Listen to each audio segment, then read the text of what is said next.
Wow. Fine. No loud noises for you, huh? You're not chilling. even me. Hello, everybody. Welcome to Dice Friends. My name is Adam. That's Beej. Hello. We also have Paul on tech. Hello. Yes, dude. Finally, some good fucking food. Holy Jesus. And welcome to episode 11, I think, of the Lone Wolf series. Well, it's 10, book 10. It's book 10? Yeah. Oh. Did we have to do 1 and 2 episodes? We might have. No. No, we've split them up, though. Yeah, there was a 2-episode book. The last, Yeah. book The 5 last was of a the. 2-episode. Yeah. There was a 2-episoder, but I thought we were on book 11, but this is only book 10. Yeah, but and there's 32. Yes. Yeah. Yeah. 32. It's a lot. That's a lot of book, man. Beej was mentioning that the files he's got on his computer where he's taking down important, vital notes about all these things. Yeah. He had to rename them because now we're up to 2 digits. Because they were all 1, 2, 3, and I'm like, oh, now they have to be 0, 1, 0, 2, 0, 3, so they all go in order. That's so funny. And Paul's all like, you want to put 2 zeros? I'm like, yeah, I better not have to. Well, I mean, there's 32, so. Yeah, that's good. Yeah, we never know. Yeah. Just before we get started, let's do a little bit of housekeeping, as we always do. You know the bit, but I'm going to say it anyway. If you want to support this stream or anything else that we do, pre-recorded or not, for Loading Ready Run, you can support us over on our Patreon at patreon.com/loadingreadyrun. A couple bucks a month goes a long way.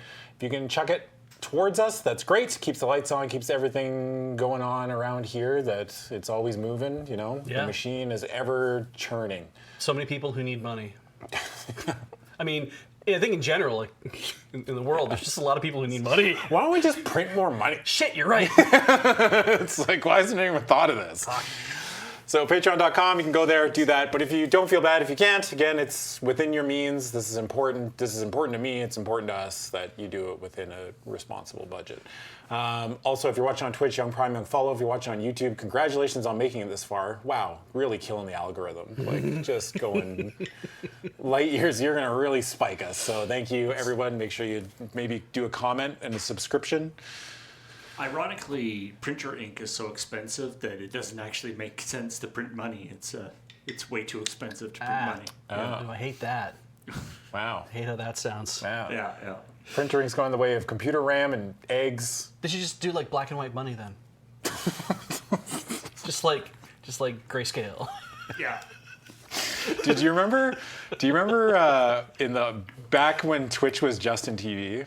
Yes. Okay. Yeah. So I remember all the time people would like be posting the Kappa face, and they'd be like, "Oh, how do you do the Kappa face?" And people would type gray space or gray face no space. I see. That's what you would type out, and then you'd get somebody typing in gray face no space, and be like, "Haha!" Everyone laugh at them. They Right. they fell for my ruse, you know. And that was how we entertained ourselves in the early days of Twitch. You know, we got them. You know. Yeah. And then we start calling the SWAT team on people. Yep. Well, that was a weird That's, jump. that's how I know I've made it. That was equally fun and entertaining. Yeah, it's, you know, different strokes for different folks, you know. But I'd be lying if I didn't say that one day I wish that a team of SWAT troopers would just drop through the ceiling or something. Just you know? bust through into your abode and be like, all right, we heard there's something going on They here. flashbang me, you know, like, just sitting there minding my own business and Like a Canadian flashbang is a little gentler because it's like they come in and they stuff a donut in your mouth and black bag you or something. a Timbit. Yeah, 3 Timbits and like a black bag. You're like, what's this? Just Save on Foods bag or something, you know. Just stop, help me.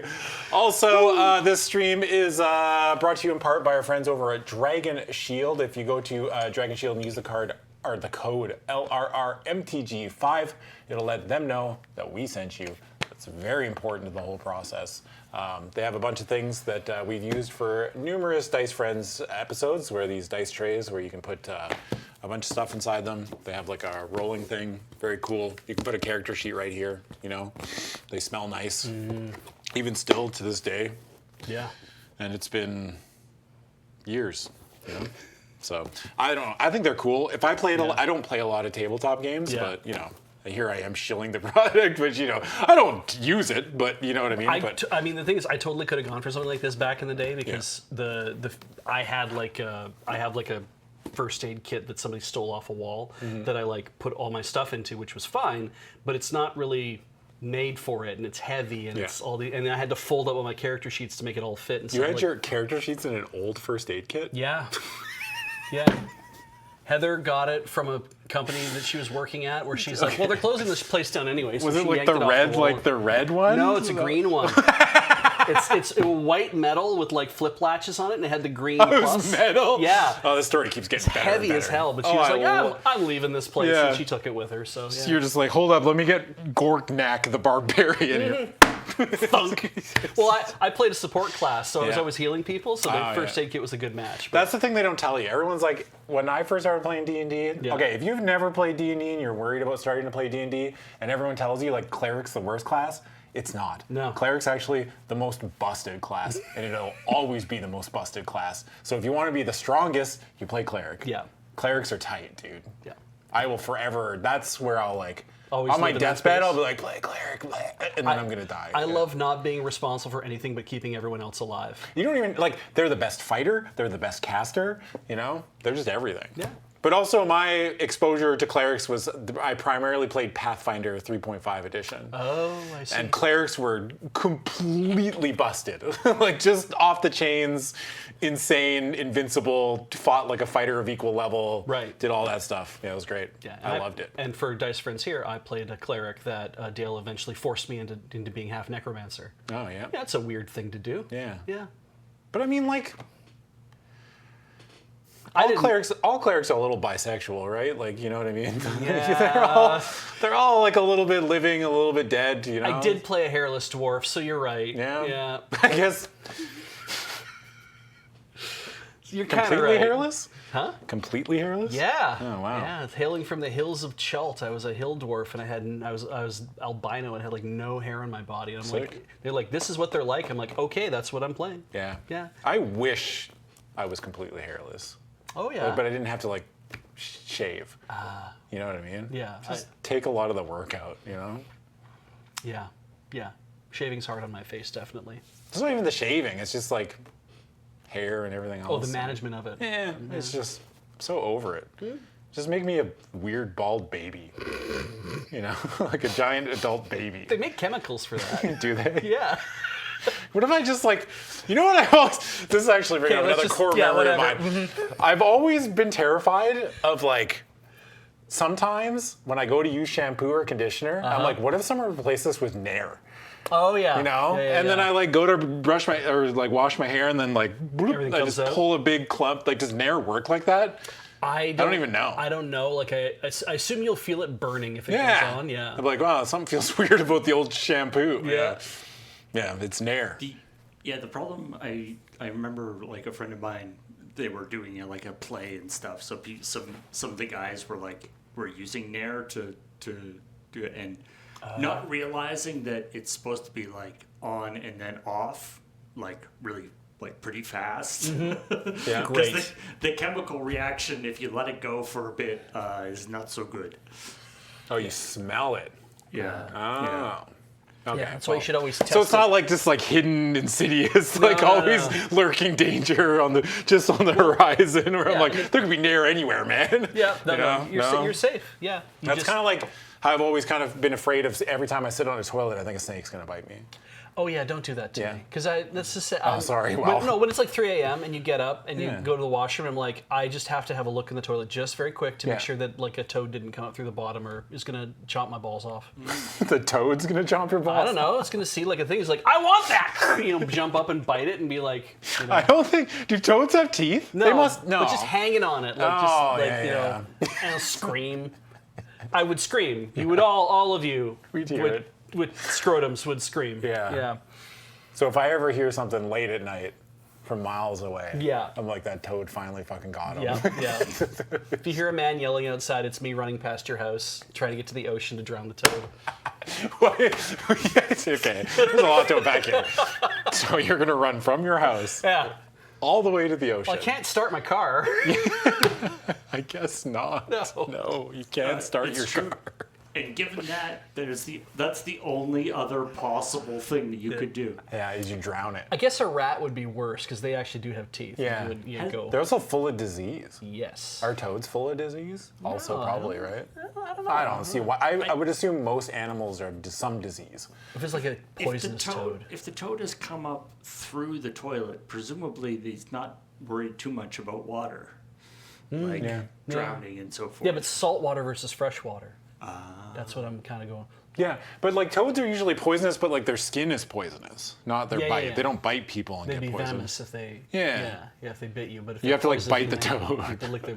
So you bite on my balls, I have to get someone to lick the toad to get it to fall off. Yeah, and then you get the old lady to swallow the fly, and then Yeah. everything else. Yeah, Yeah. then After she's licked the toad and seen my balls.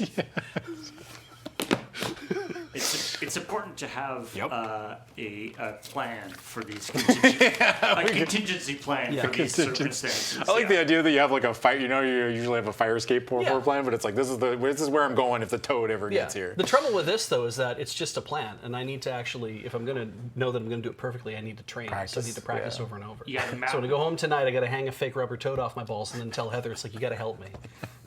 I need you to be 90 years old. Yeah. Then you're gonna have to swallow a fly fly. after this. But we're not going to go any farther. than Yeah. that. All right, we are on book number 10 of the Lone Wolf series. I think I got everything. Did I miss anything? Oh, you got it all. Yeah. I got it all. Yeah, we got the it ways to all. Support us. We appreciate Surely, it. yeah. It's just a generational intro, you know. Absolutely. We were on book number 10. Last time. oh, you know what? I got Oh, a we have package. something else, yeah. Let's handle the package, and then Okay. we'll talk about what I'll pull up the thing. The to say toad's what gonna happened handle the last time. package. Yeah. So that is Feel free to look at the. Oh, I can. You want me to do it? Yeah. Feel free to read the note. I wonder what they are. Yeah. Is it from Joe? If that's the real name, and I don't think it is. Salutations, Adam, Beej, and Paul. Haha, Paul. They said your name last. And Paul in the booth. I don't know. At least they said his name, right? Why I said that? I'm sorry. That was mean. Adam Beej and the other guy. That means I'm the most important. That's true. Adam, Beej, and Paul. You know. Please find and close the following books 19, 20, and 32. Parentheses exclamation point. Nice.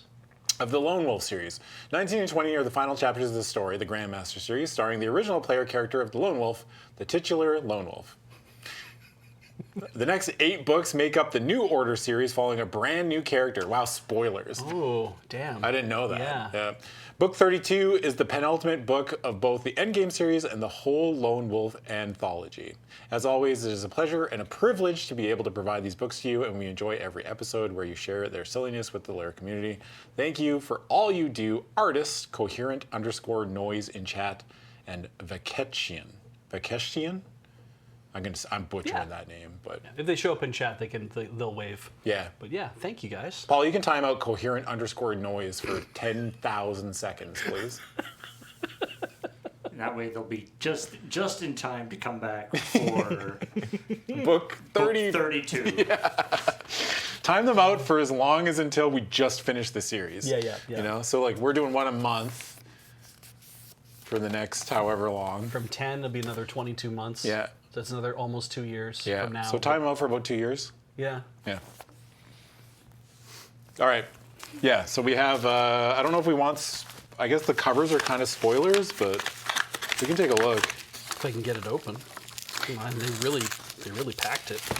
Now, I know book 32, like, I believe the series has been continued by is it the family of the... Yeah, Ben DeVere's involved with that. I don't know if he... This is the last one. Yeah, This but is the very last one. It's written by Vincent Lazzari and Ben DeVere. Dude, the last one is like. The son of... Okay, I can usually tell how long it's going to take us to get through a book Yeah. by how big the text is. Okay. Because this one, right? Yeah. It's like bigger. Yeah, I'll buy that. Oh yeah, it's about 1 point larger. Yeah. It's Wow. like half the. It's like, you know. That definitely looks denser. Yeah, it's way denser. And that's like part 1, isn't it?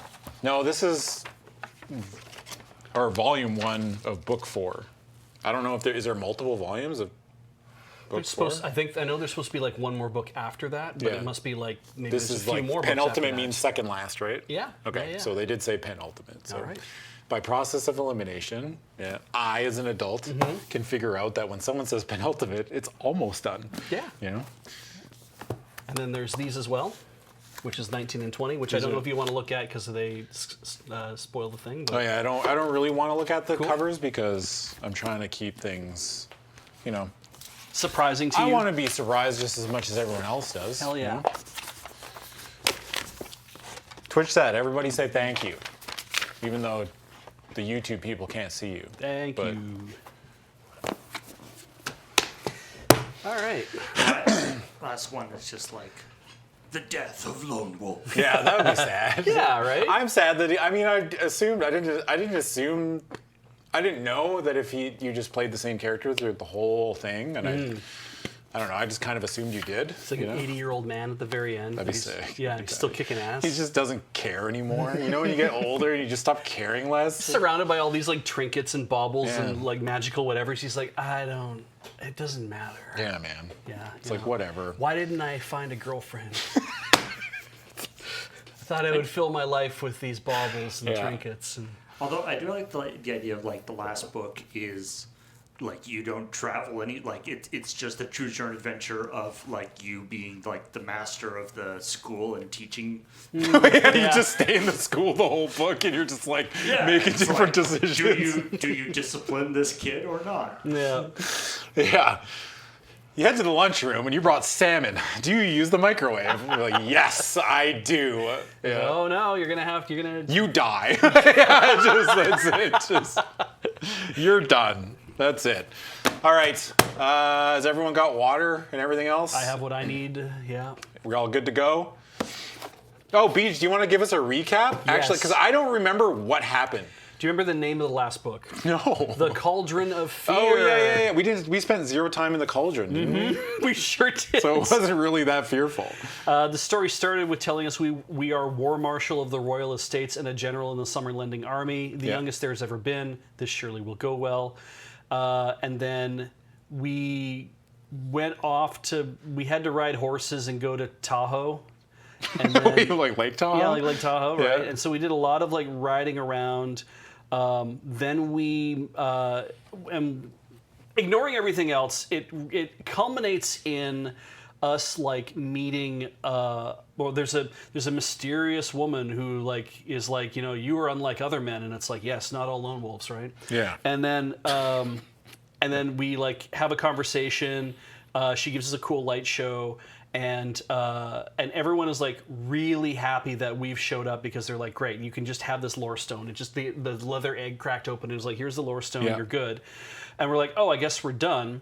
But then we weren't because there was an invasion on the walls, Right. and we had to help support the army. Right. Yeah. And then we, let's see here. I remember. We blew the brass whistle, and a bunch of ancient Krokonicks emerged from the sewers, haul out their magic bazooka, and shoot Kima in Zakan Kima, ruler of Vasagonia, right in the asshole. They are not slaves. He rides and he dies, and the Krokonicks piss on the corpse. Then Lone Wolf pisses on the corpse. Then everyone lines up behind you and sequentially uses this new all-gender bathroom. Becomes a regular custom on this day forevermore. Lone Wolf feels out to the army. Hey everyone, you're all getting paid. And then Vasagonians think we said you're all getting laid, which isn't what we meant. But hey, we'll do our best. I do not remember that bit. I remember that part. I do like the part of they are not slaves. Yep. Yeah. And then, like, a magical black cloud with Gnog shows up in it, and then Yeah. he has the 3 remaining lore stones, and we have to go to the Dungeons of Torgar to get them. Yeah. Okay. Yeah. I remember that part. I do remember the lizards with bazookas. Yeah. And right in the lizard, you had like a confrontation with the lizard people, but you were able to like psychically talk to them and be like, "Hey, yo, I'm not actually a bad person." And they're like, we know, we read your mind. Yeah. Yeah. I'm like, I just treated them like human beings, which was like, oh, they were like, whoa. Yeah. Well, that's racist. We're lizards. What do you mean calling us human beings? Like, That's true. They are not slaves. Did you write that in caps? I did. Yeah. I do like that they all shoved bazookas up their buttholes and then pissed on their corpses, and then I did, and then we all went to the all-gender bathroom. Now I'm looking at the story so far section in the book, and I'm not seeing that particular part. Oh, they historians recounted It differently. was like this Schneider cut. Yeah. Yeah, it might be in one of the footnotes. Yeah.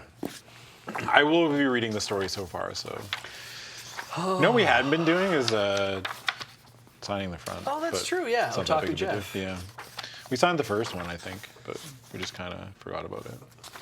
Well, the story so far is getting so long. It's like 4 pages. Wow. All right. Story so far, read 10 books. Yeah. I mean, we know most of this. It's like blah, blah, blah, Sun Eagle, blah, blah, blah, Magna Chi, blah, blah, blah. Right, I guess it doesn't, like, it only adds, like, a bit to the Yeah, end it only each really time. adds, like Vasagonia. Yeah, whatever. I'll read it all. You are the warrior Lone Wolf, last of the Kai Masters of Summerland, and sole survivor of the massacre that destroyed your kin during a bitter war with your age-old enemies, the Dark Lords of Helgadad. Many centuries have passed since Sun Eagle, the first of your kind, established the Order of the Kai. Aided by the magicians of Desi, he completed a perilous quest to find 7 crystals of power known as the Lore Stones of Nixitor. Upon their discovery, he unlocked a wisdom and strength that lay within both the Lore Stones and himself. Is this where we're going to find out that it's like a fucking placebo? Oh, yeah. Like, you know, like you didn't need the Lore Stones were inside you. Look at that part in Willow. He's like, which finger is the magic in? And he's like, I was going to say my own. And he's like, that's the right answer. You know, because I don't have any power. The Lore Stones were all inside you, Yep. so you should get rid of them. Like a saw trap, you know. I put 7 Lore Stones inside your partner. You know, cut them out or whatever. I don't know. Sun Eagle recorded the nature of his discoveries and his experiences in a great tome entitled The Book of the Magna Kai. You have discovered this lost Kai treasure and have given a solemn pledge to restore the Kai to their former glory, thereby ensuring the security of your land in the years to come. However, your diligent study of this ancient book has enabled you to master only 3 of the 10 Magna Kai disciplines. To fulfill your pledge, you must complete the quest first undertaken by Sun Eagle over 1,000 years ago. By doing so successfully, you too will acquire the power and wisdom of the Magna Kai, which is held within the Lore Stone's crystal forms. Already your quest has taken you far from your northern homeland. Following in the footsteps of the first Kai Master, you journeyed to Desi and sought the help of the Elder Magi, the magicians who aided Sun Eagle on his quest long ago. There you learned that for centuries the Elder Magi had awaited your coming. An ancient Desi legend tells of the birth and rise to greatness of 2 Kurtas Kai, Kuratas Kai, which means sons of the sun. One was named Ikar, which means eagle, and the other was named Skarn, which means wolf. A prophecy foretold that the Kuratas Kai would each come from the north to seek the counsel of the Elder Magi in order that they might fulfill a great quest. Although separated by several centuries, they would share one spirit, one purpose, and one destiny, to triumph over the champions of darkness in an age of great peril. The Elder Magi knew that you were Skarn, the wolf of Desi legend, and in keeping with their ancient vows, they promised to help you complete the Magna Kai quest. Hooray. In Elzion, the capital of Desi, you were tutored in the histories of Magnamund and received lessons in lore that you would have learned from the Kai Masters if only they, like you, had survived the murderous Dark Lord attack on the Kai Monastery 12 years ago. You were eager to learn all that your tutor, Lord Ramoa, could teach you in preparation for the next stage of your quest, but grim news from the Darklands cut short your tuition. In the Dark Lord city of Helgadad, a civil war erupted following your defeat of Hakon, Arch Lord of the Black City. After 5 years, the battle for the throne of Helgadad was finally won by a Dark Lord named Gnog.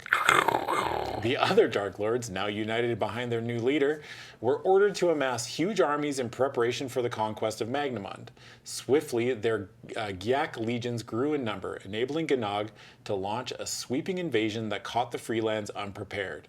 Several countries, after a brief but futile resistance, were completely overrun by Dark Lord armies.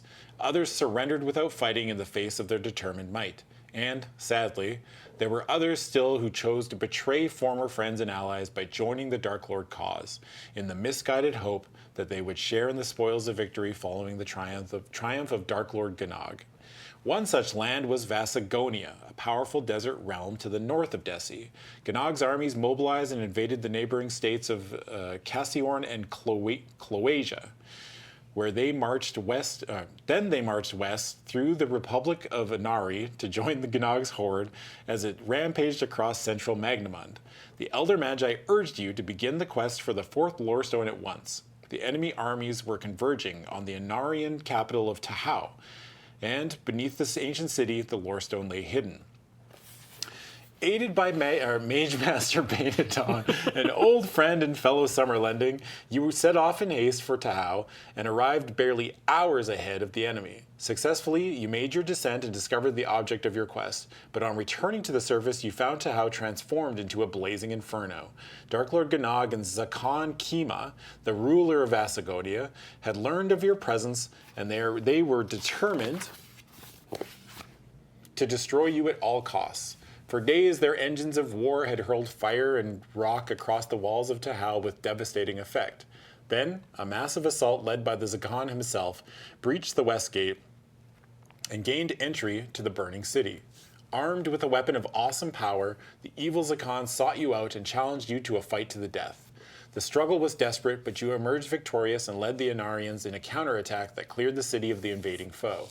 The allies of Inari arrived to raise the siege, and, in the ensuing battle, the demoralized armies of Gnog and Kima were smashed and routed. Your defeat of Zakan Kima turned the tide of war decisively against the Dark Lord armies and paved the way for the liberation of the lands they had taken by force. But the sweet taste of victory turned sour when you discovered that Dark Lord Gnog had captured the last 3 remaining lore stones of Nixator. Lord Ramoa, with other members of the High Council of the Elder Magi, joined you in Tahau to help formulate a plan of action. They had already received word from Prince Gregor, the ruler of Eru, that one of his patrols had found a man near the borders of the Hell Swamp. Jesus Christ nice. almighty, dude. Loving this. I wish, can we just stop with the names, man? Yeah. Okay. You imagine if this was the beginning scroll of a movie? Yeah, you'd be like, Okay, Yeah. so Eru is well known for the Hell Swamp. Yes, exactly. Right. You have it. It's their best tourist attraction. Yeah. He was a Telestrian soldier who had escaped from the dread city fortress of Torgar, where he had been imprisoned after being captured in battle. He had suffered terribly at the hands of the Drakarum, evil warriors in service to the Dark Lords, and when found, he was so badly injured that he was almost unrecognizable. Before he died, he spoke of 3 radiant gems filled with golden light that had been brought to Torgar from the Dark Lord city of Mosgor. It's probably Mosgor. All right. We are now sure that what he saw was the arrival of the stolen lore stones, said Ramoa, speaking on behalf of the High Council. They radiate goodness so strong that Gnog could not hold them to the Darklands, but had to move them to Torgar. All right. There his sorcerers, the Nadziranum,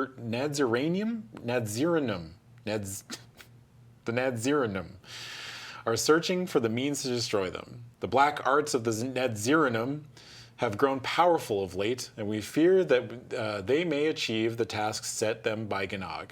Therefore, we must act quickly, and with utmost secrecy if the lore stones and the Magnakai quest are to be saved. The Elder Magi had already made preparations for your secret journey to Eru, where, upon your arrival, Prince Gregor will help you reach the grim city of Torgar. The thought of having to enter this terrible Drakarum stronghold fills you with dread, but your solemn pledge to destroy the Dark Lords and restore the Order of the Kai strengthens your resolve and helps you suppress your fears. On the eve of your journey to Eru, the Elder Magi convene a special meeting of the High Council to pray for the success of your mission. For several hours they kneel in prayer until finally they arise and intone the blessing that has sustained you in the past. May the gods Ishir and Kai protect you on your journey into darkness, Kor Skarn. All right. I understand that faith is important, Yes. but what does that do for me? You know what I mean? I get that you believe in me, but does the several hours of, couldn't we be doing something else? Can we I don't know, make a gun? Like, you know what I mean? Can't you give me something more? You got a laser sword. Yeah, I mean, but it's like, can't you give me more than just 7 hours of prayer? Like, okay, Beej, if you were going to be marching into the evil stronghold of the Jakaram, Right. and the day before, I was like, don't worry, Beej, I prayed for 7 hours. Oh. To create what? I don't know, just that you'll do well. Oh, thanks. Great. Did you eat? No. Oh, wow. Yeah. It's I not, ate. It's not just that Beej, all of the most powerful magi, the elder magi, it's like, oh man, they're all going to get together. They're going to come up with something amazing. Yeah. Yeah. Like, we So- did it. What'd you do? Magical blessings? Awesome, like, force shield? It's like, thoughts and prayers? Yeah. Thanks. They did. We wish you the best on your future endeavors, you know? Like, Yeah. they futures endeavored us. Yeah. Is that thing like when you're actually like playing an RPG or whatever, you're like, okay, cool. So what's the mechanical effect of that? Yeah. Yeah. Do I Exactly. get like +1, +2? No. What are we doing here? Yeah. You don't get anything. Yeah, No, I can no. sprint for 10% longer. It's just a fun flavor thing. Oh, flavor. Flavor. Oh, I didn't grab a pencil. Did you eat? Let me Shoot. Let me get you a Yeah, pencil. Feel free to start because you got to do some Yeah, rewriting. we have to pick a Kai discipline because every book we are given a new one. And we've Right. only got 3 left to grab, and I think there's only 3 more to grab. Every book seems to have a bit of a theme. Last one was like a lot of screen, I think, or something like that. Or Nexus. Do we have Divination? Divination was the last one that we took. So the only 3 that are left are Nexus, Screen, and Surge. So it's one of those. Surge is an attack, but we don't do combat. If you're new here and you haven't watched any of these before, there is combat in the books, but we don't do it because the combat sucks. It's just rolling dice. And if I die, you're supposed to start all over again, but I'm not gonna like go 2.5 hours in, die to a rat, Yeah. and then be like, well, back to the beginning. That was great. You know? Yeah. Start So over. I usually just do something. It usually involves pulling out a laser sword and shooting the monster, and it explodes and dies. And that's pretty much it. Or the aforementioned bazooka. Now we have bazooka lizards with us. Yeah. So we'll probably be using them a bit more. Are they with us? No, they're still back in the... Well, they're kind of like the who's the stranger guy from Fallout? Oh, the mysterious stranger. Yeah, the mysterious stranger. They're like that. They show just gonna up, pop up. they shoot a bazooka, and it explodes, and everything does that slow down like it does in Yeah. Fallout. Yeah. And then they piss on the corpse. That's right. That's lizard custom. That is their way. Yeah, So- that is. Sing a little song. In terms of Magna Chi powers, Yeah. I feel like in the past we've kind of slept on Nexus. Yes, I think 'Cause you're right. If you read Nexus, it goes. Yeah. It'll enable you to withstand extremes of heat and cold without losing endurance points. Yeah. And then we're like, well, we don't really care that much about taking damage. Yeah. So what does it do? The problem is that sentence continues to say, and move items with the power of concentration alone. Yeah. Yeah. Which I feel like is Probably pretty important. Yeah. I feel like that's an important part that maybe shouldn't be just combined with like, you don't feel so hot and cold anymore. Yeah. Also, you can lift things with your mind. There's been like Why are 7 those times, together? I think, Yeah. 7 or 8 times where we've seen, if you have the power of Nexus, especially in the last book, it was like, The last book was like a lot. Yeah. So Also, I that's thought we already had telekinesis from something else, but anyway. it's just a better telekinesis. yeah. Yeah. But we will take Nexus. Improved telekinesis. Yeah. It's better telekinesis. But really, I'd be okay with just like basic telekinesis, right? Like, you get telekinesis, but you can only move 1 sheet of paper at a time. Yeah. You know? I would do it. Yeah, I would still Pretty do good. it. Yeah. Kidding me? That Oh, sounds yeah. amazing. It'd be a menace in the office. Yes.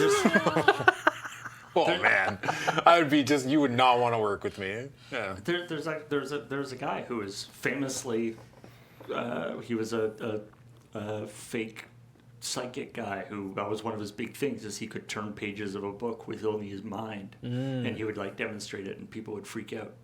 Turned out he was just blowing the pages. Well, he's just. he What? he figured out how to blow the pages, how to blow a very strong stream of air without making it obvious that he was doing it. That's so funny. Yeah. Oh, that's good. That's great. I love it. But I mean, like, that's most. I've never done a deep dive on like magicians explaining. I'm sure there's probably stuff out there where you can find like magicians explaining tricks or like common ones that you've seen. I've never like gone through with it because it's nice to have a little bit of mystery in your life, Yeah. And I'd like to believe that magic is real.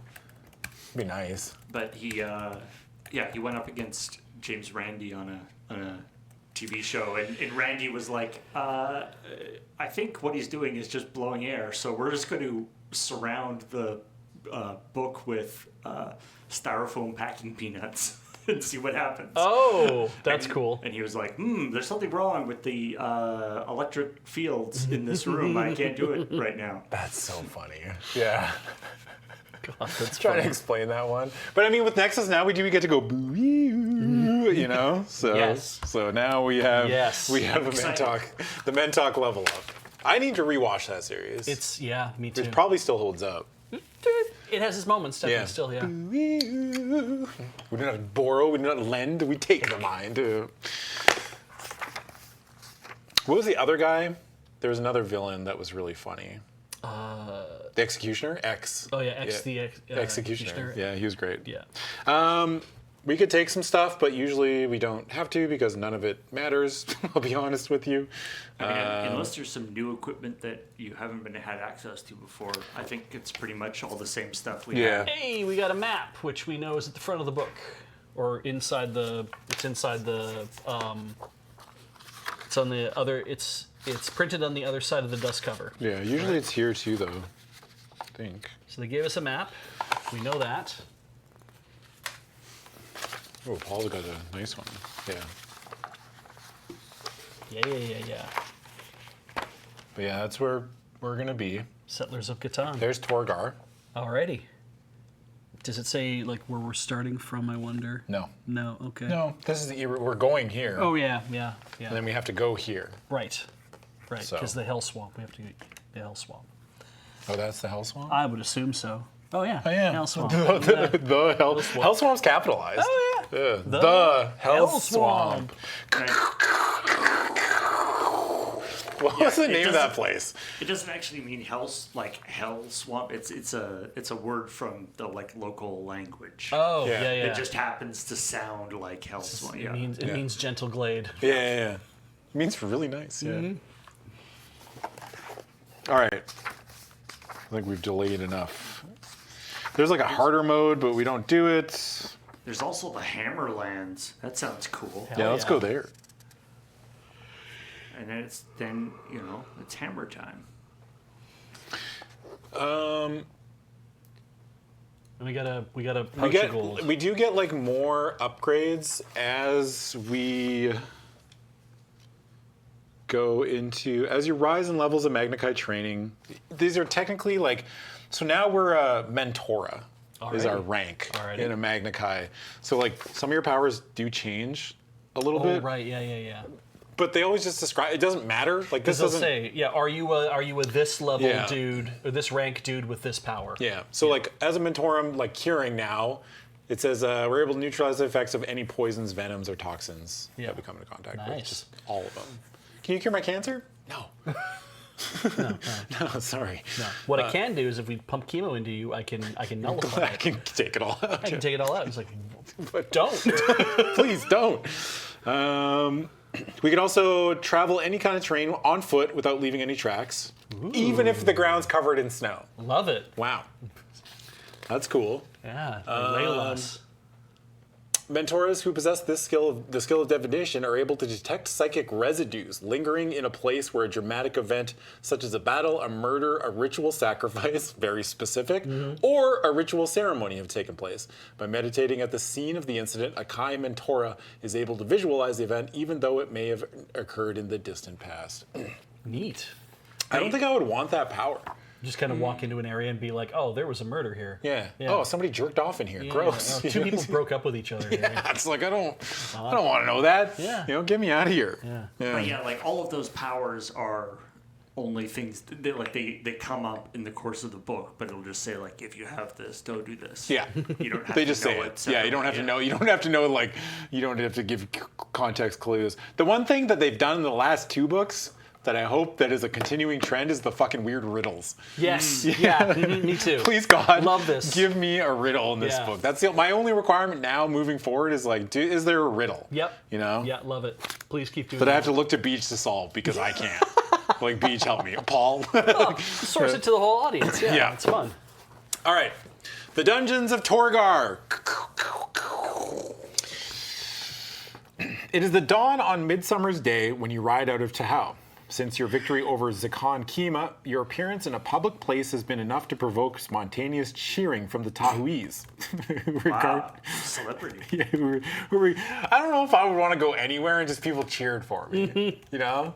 Yeah, I feel. How far into this book are we going to get to where we go from people cheer when you show up to people going, who the hell are you? Yeah. Pretty quick, yeah.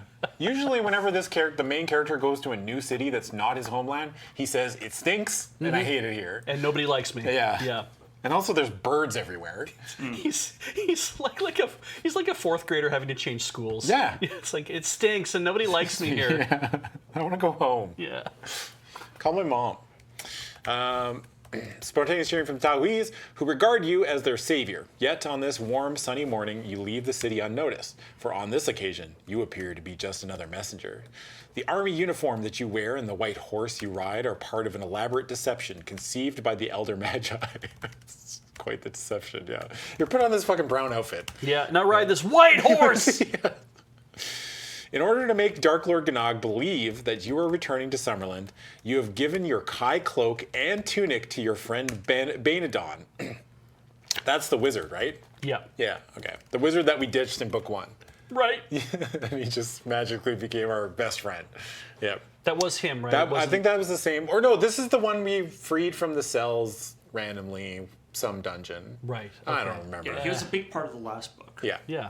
Didn't we save him from because he got carried off in the previous book? No, that was the warrior guy. Yeah. Can't remember his name. Me neither. Does anyone remember his name? I could look it up. Banadon was the one from book 1? God, what was the guy's name that got kidnapped?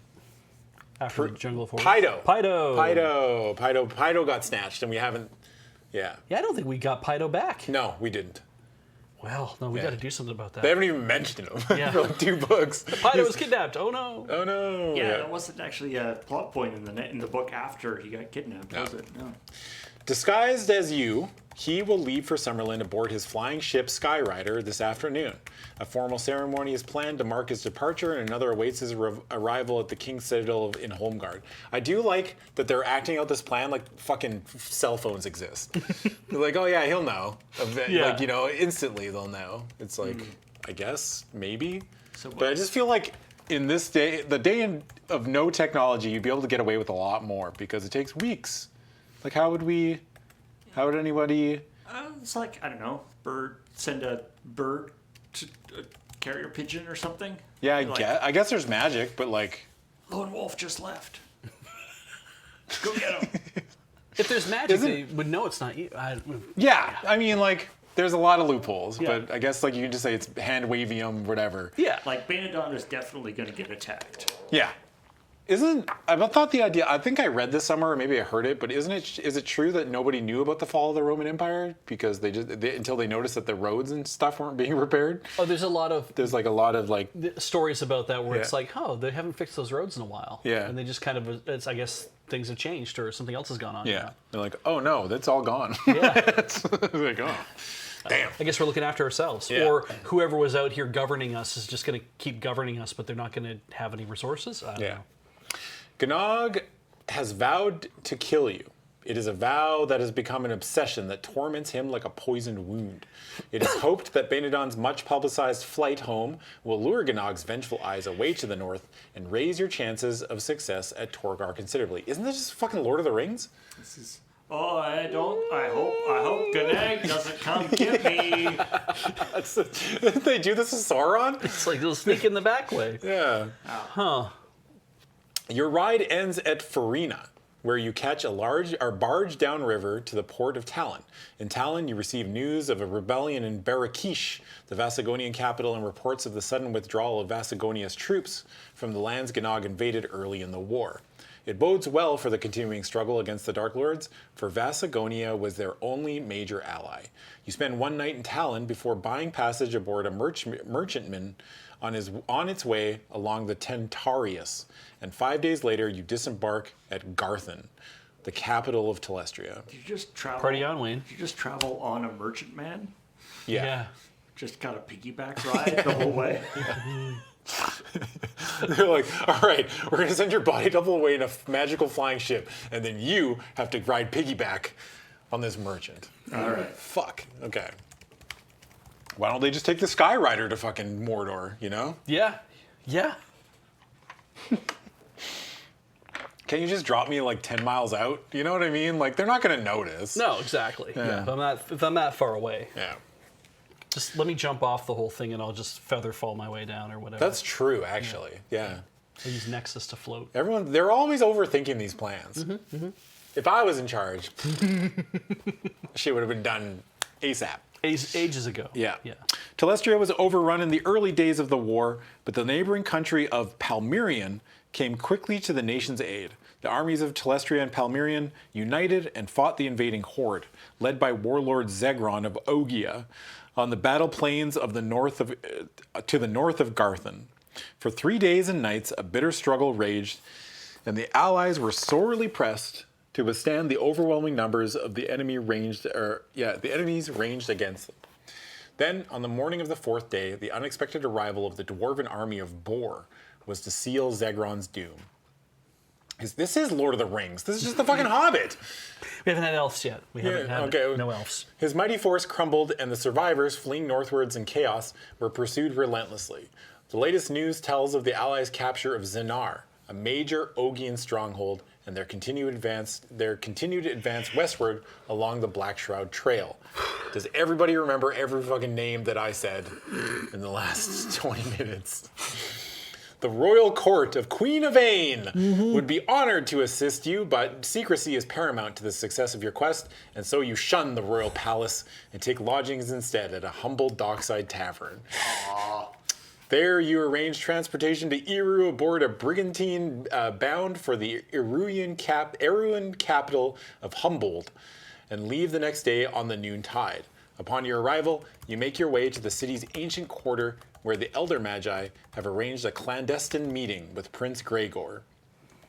In the cellar of a disused warehouse, the young prince waits patiently for your coming. Like you, he is dressed in the clothes of a messenger in order that he can walk the streets of his city incognito. He welcomes you with a salute, bringing his hand diagonally across his chest, and assures you that your true identity is known only to him. For over an hour you discuss your plans and listen to the prince recount some of the events that have disturbed the peace of Eru. 2 years ago, Drakarm renegades from the Hammerlands attacked and overran his northern city of Luomi. The inhabitants were slaughtered, and the holy temple of Luomi, around which the city was founded, was looted and razed to the ground. Only recently did he learn from the Elder Magi that the ancient temple held the lore stone of Luomi, one of the 3 lore stones now locked in Torgar. At the time of the attack, the prince's army was too small to repel the invaders, and he was forced to abandon the city, as well as the border town of Setza. However, in the past month, he has joined forces with King Samak of Lencia, and together they have recaptured Luomi and driven Baron Who the fuck is Baron Shinzar? They're just putting people... I feel like Joe might have had like a bunch more that he wanted to write, and he was like, I can't get to it. Yeah. Well, put it in the book. Fuck it. We'll just put it in the last book. Yeah. And driven Baron Shinzar and his Hammerland rebels all the way back to Setza. Yeah, it feels like there was like 3 or 4 books that happened while you weren't there. Yeah. All the way back to Setza, within 30 miles of the border. The prince invites you to accompany him to Luomi, where he is to resume command of his army and lead them into battle. He provides you with a fine Eruan steed and a new disguise that will enable you to travel through Eru without drawing undue attention to yourself. Dressed as an Arrowan Pathfinder, one of an elite unit of scouts who operate in the harsh territories bordering the Hell Swamp, you ride north with the prince's entourage and arrive at the city 5 days later. Every house, stable, tavern, and municipal building is filled to overflowing with knights and soldiers. Yet, despite their cramped billets and meager rations, the soldiers of Eru and Lencia are in good spirits for tomorrow. Good spirits for tomorrow, they march against a foe that they have already beaten in battle, and most are eager to finish the job once and for all. You are given lodgings within the main citadel of Luomi, and later that evening, after the prince has attended a war conference with King Samak, you meet in private to discuss the next stage of your quest. I don't know about a voice. There are two. I won't do one. Okay. There are 2 ways to reach Torgar, says the prince, as together you study the map given to you by the Senate of Tahau. You can cross the river Brol and make your way northwards through the Mogador forest, or you can go to Piercy and seek out Seb Jarrell. He is the leader of a brave band of partisans who have ambushed and resisted the Dracarum ever since they invaded. If there is a path to Torgar between the Hell Swamp and the Isle of Ghosts, he will know it. You ponder the choices and wonder why the prince has not suggested the simplest and most direct route of all, north across the Isle of Ghosts. When you mention this, he shakes his head ominously. The isle is cursed, he says. There are ghosts there. Yes. Let's go there. Yeah, I knew you were going to say that immediately. Yeah, we should go there. Why not? You know? Yeah. Ghosts aren't real. At this point. Oh, I see the Isle of Ghosts, so that's down there. Yeah. Cursed Isle, Cursed Voyage. What is it? The chat will know. Haunted something. What did they say in the book? Doomed Voyage? Doomed No. Voyage? Cursed Ship? Yeah, Cursed Ship Doomed Voyage, I think it was. Ghost yeah. Ship, Cursed Voyage. Right, Yeah. yeah. Isle's haunted. The isle is cursed, he says, pointing at the map with an accusing finger. It's just, the isle is cursed! This one. All right. Fuck. Few have ever come out of that dreadful place alive. Of those poor wretches who have survived, only one has kept a grip on his sanity. His name is Seb Jarrell. Next day, you rise with the dawn and prepare to set off on your journey to Torgar. There are 2 routes open to you. You can ride to Piercy and seek out Seb Jarrell, the partisan leader, and the only man who can guide you through the treacherous wilderness. Or you can accompany Prince Gregor to battle at Setza. If his army beats the Dracarum and forces them to retreat, the way across the River Brol will be open, and you will be able to approach Torgar under the cover of the Mogador forest. Consult the map before you decide which route to take. If you wish to go to Piercy, turn to 176. If you choose to accompany the Prince Gregor to battle at Setza, turn to 308. I want to go to Isle of Ghosts, so we're going to go see the other guy. Yeah, Yeah. absolutely. I don't like this prince already. Yeah, Piercy is, and also knowing how these books have gone, you joining up with a big army doesn't usually go well for the army. No. Yeah, or the prince. Or the prince, yeah. Usually anybody we make contact with doesn't really... Exactly. Yeah. Did they give you a name? Oh, that's unfortunate. Ooh. Also, I think that I don't want to go with anybody that points at a map and says a place is cursed. Yeah. You have no spine for this. Yeah. You know? Yeah, absolutely. Sometimes you just gotta walk through it. Yeah, the man who came out of there, I'm assuming a man, the person who came out of there alive, Seb Jarrell, Yeah. they're the only ones to do it? Yes. Well, then we got to go see them. Yeah. Yeah. So we're going to Piercy. I'm into it. Yeah, you see, that's like just like a little bit past the Isle of Ghosts. So like, yeah, that's right. It's like, the Isle of Ghosts is only like a couple inches long. You know? Yeah. It's like very small on this God, map. you Just could- walk through it. Cross that in like less than a day. I mean, shit, you can like bike around Prince Edward Island in a day, right? You could definitely get across the Isle of Ghosts. You can bike around Prince Edward Island in a day? Pretty sure, yeah. Wow. How fast? Yeah, you have to make it a pretty good clip. Like, Yeah. I think you have to do like 25, 30 kilometers an hour, but yeah. That's pretty possible, right? Yeah, I mean, in a Could day. your average human go 25 to 30 for a whole day? For like 8 hours? Yeah. Maybe not your average human. But it's not hilly, right? It's pretty flat. I've never been. I've never see been to the- PEI, the so I thing. don't know. I've only heard what I've heard. So Yeah. yeah. All right. Before leaving Luomi, the prince gives you a signet ring that bears his royal quest. Mark this as a special item in your action. Okay. We should go to PEI. We should. Yeah. I'm supposed to have an inventory limit? No. Really? Why? I don't know, dude. Because they're supposed to be like, you have to make decisions. Yeah, but we know? gotta have a place. Because like the way they made it sound when we started these books was like, yeah, you'll find things, and some of them will be worth it, and some of them will be like just red herrings. And like, dude, I'm just gonna keep everything. Yeah, yeah. Like, damn, you figured this out. We need all of our mega elixirs for book 32. Yeah. But this doesn't even count as an item, so it's all good. Yeah, the special items don't count, but my inventory is jacked up. I don't. Yeah. God, doing Road Quest 2 at PEI on bicycles, a bunch of 55-year-old men. Yeah, I'm not 55. No, but we would eventually, by the time we do it, we would be 55 years old. It'd take us 13 years to. Just Road Quest to ride around, circumnavigate Prince Edward Island on a bike. That'd be kind of tight, actually. Ride a bike around, yeah. Like, all right, I need everyone to keep 25 to 30 kilometers. Yeah, Road Quest 2, ride a bike around. Who would be the first one to complain? Me. I know. No. I would say you. James. Maybe, yeah. I could see it. James would be the first one to complain. Got him a nice bike, maybe he wouldn't. Yeah, I guess. Yeah. Yeah. Put like a golf sticker on it or something. I don't know, keep him happy. I would definitely put a hockey card in my spokes. Yeah. That shit's tight, yeah. Or like the things, you know the things that they used to put on the... The Spokey Dokies? Yeah, Spokey Dokies. Yeah, the things that like slide. Yeah, those things are cool. They're all bright colored, Yeah, yeah. and if you go fast enough, they all slide to the outside, but when you stop, they Yeah. Did you ever fly through a swarm of no-see-ums? No, Before? they weren't big in Medicine Hat. I grew up in they were big in like rural Saskatchewan. They were everywhere. And I remember one time I went through and like had my mouth open. Oh, and, yeah. like, didn't see them because you don't. No-see-ums. They call them no-see-ums for a reason, dude. But I just like definitely got like a whole mouthful of Blarf. Yeah, it's sick. All right. Doesn't having a singlet ring kind of kill your whole disguise? Put it on your toes. We wear it on our toes.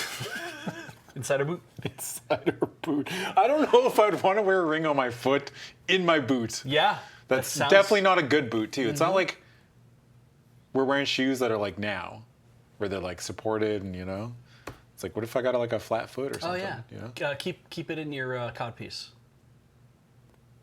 On my codpiece? Yeah. A dick ring? Yeah. Okay. You can do that. I don't know That's how one big. I place don't to know how put big it. his finger is. How do I know you're the prince's friend? Well, flump. My God. Okay. Do not need to discard, carry mass. By wearing the ring on your right hand, you signify that you have the friendship of the royal court, something that may provide or prove valuable when trying to persuade Seb Jarrell to aid you in your quest. What if you wear it on your left hand? Then Are you on you're- the outs? Nah, You and the prince are fighting? Yeah. Then you stole- have the real friendship of the Yeah. royal Oh, I see. Only two of them have special rings. Yeah. We'll make that reference every episode. I don't care, Yeah, me man. too. Anytime they mention a ring, it's just like... I'm here for it. You exchange farewells with Prince Gregor before checking your equipment and setting off on the dusty road to Piercy. The road itself is little better than a dirt track that cuts across open grassland towards a wide, muddy river. All right. Untidy heaps of gray stone dot the unkempt landscape. They are the deserted ruins of farmsteads and houses destroyed during the Dracarum occupation. Ooh. After an hour in the saddle, you arrive at the river, at a point where a wide stone bridge spans its murky waters. A fire-blackened watchtower and a roofless stone hut stand at the approach to the bridge. You notice a faint wisp of wood smoke rising from the top of the tower and a saddled horse grazing at the river's edge. If you choose to stop and investigate the watchtower, turn to 232. If you decide to cross the bridge and continue, turn to 75. Every time I do something like this, something bad happens. Yes. So I'm going to do it. Yeah. 232. Or, in the last episode, there was the thing with there was a guy at the very beginning of the book that Right. you were supposed to meet that would have given you 3 different things. Right. Oh, yeah. That's right. Yeah, the invitation, that's what we didn't get. We didn't pick it up right. from all the rich people running I away. think at the beginning of the last one, I was like, I'm not talking to him because every time I talk to somebody, something bad happens. Yep. They Yeah. always mess with you. Silently, you dismount and approach the charred tower door. Through the warped timbers, you see a man crouching beside a smoldering fire. He is cooking the carcass of a bird skewered on the point of his dagger. He wears clothes cut from a supple leather dyed deep crimson and coiled on his hip. You notice a bullwhip its braids studded with nuggets of copper. It's fucking Simon Belmont. Dude, we found him. Yeah. Why are you not at Castle Death? Yeah. Dun, dun, dun, dun.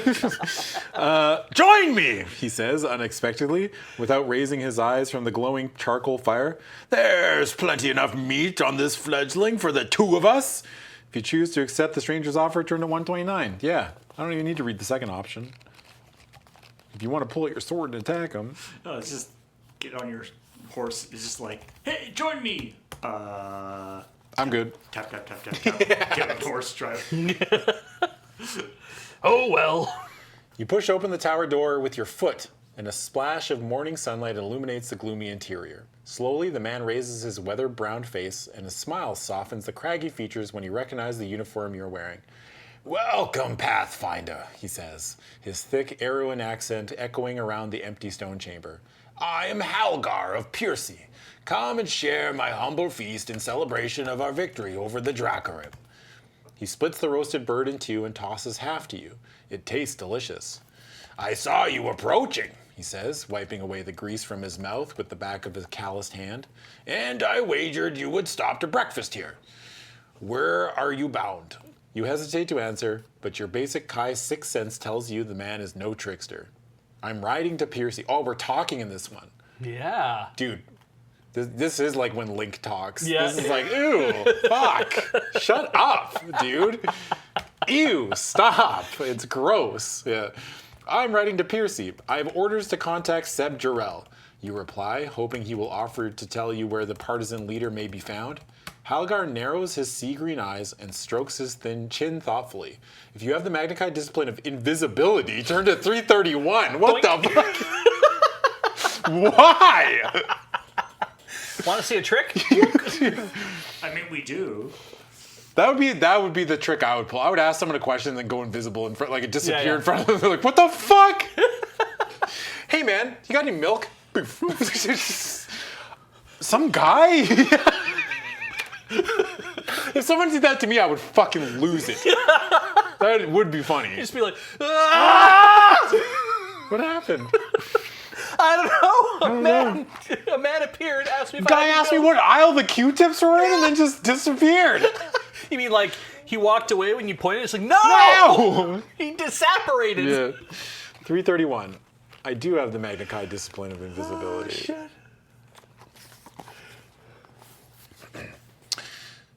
I see you wear the prince's mark, he says, pointing at your signet ring with the tip of his blade. Be you running an errand on his behalf? Aye, you answer, mimicking the Eruin accent to perfection with the help of your Magna Chi discipline. Of invisibility. Hold up. I guess you can blend in with shit. Hold up. Where's the invisibility? Turns out the accent you're doing sounds really racist to his yeah, ears. also, that's so racist. You just talked to him, literally, you were said a sentence and then you're like, oh, fuck.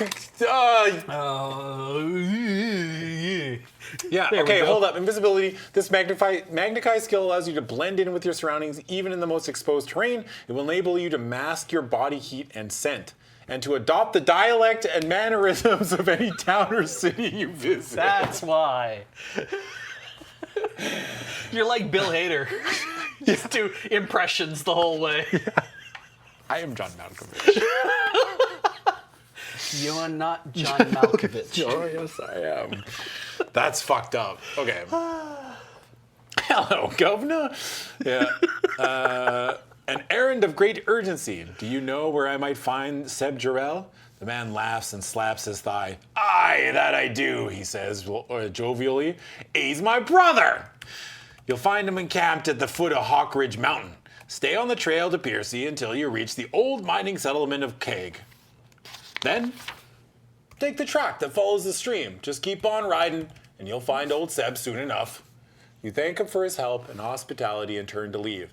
As you reach the doorway, he calls out, Be watchful when you enter the forest. There's a pack of Akataz on the loose. If they catch your scent of your horse, they'll be down on you quicker than lightning.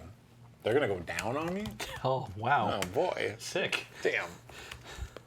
Joke's on you, I'm a monster fucker. Yeah, they did say that the reading level of these books increases Yeah, over time. that's true, right? yeah. What's this big book rated? What are the odds that you'd run into the brother of the guy you're looking for? Yeah, the first right. time? Yeah, it's like, He's I my guess. brother. What are the chances? Yeah.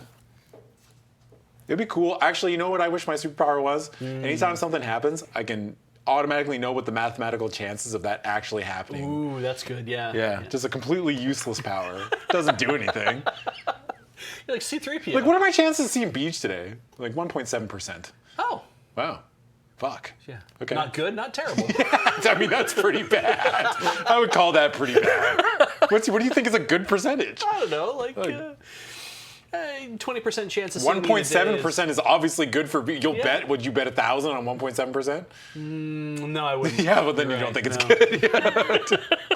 But then, I'm just wondering who it's good for. Oh, okay. Yeah. and then you could weird people out by it's like Beej like shows up and you're like, oh, hello.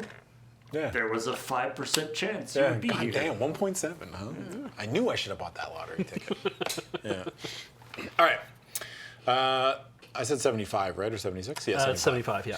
The road beyond the river leads you into thick forest where a dense canopy of branches arches overhead. A dazzling mosaic of light and shade blankets the trail ahead as it winds like a tunnel through the tall gray-green trees. Gradually, the trail becomes rougher. New saplings are speared through its stony surface and foliage spills out from the forest on either side. The leafy tunnel ends abruptly at the edge of a steep valley, although the trail itself continues onward, winding its way down towards a fast-flowing stream. Cautiously, you urge your horse down the snaking path to arrive at a cluster of dilapidated log huts. Rust and rot have taken their toll on these dwellings, but you can still discern the remains of what was once a mining settlement where its residents panned for gold. A wooden sign hangs lopsided above an open door, swinging slightly in the breeze. Its paint is cracked and the panel bears several fresh sword scars, yet you can still make out the words, Kaig Settlement. Two trails lead away from the abandoned mining hamlet. One climbs out of the valley and disappears into the forest. The other follows the stream towards its source among the snow-capped mountains of the Erie Range. If you have the Magna discipline of pathmanship, turn to 102. What did that guy just say we had to do? I don't remember. Head to Kaig, and then go to the foot of Hawk Ridge Mountain. Just Okay. basically just keep riding until you get to the foot. Okay. Thank Yeah. you. Yeah. All right. Well, I can go to 102, so I had a feeling we were going to have trouble there, so I'm like, I'm just going to write that down. God bless. Yeah, 102? Awesome. Your Magna sense tells you that the trail which climbs out of the valley is heading north. The town of Piercy lies approximately 30 miles in this direction. If you choose to take the trail and head north to Piercy, turn to 313. If you decide to follow the track upstream towards the west, turn to 18. Okay, hold up. So we don't want to go out of the valley because he said to ride towards the foot of the mountain. Yeah. We can figure this out, right? Yeah. So we started, this is Piercy. Yeah. Where did we start? This is where we want to go. That's the Isle of Wait, where the Ghosts. hell were we? We were in Luomi. Oh yeah, we're here. So we want to go here. Yeah, we're kind of riding along there, but Kinda Keg must be like along the path that we just don't see. So we want to go to we don't want to keep going north. I think we We want to go west. Yeah. You're right. We want to go west. Do, do, do, do, do, do, do. Okay. So you're 18. going against your Magna sense. Yes. Well, I mean, it doesn't Well, say it's not that's- against my sense because the guy just told me go to the mountains. Yeah, it doesn't say the better way to go. It just says, it happens to be that how it goes. Yeah. God, please tell me this guy was A, not his brother, and B, fucking lying, just sending us into a trap. Like, Yeah. no matter what guy you said you were looking for, he was like, oh yeah, I'm that guy's brother. This is my brother. Yeah. Please, I'm begging. Yeah, ambush us. Yeah. You coax your horse along the rocky trail as it winds its way upstream towards the foothills of the Erie Range. By early evening, you have traversed several miles of difficult terrain, and by chance, you find yourself at the entrance to an incredible gorge. It is filled with a sea of wildflowers so colorful that you are dazzled by their brilliance. The scent they exude is extremely potent, and you feel a tremendous urge to dismount and lie down and to sleep among the beautiful blooms. Fuck, what? Dude. Anytime in a fantasy setting, if you come across a beautiful flower, just walk away. Yep. Yeah. Okay, if you have the Magnified Discipline of Nexus and have reached the rank of Primate or higher, yes. If you have the Magnified Discipline of Curing, turn to 255. If you possess neither, we have both.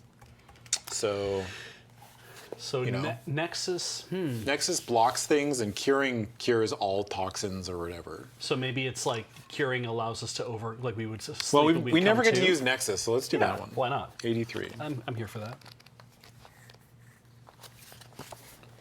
Your Magnified skill enables your body to overcome the intoxicating effect of the scent. Shaking your head and stifling a yawn, you urge your horse towards the end of the gorge. Wow, that was easy. Turn to 98.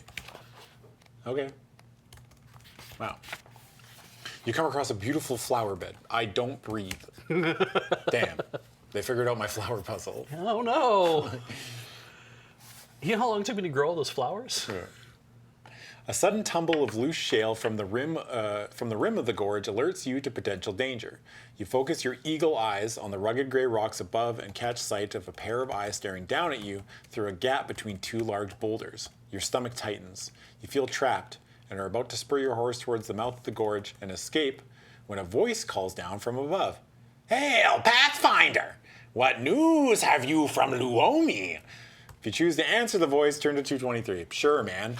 I'll answer. What's the worst that could happen? They drop a rock on me? Exactly. Whatever.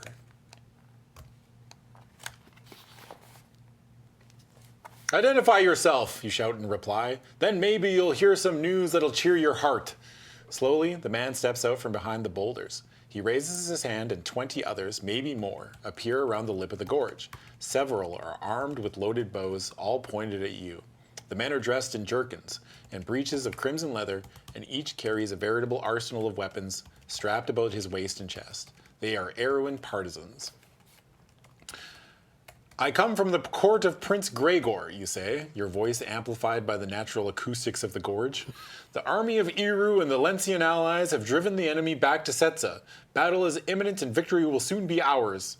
"Your news is stale," comes the reply, "and the prince could not send a pathfinder to tell us this."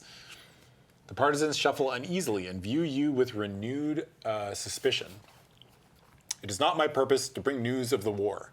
I have come to entreat the aid of Seb Jarrell," you reply. The spokesman for the partisans signals to the others, and a section disappears from view. After a few minutes, they reappear on horseback at the mouth of the gorge and beckon you to approach them. If you possess a bullwhip, turn to 185. No? That man did not give us his bullwhip. No, he didn't. Yeah, I guess maybe we could have attacked that guy to get his bullwhip or something. I don't know. 342. Oh wait, if we did, they'd be like, "That was my brother's bullwhip. We're gonna kick your ass." Yeah, how'd you get this? I found it. As you approach the partisans, you hold up your right hand to display your signet ring. It is enough to convince them that you speak the truth. "Very well," says the sergeant, a tall, lantern-jawed man with iron gray hair. "We shall take you to our leader. However, you must agree to wear a blindfold. It is not your own good. It is for your own good as well as ours. The Trakarum torture their prisoners. If you should fall into their hands, you'll not be able to tell them where we are encamped." He pulls a length of cloth from his saddlebag and wraps it tightly around your eyes. Then another takes hold of your reins and leads you away from the gorge.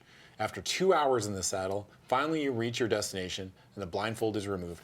First of all, how the fuck did we know it was 2 hours? Yeah, we'd have to be like counting the whole time. Yeah, 1,000, You have to- 2,000, 3,000. Would you shut up? You have like Magnified discipline of knowing what time it is. Internal clock, yeah, I guess. Yeah.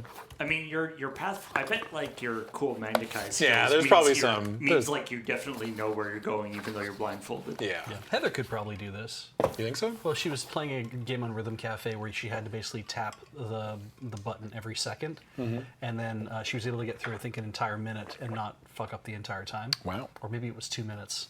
Like, But I mean, Heather's the best of us, she's right? the best. I mean, if she did it for 2 hours, that would be a lot. All right, then make her do that it would for be a 2 lot. hours. Yeah. You rub your eyes and look around at a campsite nestling in a hollow at the foot of a great snow-capped mountain. It is occupied by a host of partisans. They are busy tending their ponies and sharpening weapons dulled by heavy fighting. Your escort helps you to dismount, and you are led through the camp to a cave hidden beneath a huge outcrop of rock. As you enter the cave and follow a torchlit passage, you hear voices echoing in the distance, and your keen nostrils catch their succulent smell of roasting meat. The passage ends at a curtained archway guarded by 2 men with spears. They look at you brusquely, as if you were of no more importance than a stray dog, but your escort explains your purpose here, and promptly they stand aside to allow you an audience with their leader, Seb Jarrell. That was really fucking easy. We just walked. Yeah. It was like literally like the second guy we met. Oh, yeah. Yeah. We won't make you do a test or anything. We'll Yeah. just take you to him. We're just in like a gated community. Like we found Seb. He's like 3 blocks down. Yeah. Yeah. They just walked you around in circles for 2 hours and let you inside. That's what I would do. Yeah. Isn't that would probably be the smart thing to do? Is just like you spend 2 hours like. Dude, I'm trying not to stop at all the art that I'm seeing because I'm seeing some bangers today on this one. I say that every time, but I guess you don't want to like tease it too early anyway. no. If we don't see it, we don't see it. You Yeah, know? that's fair. I'm always worried we won't see it, but I'll go back maybe. Beyond the curtain arch lies a cavern bathed in the flickering light of a log fire. 5 men sit cross-legged around the fire, carving meat from a boar on a spit suspended over the flames and swilling wine from a wineskin that is being passed between them. What have we here? Says a man with a mouse. Oh, that's not a mouse. Oh, whatever. But the man with mouse-like features as you appear before them. What have we here? Holy shit! It's fucking Mickey Mouse. I'm Seb Jarrell. I can't do a Mickey Mouse, so. A pathfinder, if I'm not mistaken, says another, wiping spilt wine from his chin. Well, Pathfinder, what brings you to our camp? I come to seek the help of Seb Jarrell, you reply. Which one of you is he? I am Jarrell, answers the mouse-like man. How can I aid you? If you have the Magnified discipline of divination, turn to 157. I do. Nice. I do have that. DM, I do that.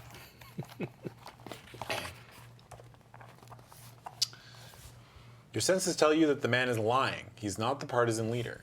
He repeats the question, but still you hesitate to answer. You cast your eyes over each man in turn, and your senses confirm your suspicions. None of these men is Seb Jarrell. If you wish to ask the mouse-like man why he is lying, turn to 51. If you choose to draw your weapon and challenge him to prove his identity, turn to 132. If you decide to leave the cave, turn to 23. I feel like calling them liars is bad. I mean, if you just turn around and leave, God, what would Also happen? bad. Well, they wouldn't let us leave. That's also true. I don't think we need to attack anybody, but... Well, I mean, we're not going to attack them. Yeah. We're just going to be like, prove it. You know? Oh, yeah, I guess it's... Yeah. I like that middle one. Yeah, You draw a 132. weapon and say, okay, well, Well, I can bring it. I just like, I'm Seb Jarrell. No, you're not. Right. Okay, you got me. yeah. And then his buddies are like, wait, you're not? Oh, this is probably going to end badly for one of us.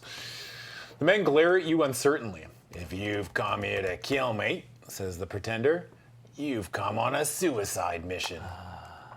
Slowly, the 5 rise to their feet and step away from the fire, their hands drifting casually towards the hilts of their swords. On a whispered cue, they unsheath their blades and attack you. Partisans. You can evade the combat at any time, turn to 23. That's just leaving the cave, I guess. But if you win the combat, turn to 170. Right, 23 is the same as the leave the cave. Yeah. I fucking chop off Mickey Mouse's hand. And so now they have to put a hook on his hand, and he doesn't have the commercial success that he once had. That's why Mickey Mouse always wears those gloves. Yeah. One of those hands is like a robot hand, like Luke Skywalker from Star Wars. Ooh, that's cool. Yeah, Yeah. I like that. Yeah. But I don't want to kill Mickey Mouse. Does winning the combat mean killing them? Turn to 170? Probably. I guess. Probably. Well, if you, let's go look. And if it is, you can always run it back, I guess. I regret to inform you that the first sentence answers are questions. Oh, great. Oh, yeah. With a gurgling scream, the last of your attackers falls backwards into the fire. Fuck, we just started killing. Oh, goddamn! I didn't think we were gonna fucking kill him. Shit! Oh, we just started butchering everybody. Oh, Lone Wolf, another job well done. I don't think Seb's gonna want to help us. No, I think he's going to be a little. Maybe. little mad Actually, you know about what? this. You know what I think? Seb's captured. These are bad people. Now we've Oh, killed maybe. them. Ooh, okay. That's what I'm thinking. I drew my weapon? No, I didn't. I just asked them to prove that they were set. It did say we draw our weapon and ask them to prove it. Oh no, I was like pulling out my sketchbook. Oh, I see. And I was like, look. And they're like, damn, that's a nice sword. Yeah. Draw your Yeah, sword. shoots a laser beam and everything. I even drew like little fucking lines, show them. They're like, so you have that sword? Yeah. Yeah, It's I in my have this is a sword I have. You own this? Like, yeah, it's in my backpack. Yeah. But I just want to show you what you're going to be dealing with. Yeah. Yeah. I didn't want to just pull it out. That would be rude. Yeah. Your drawing was so bad they tried to kill you. What is that, a dog? No, it's a sword. It's the worst sword I've ever seen. All right, Todd McFarlane, fucking you draw a sword then.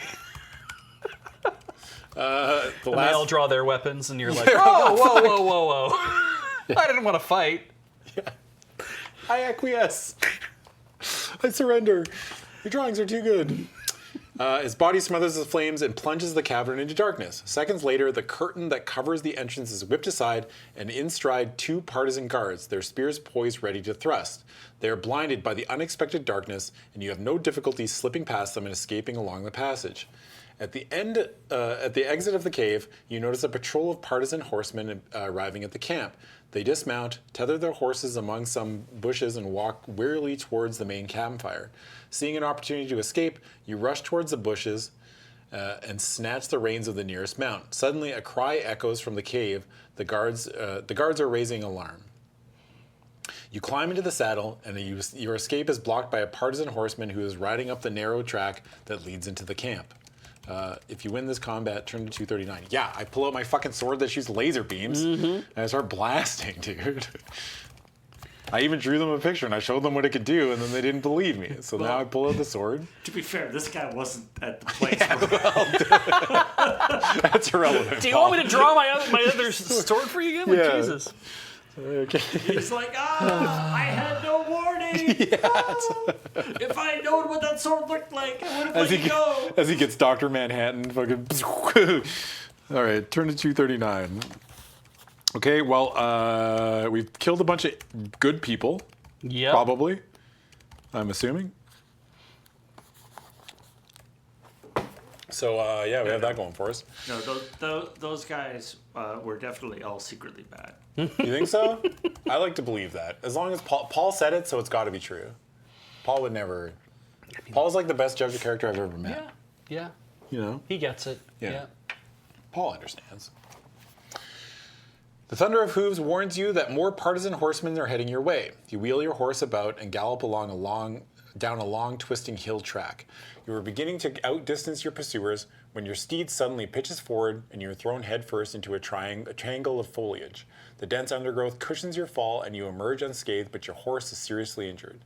A deep pothole ensnared its right foreleg, and the limb is broken. The poor animal can go no further. I thought that said a deep plot hole. Well, this is kind of a deep plot hole, you know. The partisan reinforcements gallop into view, and you are forced to abandon your crippled mount and escape into the surrounding trees on foot. With the angry cries of your partisans echoing through the hills, you curse your ill luck and hurry deeper into the darkening forest. Okay, I don't think ill luck is what I would use to describe this situation. Oh, man. I'm so unlucky. I can't believe that I offered to kill some guys and they got really mad at me about it, and I had to kill them all. And then I stole one of the horses and broke its leg. Curse it. Damn it, man. And some days it's hard being lone wolf. Yeah. Well, I guess it is my name, Lone Wolf. You know? All right, 250. Yeah. I mean, that could have gone better. Yeah. Yeah. So, no Sub-Jarrell. That's true. That part's off to us. That's off limits. So now we're nowhere. We're riding into a forest. Yeah. Just out of curiosity, I was going to look. If you just call the guy out on it, he's like, ha ha ha. Well, you're right. Oh, right. Really? He's just like. Wait, did you look it up? Yeah. He's like, you're right, I was lying. And they all have a good laugh about it. That's great.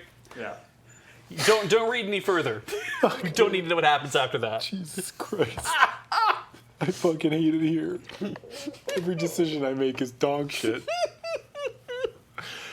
Oh, man. Fuck, that's funny. All right, well. You run through the shadowy pines until you can no longer hear the cries of your pursuers. You have succeeded in eluding them, but now the forest is blanketed by the dark of night.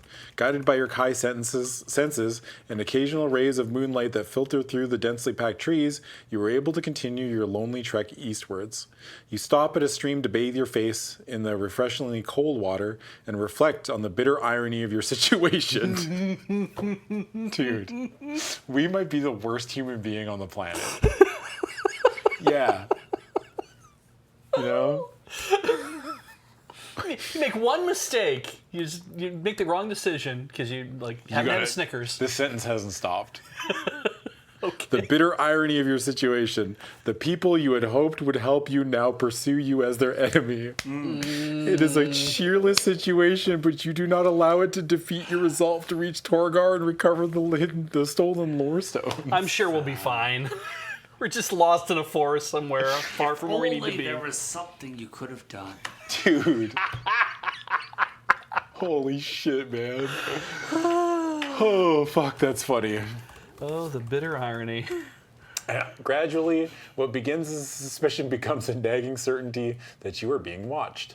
Your senses detect an evil presence lurking in the surrounding trees, and you decide to forego rest and keep moving until dawn.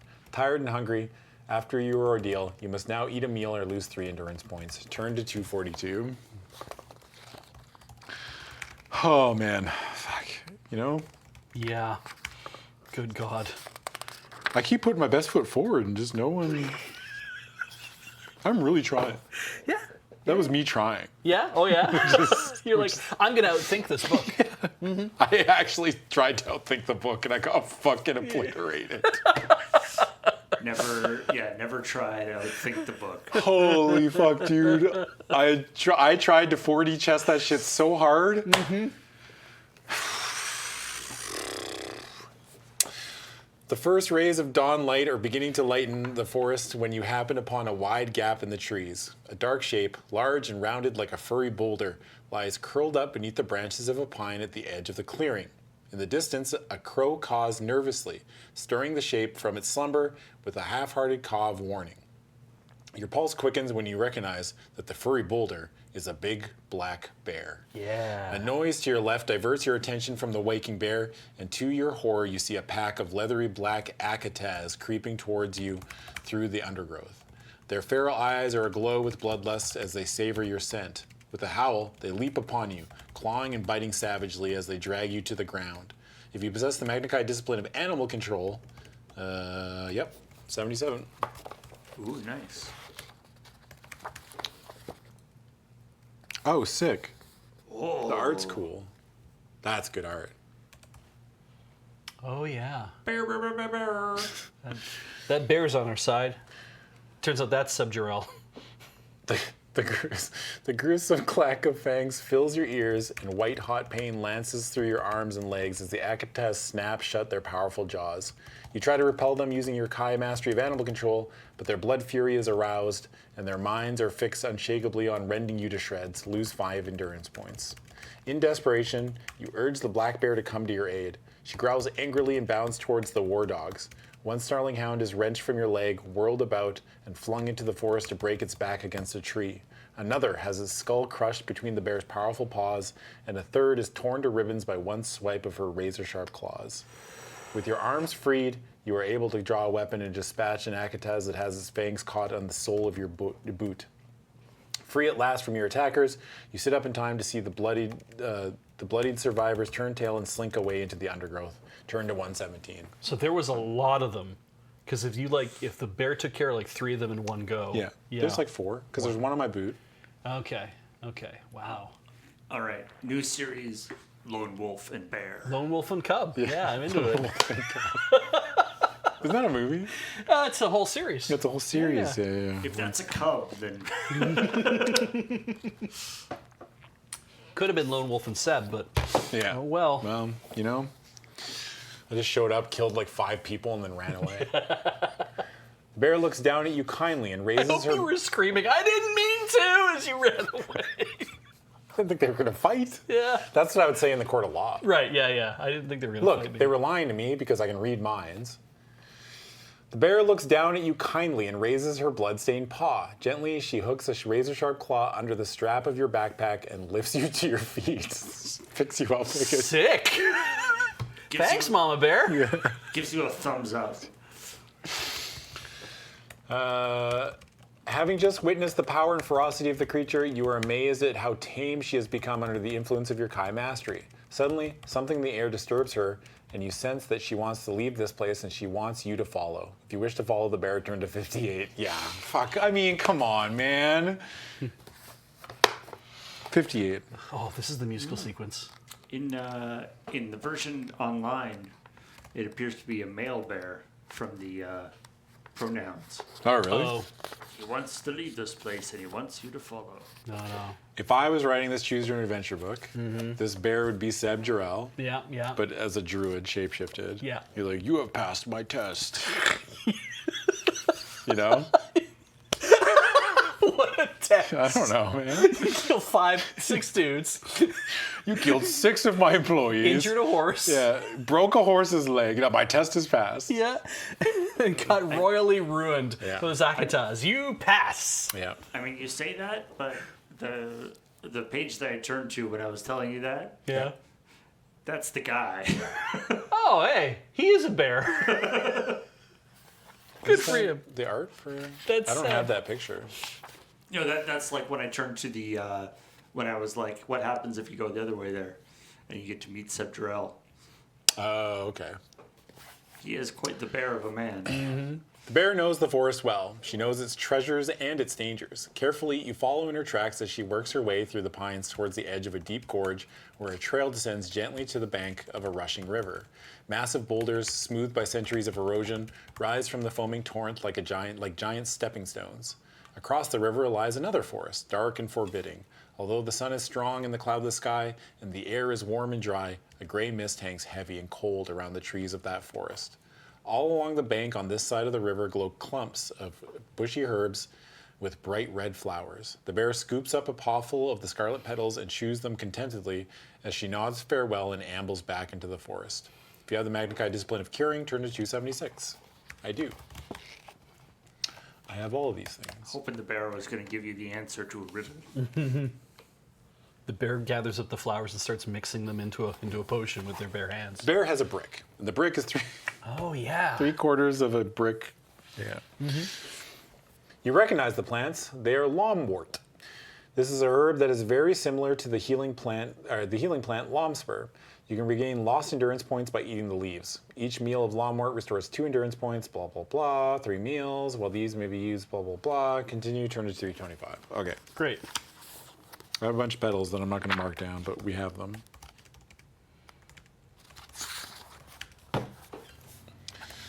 With care, you cross the raging river, leaping from one boulder to the next. The sun warms your body, but you feel an unexpected chill as soon as you set foot on the opposite bank.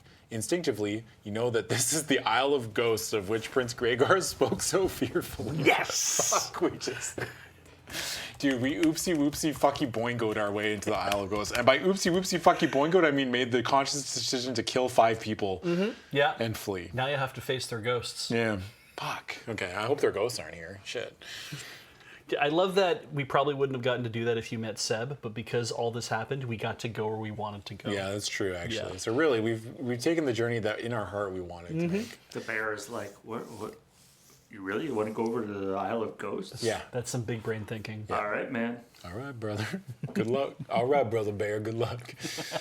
A stony trail leads into the heart of the mist-enshrouded trees. It is partially overgrown with sawbriar, and it tears mercilessly at your boots and leggings. Undaunted, you press on until forced to stop at the edge of a narrow chasm? Yeah, I know. More narrow chasm that bisects the trail. A tangle of yellowed bones lie at the bottom of the chasm, and a damp, unwholesome smell rises from a number of tiny caves which riddle the sheer walls. If you choose to attempt to jump across the narrow chasm, turn to 123. If you decide to look for a way around it, turn to 62. I'll jump. Kill me? 123? Dude. I'm sorry. I gotta show. Dude, I keep flipping past it. Ooh, merman. Dude, look at their eyes. Love that. I have fought those in many a game. What's up, man? Hey, Hey, you got any weed? That's what that guy's asking. Yeah, got a lighter? I need a lighter. Can I buy a dart for a loony? Be cool, dude. Those pupils are way dilated. Yeah. Okay, I'll do the talking. We're gonna come up on the boat. We're probably gonna scare him, but just let me talk and don't say anything. Yeah. Where are the Q-tips? Wong. He's saying that while they're like right at the boat. Yeah. Oh, God. What page did I say? Dart Looney was great. 123. 123, yeah.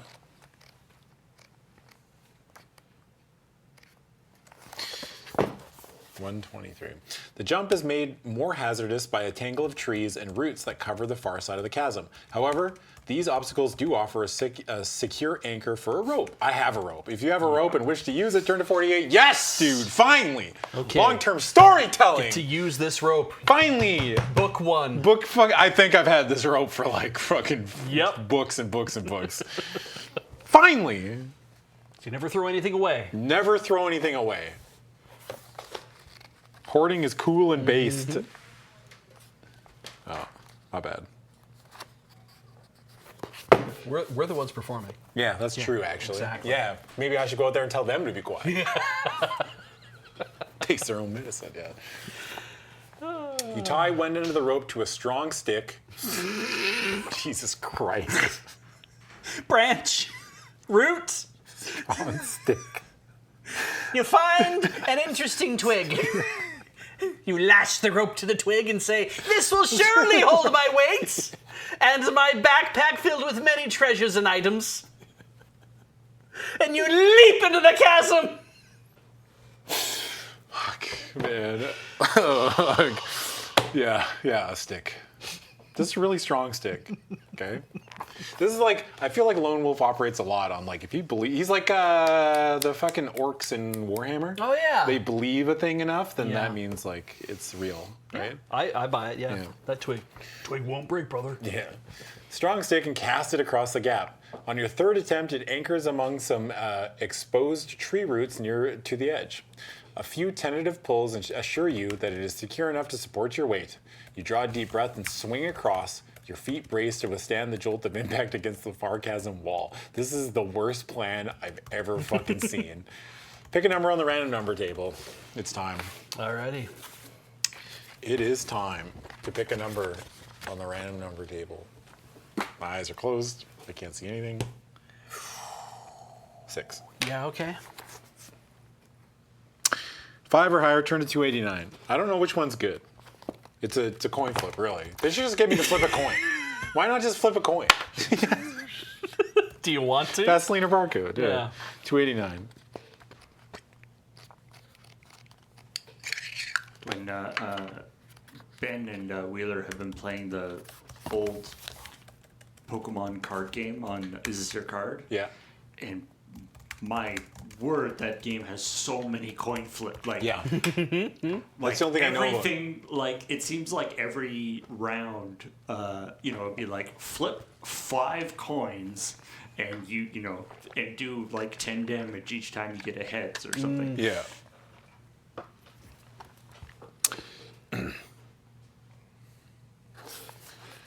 The collision with the far wall leaves you breathless, but otherwise unharmed. Gripping firmly with both hands, you haul yourself out of the chasm. Then you untie the stick from the end of the rope and wind it back into your pack. Oh, nice. We get to keep the rope before setting off deeper into the eerie forest. Turn to 50. Wow. That was easy. Dude, we're going to speed run this book. Yeah, we're gonna get there in no time. Yeah. Gonna jump on the back of Ganog's head and just like discombobulate. He spits up the lore stones. We eat them.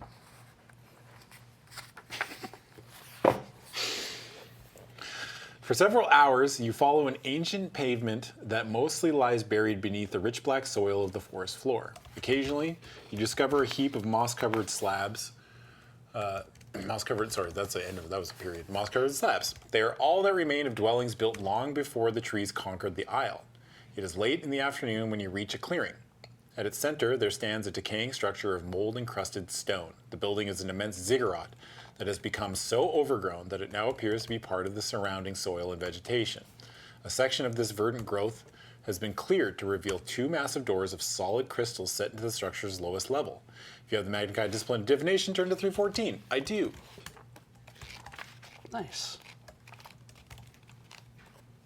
We're going to get an upgrade for our Summer Sword. Could you imagine? Yeah.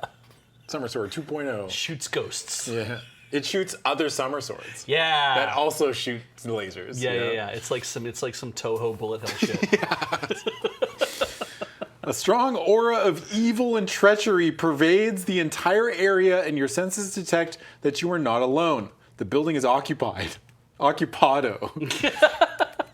Forewarned by your psychic skills, you avoid approaching the clearing. Fuck! Under cover of the dense undergrowth, you make your way around to the rear of the building where you witness a curious scene. Turn to 306. Damn, the whole building's evil and we just walked around it? Yeah. There's like 3 people dogging back there. Yeah. Hey, what do you do in the middle of a glade? It's true, actually. Fuck. I don't know. I've never been in the middle of a glade, so I don't know what I would do. Yeah. A dozen horses, bridled and furnished with coverings of black and gold, stand tethered to an obelisk of stone. 2 leather-clad soldiers sit nearby. They are sharing a pipe of aromatic Sienese tobacco as they gamble at cards. They each wear an emblem on their shoulder, which is also embroidered upon the horse's saddlecloths. It is a gold portcullis on a black crest. If you have traveled to the city of Veretta in a previous Lone Wolf adventure, turn to 65. If you have never been to the Stormlands, turn to 222. Have we been to Veretta? We sure have. Oh, okay. Which was that, a good one or a bad one? Oh God. You don't know or no? Which book did it say? I don't fucking. No, it didn't. Just The Stormlands was a whole place. Stormlands. Stormlands. Yeah, we spent a fair amount of time there, I seem to recall. Yeah, Veretta, I think we did end up. I think that's where we got Veretta was where we had that red pass. Dude, it's like so close. Is that Storn or Stom? Or It's Storm. Yes, with Storm? an M. T-O-R-N. Yeah. Yeah. It looks like an 6. M. Stormlands. Yeah, Veretta. It kind of does, yeah. Stormlands. Book 6, The Kingdoms It's of easier Terror. to see on that typing, but on mine it's like really close. We talked to the Soldiers of Fortune from Beretta. We had to go to Brass Street in Veretta. Cyrillus is a magician that does simple tricks, and he's from Veretta. Cyrillus, super pleased to fill us in. Let's see here. There's an archery tournament for the Silver Bow of Duodon. Cyrillus needs a nap. Yeah, now I remember. Yeah, and then we did some stuff. We got the Silver Bow of Duodon. I have no idea what happened to that, but I don't know. no, I think we still have it. We spent time in Veretta. Yeah. Okay. You recognize the emblem of Saloni, the smallest of the Stornland nations. The 2 soldiers are dressed in the uniforms of mercenary swordsmen from the town of Amory, which is situated close to its northern border. Fear and suspicion grow stronger, and you try to fathom a reason why these soldiers of fortune are here on this remote isle, 1,000 miles from their homeland. One of the men struggles to his feet and begins to walk towards you. You sense that he has not seen you. He is merely answering a call of nature. But you decide that it would be wise to slip away while you can. Under the cover of the forest, you return to the front of the building. Turn to 89. We're going back to the front? Didn't we say the building fucking exuded evil? Why are we going back to the front? Oh no! We'll walk around to the back again. Oh, that's We're like, curious. oh yeah, it's evil. And then we go to the back and we're like, oh fuck, soldiers. Yeah. Then we go to the front and we're like, oh fuck. You do this forever and ever until you die. Yeah. Maybe the front has gotten better. Maybe we already died. Maybe this true, is what yeah. we're cursed to do for the rest of our life. You're just hiding in the woods, and then the guy like walks over to do his business, and you're like, oh no, I can't move. And Oh, Seneschal points out, remember Amory? They executed you on arrival, and we had to roll back. It's like, shit, I do not remember that. I don't remember that at all. Let me just have a look. They executed us on arrival? It was in book 6. Let me pull this up. Kingdoms of Terror, Amory.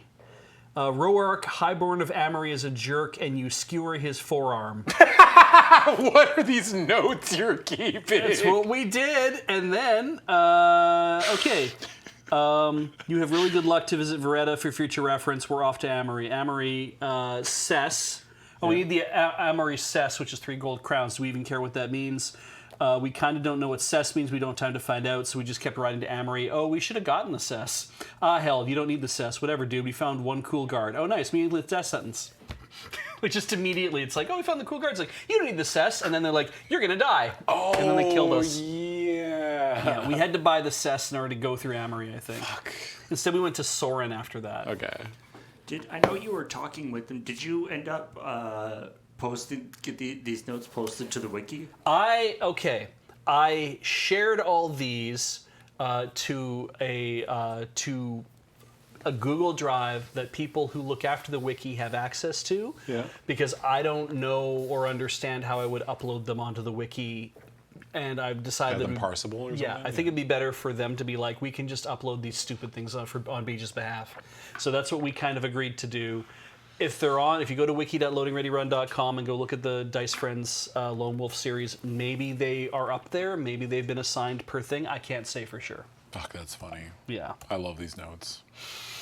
We stabbed his forearm? Yeah, it was a shithead sitting in a tavern in a different town, and then he said who he was, and we're like, this guy sucks, and so he wanted to fight us, so we skewered his forearm, and then he was really upset, and then we're like, nothing's gonna come of that, but he somehow got word back to the town that he oversees to say, if this motherfucker shows up, you need to kill him, and that's why our poster of us was like all over town to kill this guy, and then they did. Oh, okay. Yeah. Interesting. Curiosity overcomes your natural caution and prompts you to investigate the fascinating structure. You discover that the undergrowth has only recently been chopped away to give access to the doors where gaping, fire-blackened holes are all that remain of the crystal locks that have held them secure for centuries. Excuse me. Beyond the damaged doors, a dry, dark tunnel slopes gently downwards. It makes a twisting descent to a chamber that is huge, empty, and ringed by a score of openings. A greenish glow and the faint thrumming of discordant chanting draws you to one of these many portals. Beyond it, a staircase delves deeper into the earth. As you make your way carefully downward, the air becomes increasingly humid. The stairs are slick with moisture and crawling with spiders and other many-legged creatures that scuttle away at your approach. You count 60 steps before the staircase ends at a huge door stained black with damp and age. It is slightly ajar, and as you peer through the crack, you are chilled to the core by what lies beyond. Turn to 200. I always love the where you're given a choice and it's like faint thrumming goes from one of these portals. Yeah. It doesn't go, do you want to go down? It's just like, and You're going. you keep going. Yeah. It's like, Yeah. you got box texted into it. No saves. My DM used to say no save versus box text or flavor yeah. text. Yeah. Yeah. There's no save. You don't get a right. save, dude. It just happens. Yeah. Where the box text is like, this looks dangerous. As you walk into the room, you're like, hey! Behind the black door lies a vast temple lit by a ghastly green glow. This unnatural light radiates from columns of crystal that rise up from the floor and ascend into the dark reaches above. Near the center of the room is positioned a giant block of sculptured marble. All around it stand a group of hooded men, their faces hidden behind hideous masks of glass. The dismal sound of their chanting fills the chamber, and, as their leader takes a step forward and removes his mask, their voices rise in pitch and fervor. If you have traveled to the city of Veretta in a previous... Yes, I have. Okay, so 104. Yeah, it's funny because in the one on the screen, they don't ask if you've traveled to Veretta. They just said, have you been to the Stormlands of Central Magnamund? Oh, okay. Right? So kind of being like, we'll give you a bit of a play on this one, you Yeah. know, but... You recognize the pale, badly scarred features of Rourke, Yes! You motherfucker! Lord of the Salinese town of Amory. Because we've taken out this guy twice now. Yeah, I remember this guy now. Yeah. Because there's the thing in Amory, but then he was also the one that ambushed you with a bunch of undead guys at one point. Yep. Right? Yeah. I remember this guy now. He has aged much since your last meeting. God damn. Wow. Fucking. How long has it been? 5 years? God damn, brother. You look about 8,000. What happened? That's a rough 5 years. That's like a hard 5 years. Man, that's where you go oh man, wow. Hey man, you're looking really good for 80. Yeah. I'm 45. I'm 45. Why don't you You're moisturize? how old? Yeah. You never want somebody to be like, tell them your age, and they'd be like, ooh. You know? Oh, is that right? Yeah. Oh, okay. His once jet black hair is now streaked with gray, and he walks with a stoop, as if burdened by a heavy pack. His eyes are still as cold and as cruel as they were when he attempted to kill you 4 years ago. Turned to 263. Finally hit puberty. Love it. That was 4 years ago. I mean, a lot of stuff has happened in 4 years. I'm a different person. You're a different person. Yeah. Like, if we can't keep track of everybody who may or may not have possibly tried or we killed. We killed. We have Or killed they a lot tried of to people. kill us. Yeah. You know, bygones can be bygones. Like, I almost forgot that I killed 5 people this morning. Yeah. You know? We were It having just a good time. happens. It just, you know? That was just a misunderstanding. All right.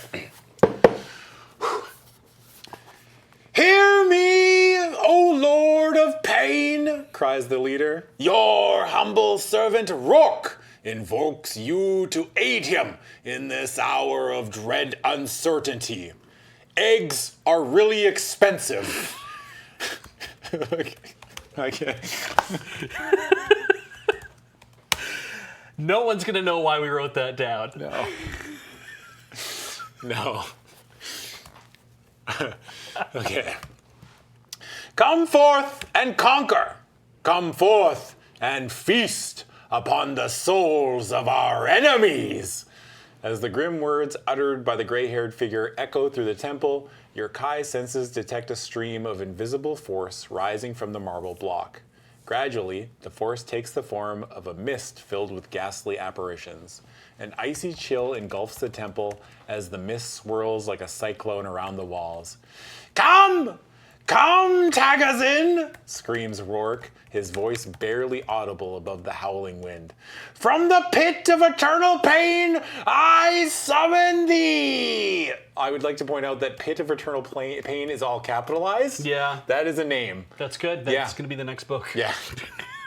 Dude. TM. You know? Like... If you possess the Magna Chi discipline of divination and have reached the rank of a Mentora, turn to 298. That's me. I have reached the rank of Mentora. I'm a Mentora. A tingling sensation electrifies your senses and fills your mind with images of events which took place in the temple thousands of years ago. So strong are the psychic residues that linger here that the images appear breathtakingly vivid. During the age of the Old Kingdoms, when the Elder Magi ruled the land, this temple was a place of learning and experimentation. It was here they developed their knowledge and understanding of nature, and many beneficial discoveries were made to the betterment of Magnamund. The guardians of this laboratory were a Drodaran species called the Patar. They served the Elder Magi, and in return, they were entrusted with the newfound secrets of herbcraft and druidic lore. Yet, the Patar betrayed that trust when they allowed the Senaris, a clan of evil druids, into the temple to plunder its secrets. The Seners called upon their demon lord, who appeared in this very chamber. He took all that the Elder Magi had nurtured and cultivated, and he turned it against them in the form of a deadly plague that decimated their species. In the wake of their destruction, the Seners and Patar rose to power, but their reign was short-lived. A clan of goodly druids called the Herbalish. I heard that you shouldn't you shouldn't. They're Herbalish. Yeah, you know? yeah. You shouldn't work for them. Yeah. You're gonna get locked into like buying a whole bunch of stuff you don't need, and you'll never be able to sell to anybody else. The fucking Herbalish. The Herbalish. That's funny. She doesn't look Herbalish.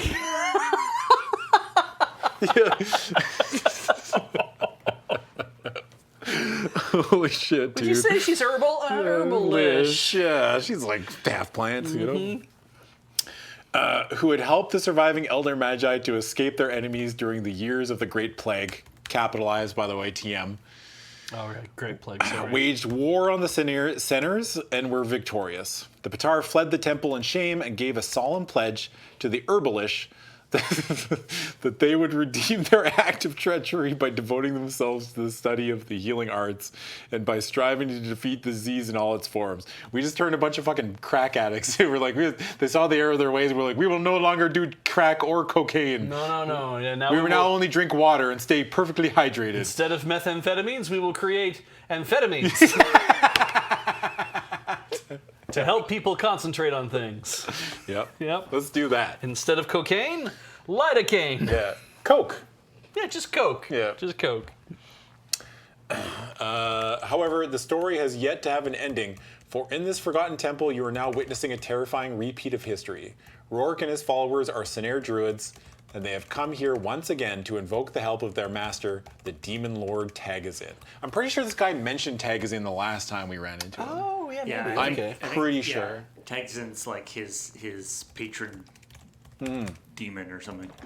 Because like you have to have if you're in a demonic pact, you have a patron, right? Is that how it Yeah, I works? think that's why all the dead people came up. He like invoked him or whatever, and all the because we had to fight a bunch of dead people. I feel like Rourke is just kind of like sitting there, be like, so you done with the flashback now? Can we kill you now? Can we continue with the? Yeah. You understand the whole context? Okay, cool. Okay, turn to 116. I do like that they bring back characters that we just like run into I randomly. mean, hey, this guy's caused more problems for you than like the evil demon bad guy. That's true, actually. Yeah, yeah. That guy you just one-shotted. God, imagine if we never ran into him. Yeah, and we just find him. We're like, who the fuck is this? Oh, guy? right. It would have been like, did you go to Surrounds? Yeah, we were in Valletta and everything. yeah. It's like, yeah, well, remember Rourke? Yeah. No. The swirling mists draw in towards the marble block.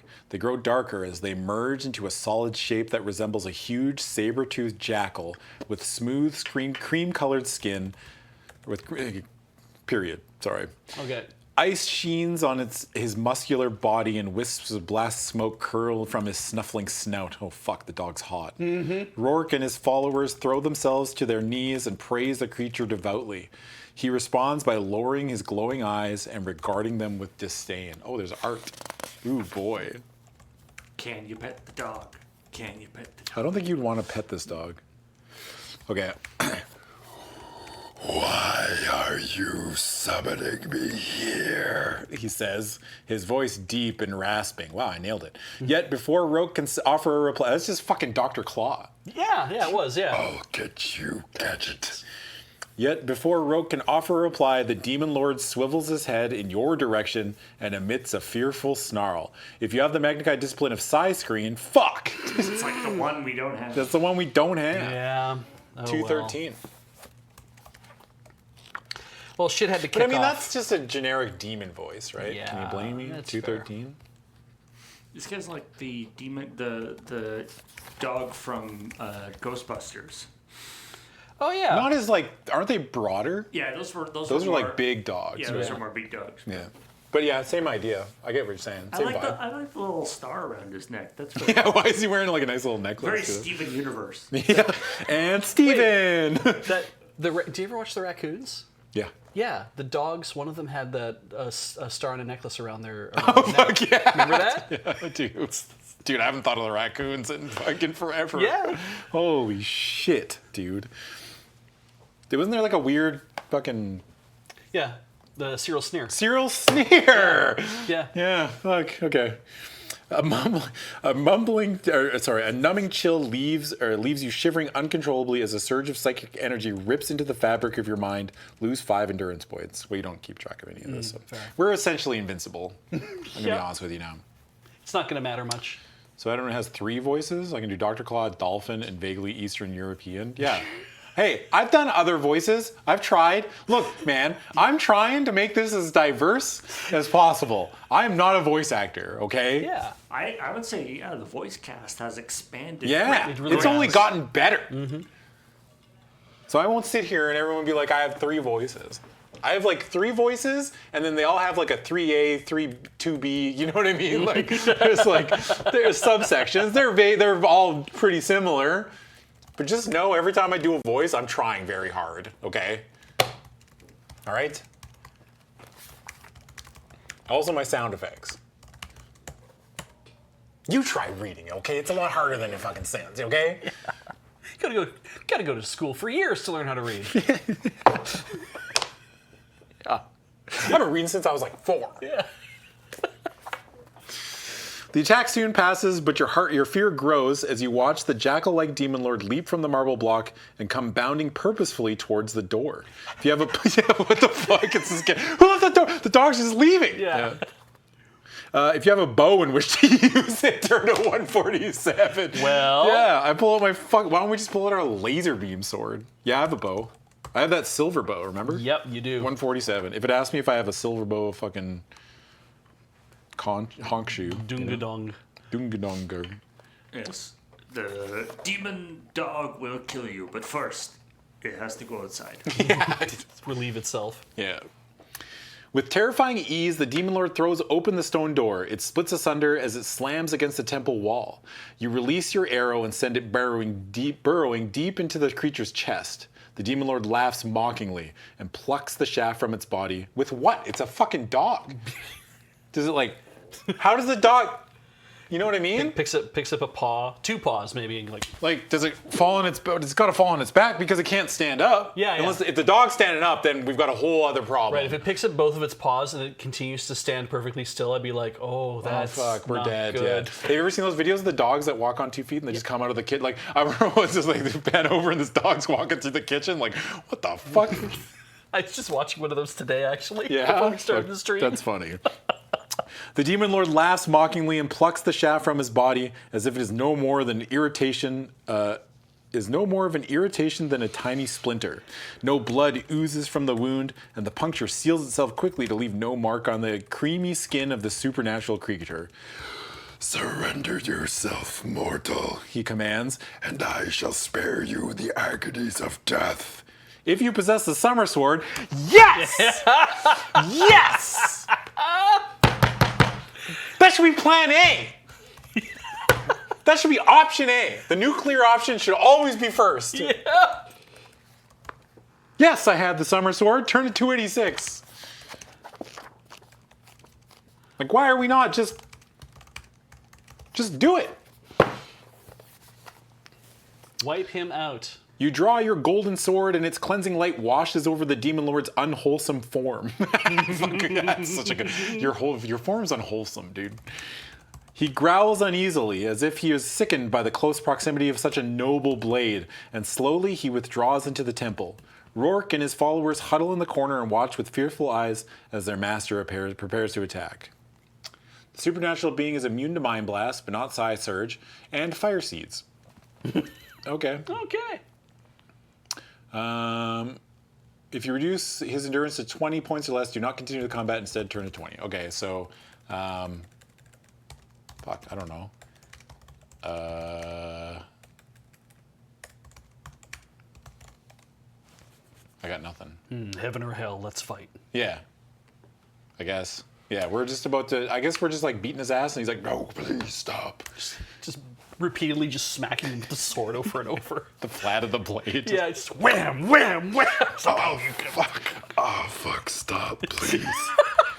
God, it fucking hurts. Don't just stand there, you druids. Do something. Sorry, sir. We're cowards, sir. Oh, fuck. God, my fucking head hurts. Turn to 20. Rub his nose in it. That's pretty good, yeah. Yeah. We rub his nose in the summoning circle. Oh, fuck. Don't you ever do this again. If you possess a spray bottle, Oh, fuck. Yeah. Oh, fucking that voice is hilarious. Yeah, it's pretty good. Why do you think I kept saying it over and over again? Fuck me, shit. Oh, god damn it. It does get funnier the more you complain. Oh, my fucking head. Oh, fuck. Yeah. Tagazin shudders as the blows of the summer sword rob him of his supernatural strength. Ooh. His body becomes pale, almost translucent, and tiny tendrils of smoke curl from his skin as if his body is slowly evaporating. He retreats towards the center of the temple and leaps onto the marble block. He emits a chilling howl, and suddenly the shadowy chamber is flooded with a blinding light. Thunder booms and the walls shake. Terrified, Rourke and his companions flee through the shattered doors and scramble up the stairs. Crackling bolts of white lightning leap from the marble block to tear great chunks of rock from the walls, and the air seethes with a cloying stench of decay that threatens to suffocate you. Suffocate. With terror in your heart, you bound up the stairs and escape as the defeated spirit of the demon lord vents its spite on the chamber below. Turn to 341. That's it? That's all that fucking happens? It's just, well, I guess we couldn't see Tagazin gone. They might, or either that or they have plans for Tagazin or Rourke. We maybe get to meet Rourke. Dude, I like that we all run out and then we're all standing there like looking on the inside and then we're like, you're in the middle of a bunch of cultists. You gonna do anything? Yeah. 341. Hell yeah, we heroically beat up a dog. Oh, fuck. Jesus, fuck me, man. Don't fuck. Turn my fucking... Oh, my fucking head, lay off. Oh, lay off. Fuck. Lay off, guy. Lay off me. This fucking hurts. You're a fucking sicko. Get away from me. Get away from me, you freak. Okay, I'm gonna kill my voice. I can already feel it. Dust clogs your throat, and the roar of falling stone is deafening as you race towards the surface. When you reach the ramp leading to the crystal doors, you discover that it is split wide open. A web of cracks zigzags across the sundered halves, and an ever-growing mound of rubble threatens to seal off the exit. Desperately, you claw your way across the jagged debris, passing by the bodies of some of Rourke's followers. With but a second to spare, you dive through the shrinking exit as the ceiling collapses with a tremendous crash. You may wish to note that you have visited the Isle of Ghosts for future reference. Wait, this is all? This was it? That was all it was ever gonna be. That's it? There's just one temple? It's an isle. It's a whole aisle. But Where's the ghosts? It's shit, that's a big aisle. I mean, Yeah, like, it's fucking big. like when I look at it, also, I mean, it's only an aisle because it, like, when you see how big it is next to like some of the other things, it's only an aisle because it's surrounded by rivers. Yeah. Does that make Does it that an make it an island? isle? I don't know. I don't know. Is my bathtub an aisle? You know? Same idea. Right? Surrounded by water. Checkmate, demon lord. All right. Outside the situation is outside. I love outside the situation is remarkably calm. But yeah, there's still those like two guards that were just like hanging out and like playing chess or whatever. Yeah. Dude, outside the situation is remarkably calm is so funny. Holy shit. Only a slight ground tremor and a sound, like distant thunder, hints at the incredible destruction taking place inside the temple. The clearing is deserted and you are beginning to think you are the only one to have escaped when you detect the sound of horses galloping away. You spin around and glimpse three riders disappearing along a track that heads off to the east. It is nearly dark and they are soon swallowed up by the shadows of the forest. If you decide to follow them, turn to 181. If you choose to ignore them and spend the night in the clearing, turn to 19. If you're not going to follow them, do you really want to spend the night in the clearing beside the collapsed building that the demon dog was in? What we should do is take a quick break. Yeah, because it's been a couple hours, and we'll be back in like 3 minutes. So everybody get up, get some water. I'm gonna get more water. Me too. We'll be back. All right, everyone, sit tight.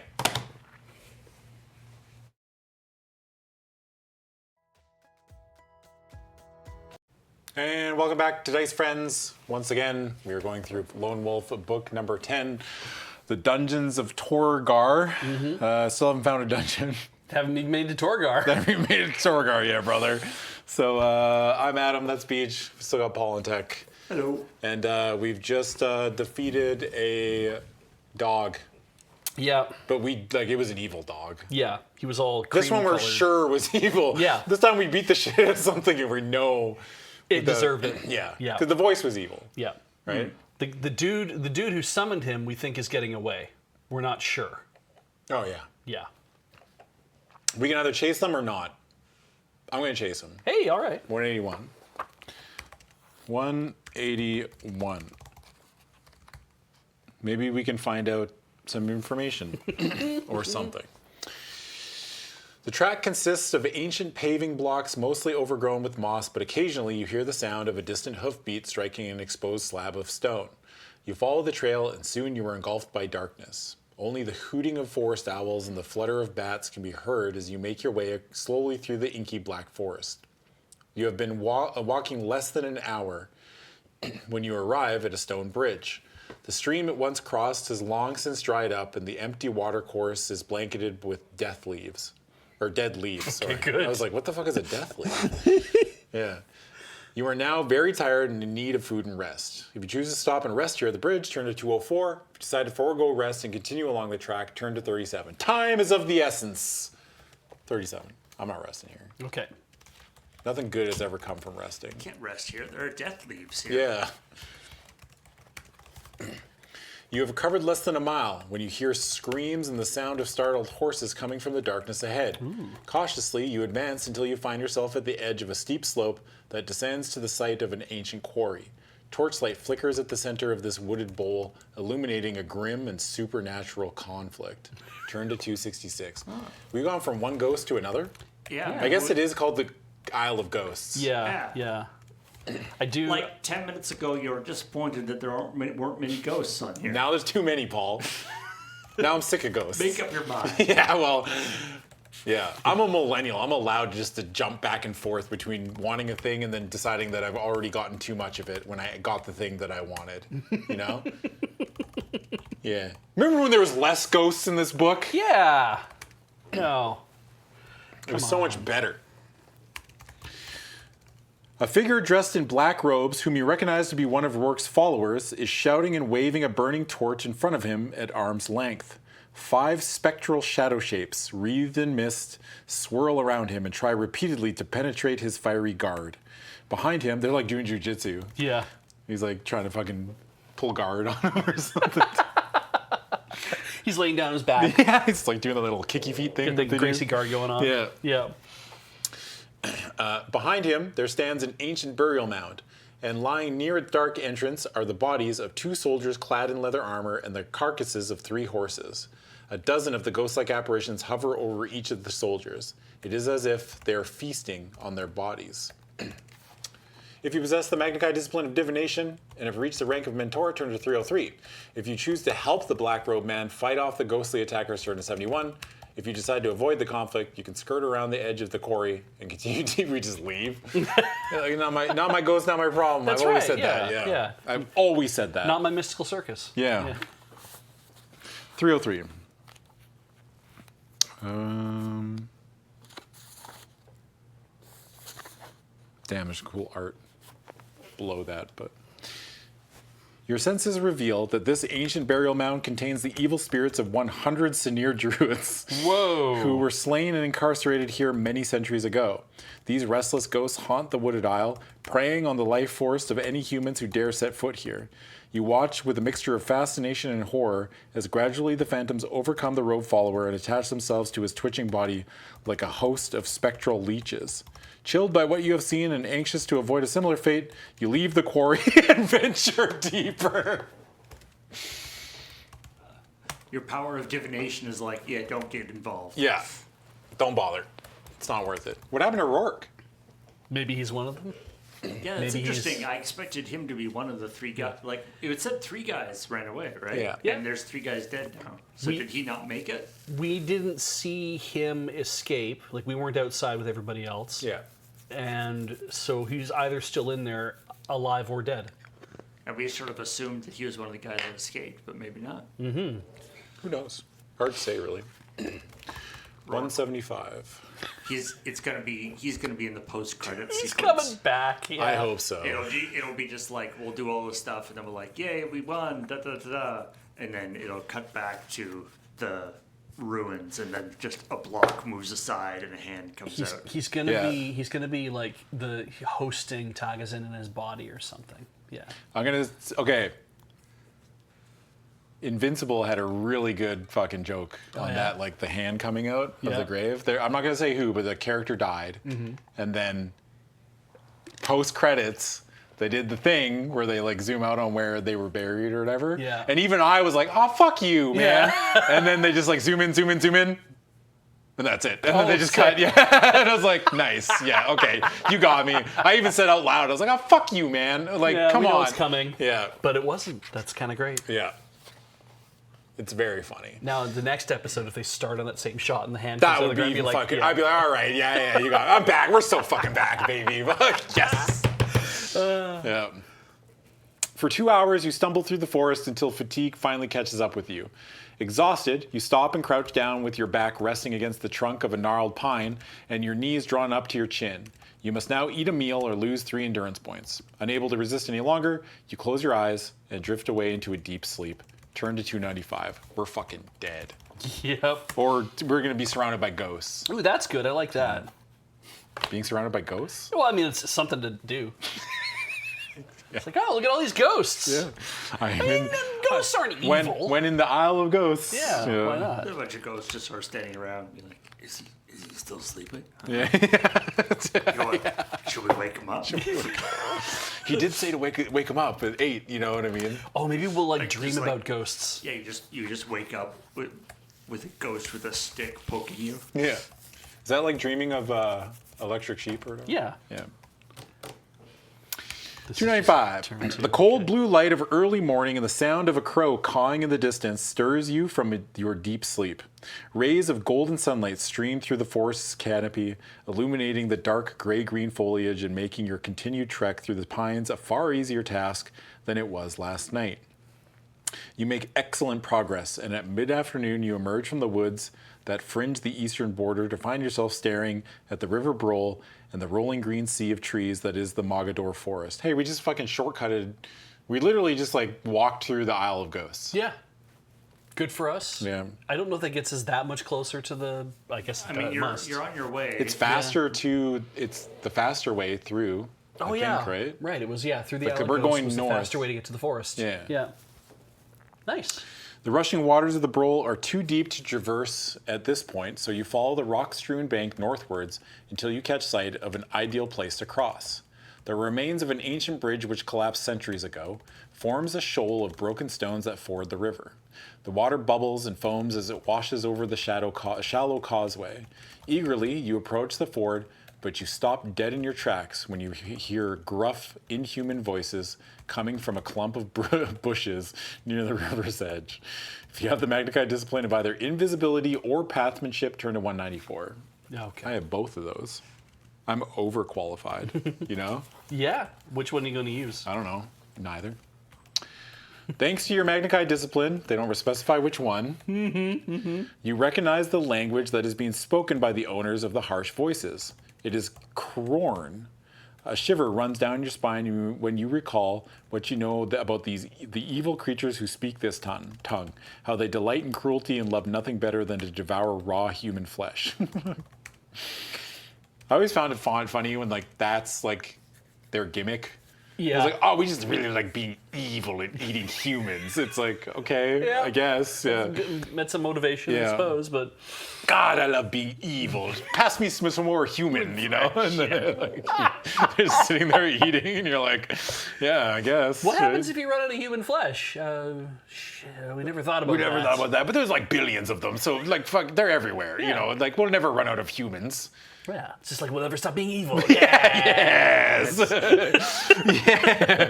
As long as we never stop being evil. Yeah. And to be clear, from our perspective, we are also evil. Yeah.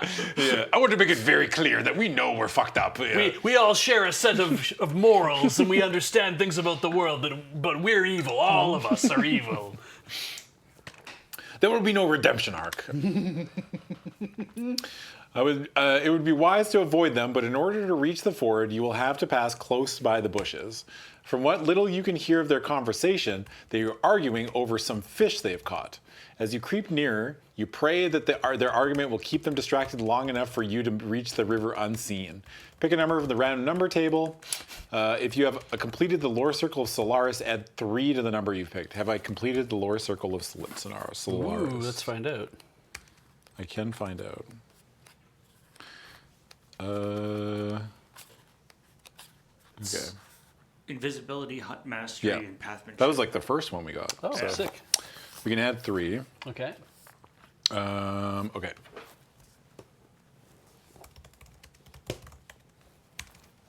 Eight. So an 11. That's even higher. If you go over Done. 10, you die. 335. Well, it's got to be the good one because it's higher, right? You are so stealthy that you actually just disappear. Couldn't we just turn invisible?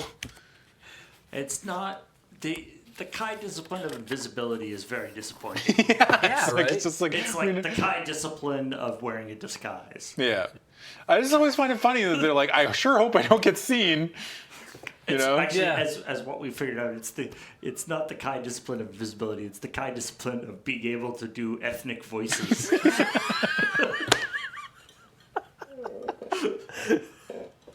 Yeah. Oh, I call this invisibility.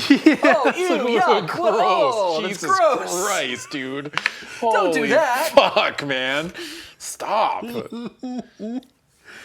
Swiftly, you cross the rocky causeway, taking care to tread on only those stones that rise above the foaming white torrent.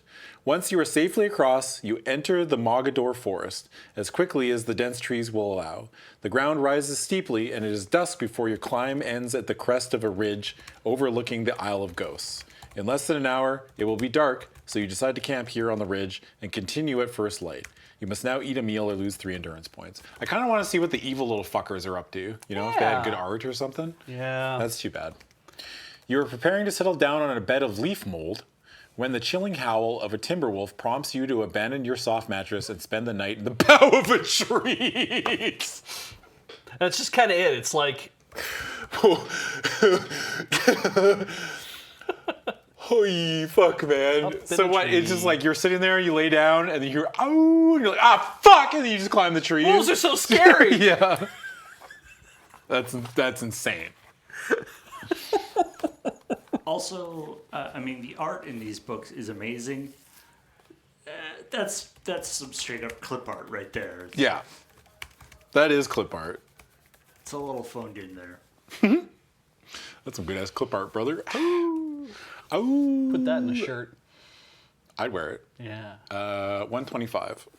I did have, like, you know how, I mean, they're cool now because Irony. the irony of them. Yeah, but like those shirts with like a wolf on them or whatever. Yeah, the kind I of had- airbrushed. Yeah, I had one of those, and it was like fucking like emerald green. Oh, nice. Yeah. I wore that shit, and I got made fun of for it too. Oh. It's like, I don't know, man. It's just a fucking shirt. Who Yeah, cares? yeah. It's just what does it matter what's on it? As long as it's not something mean. It's just a fucking dog. Yeah. Sorry, wolf. Your journey northwards through the Mogador forest is a long and tiring trek fraught with danger. Roving bands of Krorn and packs of savage timberwolves demand that you remain vigilant at all times. Actually, wait, is there a picture of Korn in the beast Oh, area? yeah, you want to see what they look, the little evil fuckers? I don't know. Yep. Really? They're like weird little men. They're just little guys. You want me to read? I'll read the fucking lore on them. Already. Okay. In the age of old kingdoms, a surviving species of Drodaran heritage on the brink of extinction due to the Great Plague, capitalized TM, interbred with a sentient Agarashi group. From this unholy union emerged the Krorn, resilient beings that endured the plague and now dwell within the forests of Magador, Ogia, and the Hammerlands. Originally enslaved by the invading Dracarim, MS 2850 to 3152, the Krorn have since become exploited as slave soldiers by Dracarim warlords, as well as targeted by opportunistic bandits and mercenaries seeking to capture them for their own gain. Krorn are repugnant, hairless humanoids with grotesquely enlarged muscular shoulders and twisted sinewy arms that extend below their knobby knees. Their shuffling gait is due to their stumpy bow legs, while their dun brown skin, wrinkled like aged leather, exudes a slicked, polished sheen. Possessing thick brows, broad noses, razor-sharp canine teeth, and uniformly black, deeply set eyes, the Krorn emanate an aura of primal savagery. With limited intelligence, the Krorn display wanton aggression rooted in their Agarashi lineage, particularly when encountering humans, whom they relish consuming. Got to throw that in there. Yeah, don't forget. The sentence, they relish consuming, is very funny. It's so formal. Yes, They they relish consuming. Armed with wooden clubs adorned with iron spikes, sticks with nails in them. Yeah. Armed with advanced weapons like sticks with nails in them. They prove challenging to control on the battlefield, prone to impulsive attacks against their foes. However, once victorious, They seldom pursue fleeing enemies, instead pausing to feast upon the fallen corpses. Despite their intellectual shortcomings, the Khorne possess a rudimentary cunning and communicate through a guttural language inherited from their Agarashi ancestors. This allows for a surprising level of coordination during hunts, employing pack tactics to ambush foes from various angles, and employing crude yet effective traps to capture larger prey. If gifted with greater intelligence, the Khorne's physical prowess and social structure would render them an exponentially more formidable menace. Good thing they're stupid. Yeah. All right. We got to keep putting that thing in the water that makes the Khorne dumb. Okay? Nobody forget, okay? Because if we forget, we're all fucked. Yep. So just keep poisoning the water hole. The moment they straighten their legs, they're going to realize. Yeah, we're fucked, dude. Yeah, They that's stand. If one of them decides to stand up straight and think for itself, we're fucking doomed. Yep. Okay? Yeah, no one can take over them at that point. So when we build Khorne apartments, put asbestos in the walls. Use lead pipes. Yeah. So, yeah, as long as we're all on the same page. Okay. 125. 125? Yeah. Yeah. Yeah. Your journey northwards through the Mogador Forest is a long and tiring trek fraught with danger. Roving bands of Khorne and packs. Oh yeah, we said this. Your only consolation on this long and lonely trek is that wild game is plentiful and you experience no shortage of food. If you possess a blanket, its comfort and warmth allow you to recover 2 endurance points as you travel. Do we have a fucking blanket? I don't know. I fucking have a blanket. Oh my God. I wrote it down. I got a blanket, dog. Have a got- blanket with a capital B. Yeah. You got your little blankie. On the morning of your 9th day in the forest, you notice that the gray pines are beginning to thin out and the ground is becoming dusty and sparsely vegetated. Soon, you happen upon a road constructed of broken stones that leaves the forest and disappears into a barren landscape of yellow sulfurous soil. Excuse me. You check your map and it confirms your suspicions.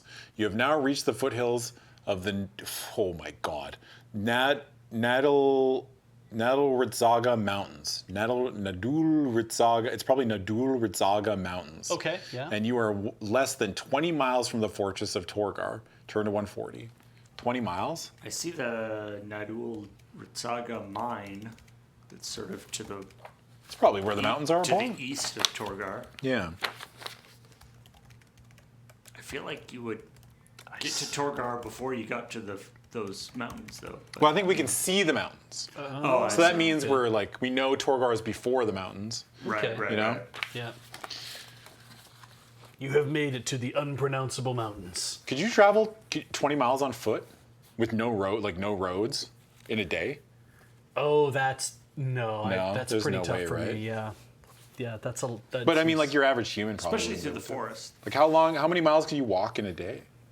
I don't know. I guess it depends on your speed, but let's assume like an average speed. So I think I could walk 10 kilometers in a few hours. And so, Yeah, You're like, how long would it take you to do the Terry Fox run? oh shit. That's 10 kilometers, right? I was very out of shape when I was young too, Yeah. and I know that it took me like 45 minutes or like a little longer to run the Terry Fox, like the 5K.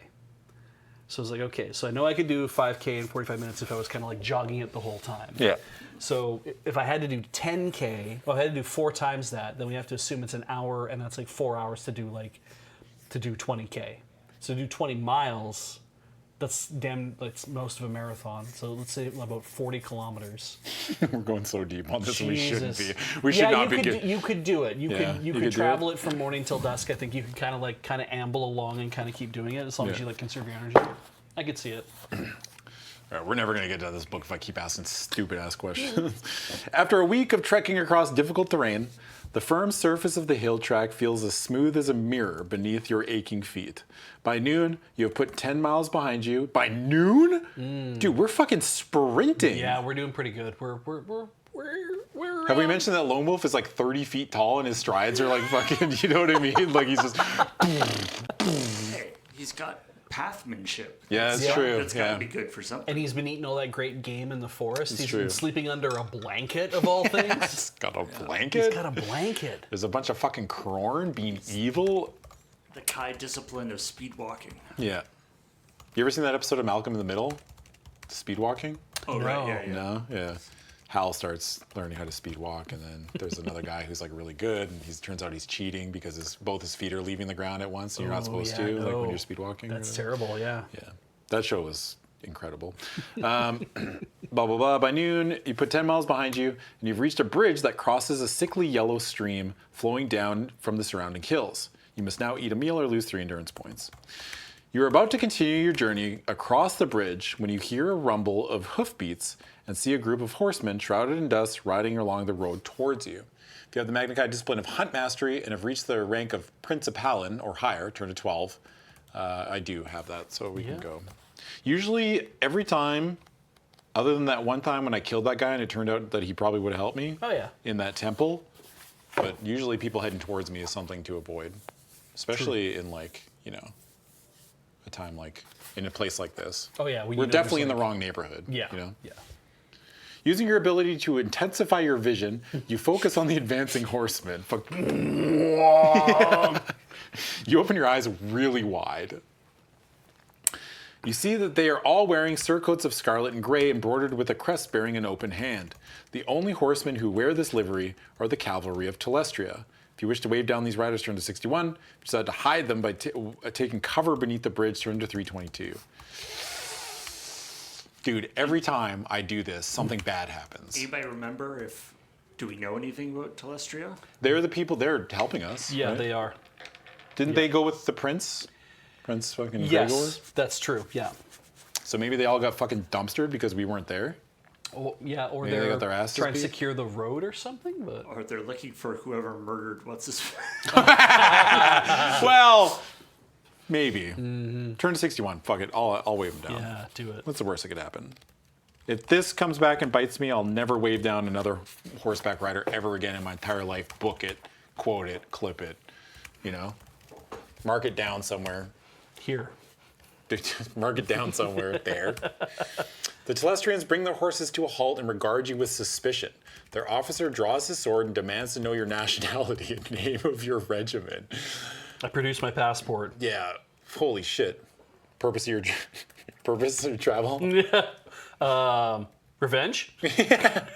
On who? Sauron. Who you got? Who the fuck is Sauron? You reply in his native tongue that you are an Erwin Pathfinder, and a smile spreads slowly across his rugged face. He tells you that he and his men are scouts who have been sent to make sure that the hills are free of enemy troops. Your Kai sixth sense confirms that he speaks the truth, and when he offers to take you to meet his commander, you accept the invitation gladly. Turn to 6. Wow. Okay. Cool.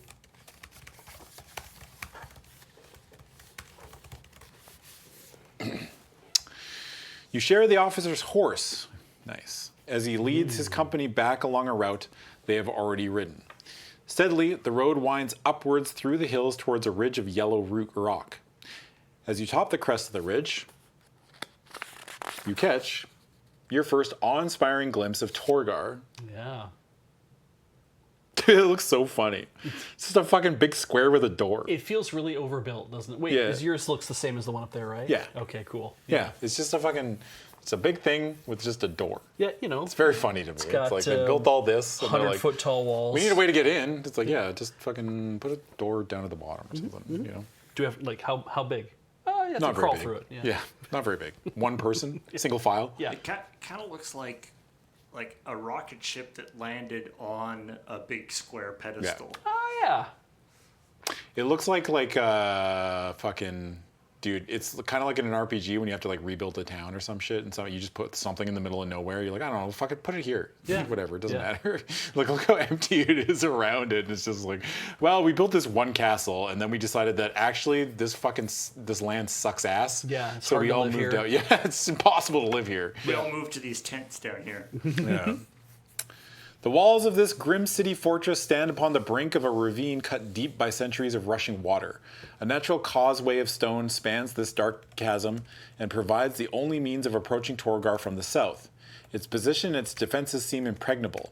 It commands the only road into the barren land of Gatan, and any who dare travel upon this road must pass over the causeway and through the city's great iron gate. In the past, there have been few who would venture willingly to Torgar, but now the causeway and its approaches swarm with such men. They are the soldiers of Telestria and Palmyrian, and they have come with their engines of war to lay siege to the grim Dracarum fortress. The scout officer spurs his horse away from the ridge, and you are carried towards a cluster of tents that stand on high ground overlooking the siege works. As you arrive, a small group of knights step forward to take the horse's reins.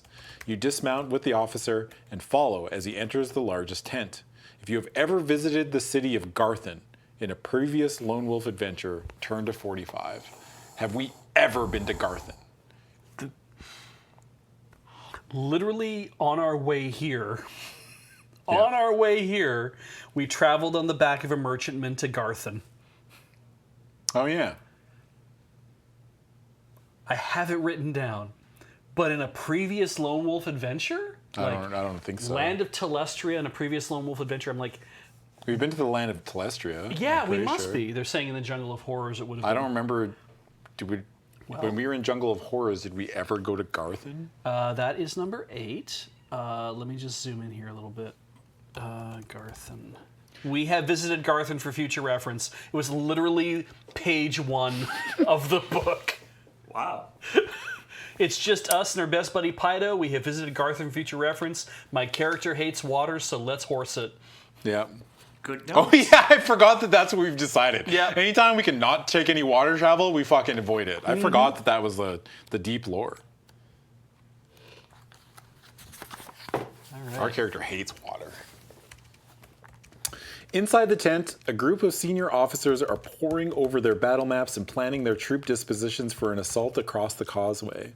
Their leader has his back to you, but when he turns to see who has entered his tent, you recognize him at once. He is Adamus, the Lord Constable of Garthen.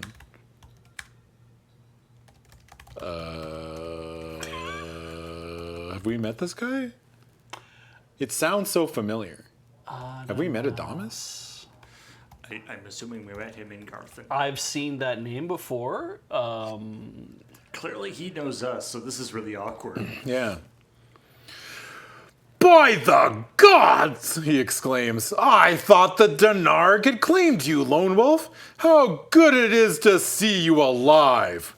This is where you go, hey, you! Hey. Yeah! Yeah. Oh, yeah. I said we made the joke about the Battlestar Galactica guy, Oh, yeah, that's right. the Dama, right? Right, That's right, we did. Yeah. Edward James Olmos. He dismisses his captains and bids you to tell him what has happened since you last met. Well, fuck, a lot. Yeah. Did we leave out the part where we killed Jacob Sebelers? We might not have killed him. We might have Well, like, I mean, we killed a bunch of his friends. killed a bunch of his friends, yeah. So you wish to break into Torgar, he says thoughtfully. How strange it is that our goals are so similar. Come. Ah, it's very sinister.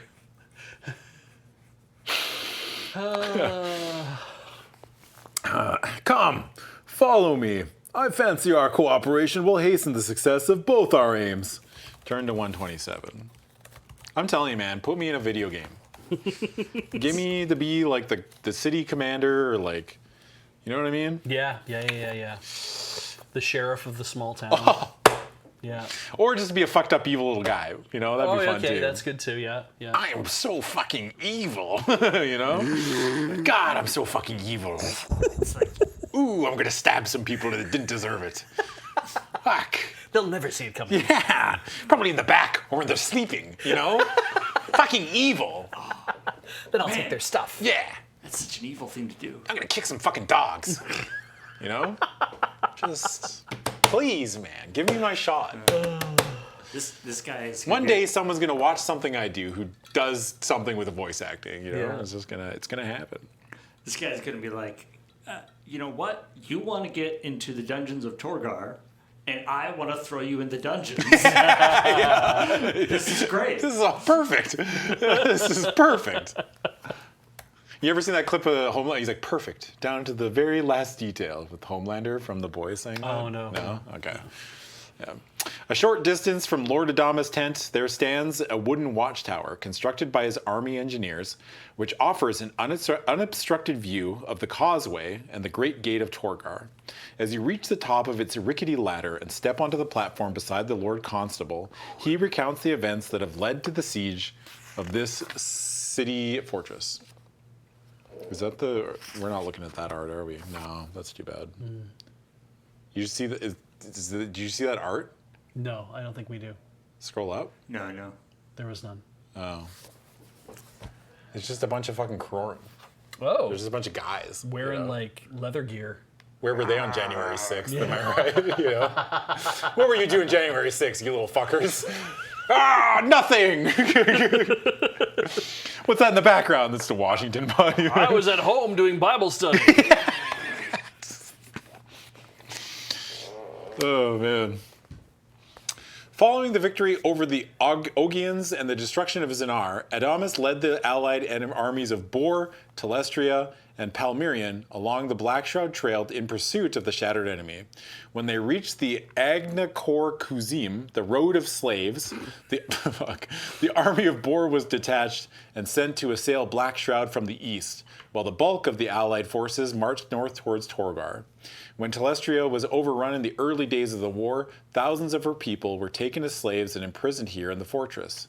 Lord Adamas swore that one day he would free them, and he was determined to fulfill his solemn pledge. Dude, are we going to get to relive the... I don't know what movie it's from, but it's like, you're all free now. You know, when he punches the wall through that castle, and everyone's like, yay. It's like an old martial arts flick. No, I don't. I only know it because there's a fighting game streamer that ends... Anytime he would end like a major tournament, he would... set everyone free is what the thing. Okay. But are we gonna do that? You're all free now. And they're like, yay! And they run through the fucking wall of the castle. Yeah, it's so good. Ricky O. Yeah. Oh, really? Yeah. Oh, okay. Ricky O. I didn't know the name of the movie, but I've seen the clip a billion times. I can hear the music too. The dun, dun, dun. Yeah. During the march north, a great battle was fought near the wastelands of Zatezna against two Giak armies led by Dark Lord Kragenskull and Dark Lord Clanzor. Yeah, their mothers love them. Jesus Christ, the dude. best names. Yeah. Ach, die Kragenskull! Both were soundly defeated by the Allies and sent back to Cragmantle to lick their wounds. Gross.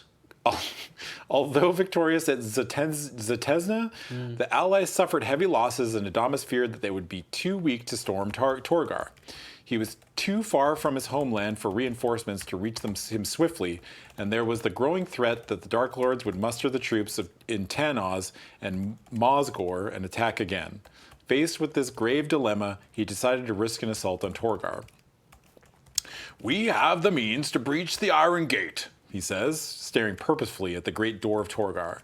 "The Elder Magi have given us a device that will reduce it to twisted scrap, and when we march through the portal and free our people, we shall have all the reinforcements we need." Okay, hold up. So his idea... Hold up. Let me get this straight. His plan is to free a bunch of people that have been captured in Torgar forever, and that's the reinforcements that we're going to get? Yeah, because obviously they've been very well fed, and they're extremely fit. Yes. Because they've been kept in prison. Yes. That's how it works. Yeah. I mean, when Mike Tyson came out of prison, he was jacked. Oh, absolutely. So that's the same thing, right? Same principle. We have 1,000 Mike Tysons in that fucking castle, and we have to let them out. Yeah. You know? I'm down here to kick them ass. That was... Fuck, I didn't expect you to do a good Mike Tyson, but that's a good Mike Tyson. Shit. Okay. I would need more things to say. I can't really spit off the top of my dome as him. But that's good. That's good enough for the joke. Yeah. And the clip. Just cut it off there, okay? I do gotta say, sometimes when you're clipping things, it's too long. Fucking cut it at the joke. You know what I mean? You don't need all the 20 seconds afterwards. Yeah, that's true. Keep it succinct, all right? More is less.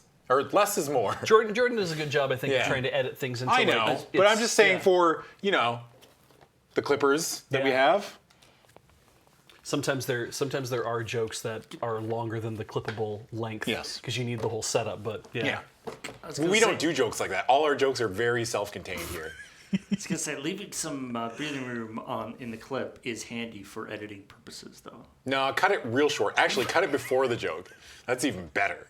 Yeah, God, I'm pretty dude. sure she doesn't download the clip though, does she? Or does she actually? Yeah. I thought she uses the clip as a reference to where to go get it from the. Oh, No, we download the clips. All right, cool. Yeah. I know it's hard. I'm just kidding. Don't listen to anything I just said. Mostly I'm trying to make Beej laugh. That's it. My whole gauge for all this is I know I can't make Paul laugh. Right? I just know. I know now. I've given up. Yeah. It's gone out to pasture, dude. It's so hard to hear him laugh. Like I never hear him laugh. So my only gauge is if I can make Beej laugh, I assume that all of you laugh just as loud and easily as Beej does. Okay? I tend to pop off pretty well. It's true. So every time Beej laughs, just know I know that all you fuckers are laughing the same way, right? The thing that consistently makes me laugh the most in these is because I usually get to the page like a few seconds before you do because I can just click on the link. Yeah. And so when you're like, oh man, I bet this is gonna go great, and then click on And the then link. it goes miserably. Yeah. That's what what gets- consistently makes me laugh the most. So Paul just really wants me to see me get my divine fucking retribution. Is what the vibe I'm getting. Yeah. One day I'm gonna walk into the office, I'm gonna get struck by lightning, and Paul's like, that's when I'll get it. That's when he's like, holy shit. Yeah. It's only funny if you're like, man, today is a great day that I won't be hit by lightning. And then I walk outside and get struck by lightning, and you're like, Yeah. yeah. It's gotta have the lead up. Yeah.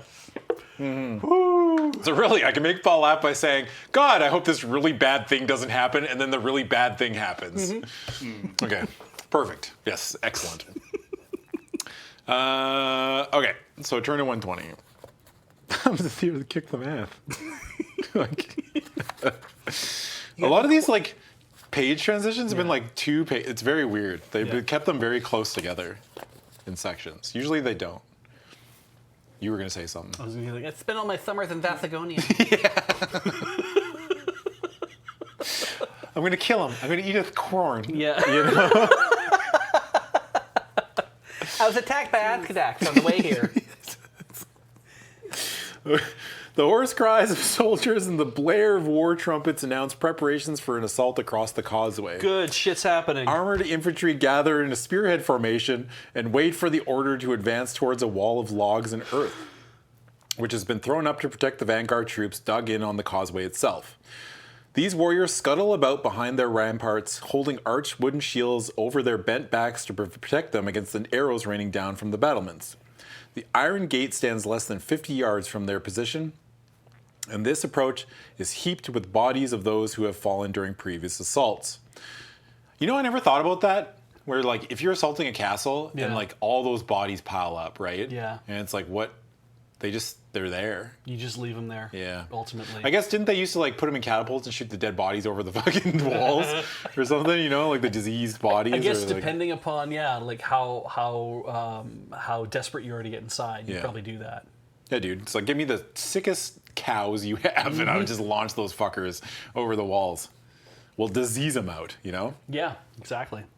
Someone's going to want to eat that beef, and they'll have mad cow disease. You accompany Lord Adamus as he makes his way through the massed ranks of infantry and enters a trench which zigzags towards the causeway. He stops at a log-lined hollow dug out in the trench wall and speaks with a captain who is lying there nursing a broken arm. The wounded officer hands him his leather satchel, and Adamus continues along the trench until he reaches the center of the causeway. There, you both take cover with the vanguard and peer through a slit in the log wall at the formidable entrance to Torgar. Turn to 78. Wow, okay. Why are we shooting diseased cows at them? Diseased. Oh, I was supposed to find diseased cows? How many cows have you shot? 80? I don't know. We just kept firing. Yeah. You know? It's an impressive... Fuck. Holy shit, dude. Why did they open with this? It's an impressive looking door, says Thomas. Nice door. Nice door, dude. Fuck, that's a nice door. Adamas, they're the enemy. Yeah, but fuck, look at it. Yeah. Look at it. There's 2 halves. There's no way in. Excellent strapping. Oh, fuck, Like, it's just thick. Just look at the handiwork, Yeah. like carved into every. Yeah. I know they're the enemy, but I can appreciate a good door. Yeah, it's like, fuck, look at it. It's just a nice door. I wonder how thick that door is. I think we're gonna find out. I want a cup of that door's piss. Yeah. Doors on fucking performance-enhancing doors. It's an impressive looking door, says Adamas, studying the wall of black iron, pitted and streaked with age. But every door has its key, and we have the key to this one. Okay, cool, nice. He flips open the leather satchel and removes what appears to be a mass of triangular crystals fused into one solid lump. This is the device that the Elder Magi prepared for us. It is to be placed at the foot of the door, and it is activated by pressing this shard. It's a fucking bomb! What? It's got a fucking button? Created an intricate device. Yeah. They sent you off with thoughts and prayers. Yes. They gave these guys a Bomb. Yeah. Wait a minute. You're fucking right. They're like, oh, I don't know. We sent the lone wolf off with like a fucking how you do in 7 hours of prayer, but you guys get the bomb. I'm like, this shit sucks.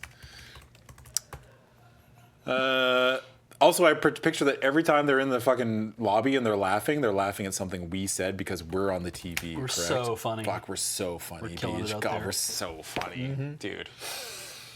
We're so cool and smart and handsome and funny. That's why everyone shows up and watches us do this. Yes. Yeah. Okay, sorry. Yeah. This is the device that the Elder Magi prepared for us. It has to be placed at the foot of the door, and it is activated by pressing this shard. And there's like a big red beep, beep, like an arrow. It's like a tutorial in a game, you know? Yeah. He says, pointing to a sliver of crystal protruding from his side. This thing will explode precisely 10 seconds after the shard is... 10 seconds is not enough time, dude. What the fuck do you mean 10 seconds? You mean if I push this shard? No! Yeah. Beep, beep, fuck! Calmly, he takes a coin from his pocket and flicks it into the air. One of us must place the device. All right, call it Vaseline or barcode. What the fuck? Holy shit, dude. What do you mean fucking flip a coin? It's gonna be one of the two of us. Yeah. You Fucking said put my nose, yeah, you know, like, one of us has to... Sorry, brother, you're last. We're the only two left with to stand a chance of surviving the run. He nods at his clenched fist and invites you to call heads or tails. If you have the Magnified Discipline of Divinity, we're gonna cheat. We're gonna cheat. Cheat our way. Yeah, I'll cheat. I'll fucking send him. I'm not going, dude. Fuck that. Dude, you could just guess. Fuck, I kind of want to guess. Nah, I'm cheating. Fuck him. Yeah, cheat. Yeah, I'm cheating. Definitely cheat. 14. I am fucking cheating. You focus your Kai skill on Adamas's hand, but you cannot tell which side of the coin is showing. All you can detect is a strong magical aura. It indicates that the coin is magically shielded. You have no option but to get. He's had so many people do Yeah. this shit to him. Dude, what? prepped I'm the anti- only Kai! Yeah. He prepped an anti-Kai cheating coin just for this purpose. Dude. All right. Fuck. Tails never fails. 212.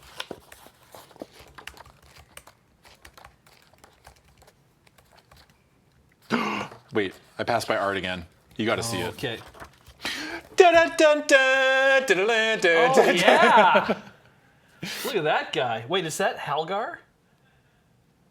I don't know. Oh, because remember we 208? met like a dude in the early on with like the bullwhip and whatnot. So it's like, oh, I wonder if that's Halgar. Oh well. No, I don't know. Okay. I think that was the guy, though. The guy that was in the thing. Maybe we decided to fight him. I don't know. But Maybe anyway. we had the option, yeah. What did I say? 212? Okay.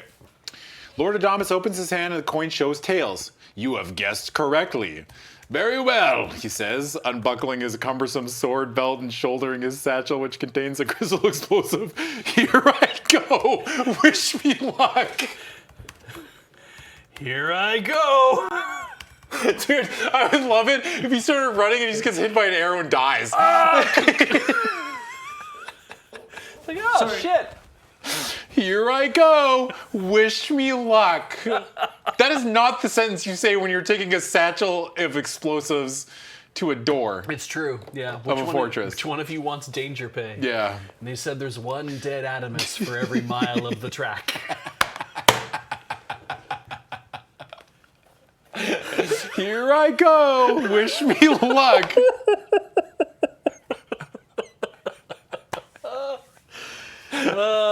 Tell my wife and kids I love them. He orders the vanguard to provide covering fire with their crossbows, and then he clambers over the rampart and sprints towards the Torgar gate. Brave Lone Wolf won the coin flip and sent Lord Adamus on his own to the gate. Are we going to tell people that we did it? Oh, fuck. I mean, if he dies in the way, we're going to have to do it. Yeah. Yeah. Pick a number on the random number table. Oh, that's not good. Fuck. Oh, no, that's not good. Okay. Holy shit, I'm crying. Not a bad split. It's really Here hard I to tell. go. Wish me luck. Fucking. It would have been even more tragic if he literally just didn't say a word and just started doing everything. 3. Ooh, oh no. 3's bad. Yeah, Yep. 3's real bad. I'm gonna be saying that in my head for like weeks. Here I go. Wish me luck. Fucking strapped with this fucking bomb trying to run. Oh man. Remember that for Let's Snoke. Yeah. Definitely, 221. He's gonna die. He's dead. Sorry, wait a minute. I just, again, out of curiosity. Yeah. So you called tails. Yeah. If you go heads, does he still go? By your heads. He opens his fist. You see that the coin shows tails, which was what it shows tails either way. Sure. Yeah. So we know that it happened no matter what. Yeah. Yeah, we didn't. Yeah. So yeah, it could have gone either way. Here I go. Wish me luck. 221. Okay. Okay, fuck. Everyone get ready because this guy's going to get fucking eviscerated. Yeah. Oh, this is not going to end well for him. Oh my god. Dude. Okay. A yell arises from the battlements when the defenders see Adamus appear and a mass of boulders hurtle down at him. How big of boulders are we talking? The size of a large boulder. Yeah. Yeah. With cat-like agility, he veers left and right, weaving his way through the falling rocks which smash onto the causeway with a terrific roar. He reaches the door, tears the satchel from his shoulder, and primes the crystal explosive. Automatically, you begin counting the seconds as he runs back through the rubble and the dead bodies. 2, 3, 4. Then your heart leaps into your throat as you see him felled by a rock and crash headlong to the ground. If you wish to sprint toward and attempt to rescue him, turn to 138. If you choose to stay where you are and observe his plight, turn to 207. Interesting. I wished him luck, but he didn't survive. Yeah. How peculiar. Holy Jesus Christ. That's tragic. I think I'll write a poem about it. Observe his plight is an insane sentence. And you just sat there and chose to observe his plight? Oh, Yeah. What else was I gonna do? What do you mean, man? I won the coin flip.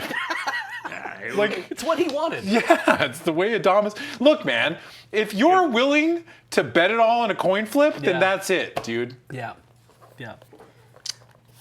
Clearly, God chose him for this. Fate has spoken and said that he was meant to get beamed in the I'm head staying with a where I am, random dude. rock. I'm not going anywhere. I'm over it. Using your Magnikai discipline of binoculars. Okay, hold up. Slowly, he drags himself to his feet and stumbles drunkenly towards the rampart. You shout encouragement. Then a starburst of pain explodes in your head, and the taste of blood fills your mouth. You have been struck in the face by a Dracarum arrow. Oh, fuck See, my this face. is what makes me laugh. We got shot in the face. You have been struck in the face by a Shakaram arrow. It has pierced your left eye and lodged itself in your brain. Death is instantaneous. Tragically, your life and your quest end here. Karma hits fast That's around so good. Holy fuck. Okay. Roll back 221. Yeah, what page was it on? 221. Okay, yeah. So 138 if we want to go. 138? yeah. Fuck, that's funny. here. Yeah, after 10 books, Yeah. somebody just randomly shoots you with an arrow, and that's Yeah. what kills. That's what kills you. You've Yeah. killed how many demons, how many monsters? Yeah. That's what did us in, dude. Some random guy on the battlement is like, hey, I got him. Karma works fast? That's not karma. That's self-preservation. Like, there's a difference. Look, none of you are lone wolf. I'm lone wolf. You wouldn't understand the pressure I'm facing from I'm forward facing towards the public. Yeah. You know? Yeah. So I've got like everything I'm doing. Everywhere you go, you're the savior of somewhere. Yeah. Yeah. So it's like sometimes being the savior is exhausting. Yeah, it's true. Yeah. And I don't got to save everybody. I can't save everyone. Yeah. Sometimes I just want to go into the forest and fight ghosts. Yeah. Sometimes I want to go in the forest and be a fucked up little guy with the corn and Yeah. eat some fucking fish. Yeah, exactly. Okay? Maybe the guys on the battlements were like, man, I can't believe Yeah. Lone Wolf didn't save that guy. I'm going to shoot him with this arrow. Oh, what a dickhead. Fucking shit. Like, I don't know. Yeah, it's just like, I don't know. I thought he dodged it or blocked it or something. Oh, beast man, what'd you do? His buddy's actually like, that ain't ever going to hit it. Oh. 20 ducats says I fucking hit him in the face. No, You're you up. don't. All Fuck right. your hot. Oh, fuck. Oh, you do this. Oh, Jesus. Oh, Jesus. You know that the... Me, lone wolf, died exactly how I wanted to, falling onto my own arrow. You know the Dark Lord's going to take credit for that? Yeah. Yeah. You killed him? I killed him. I killed him.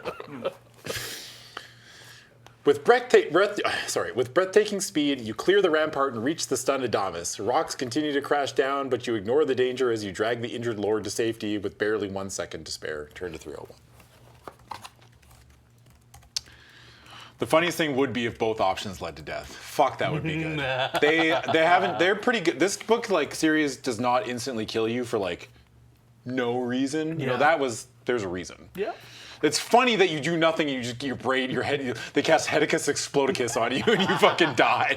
You know, Yeah. Hedicus Explodicus, and It's trying to teach you lessons about courage, right? Yeah, that's true, yep. Yeah. And so the self-preservation. It's Yeah. like, the smart thing to do here is put yourself in danger, and that's how you'll live.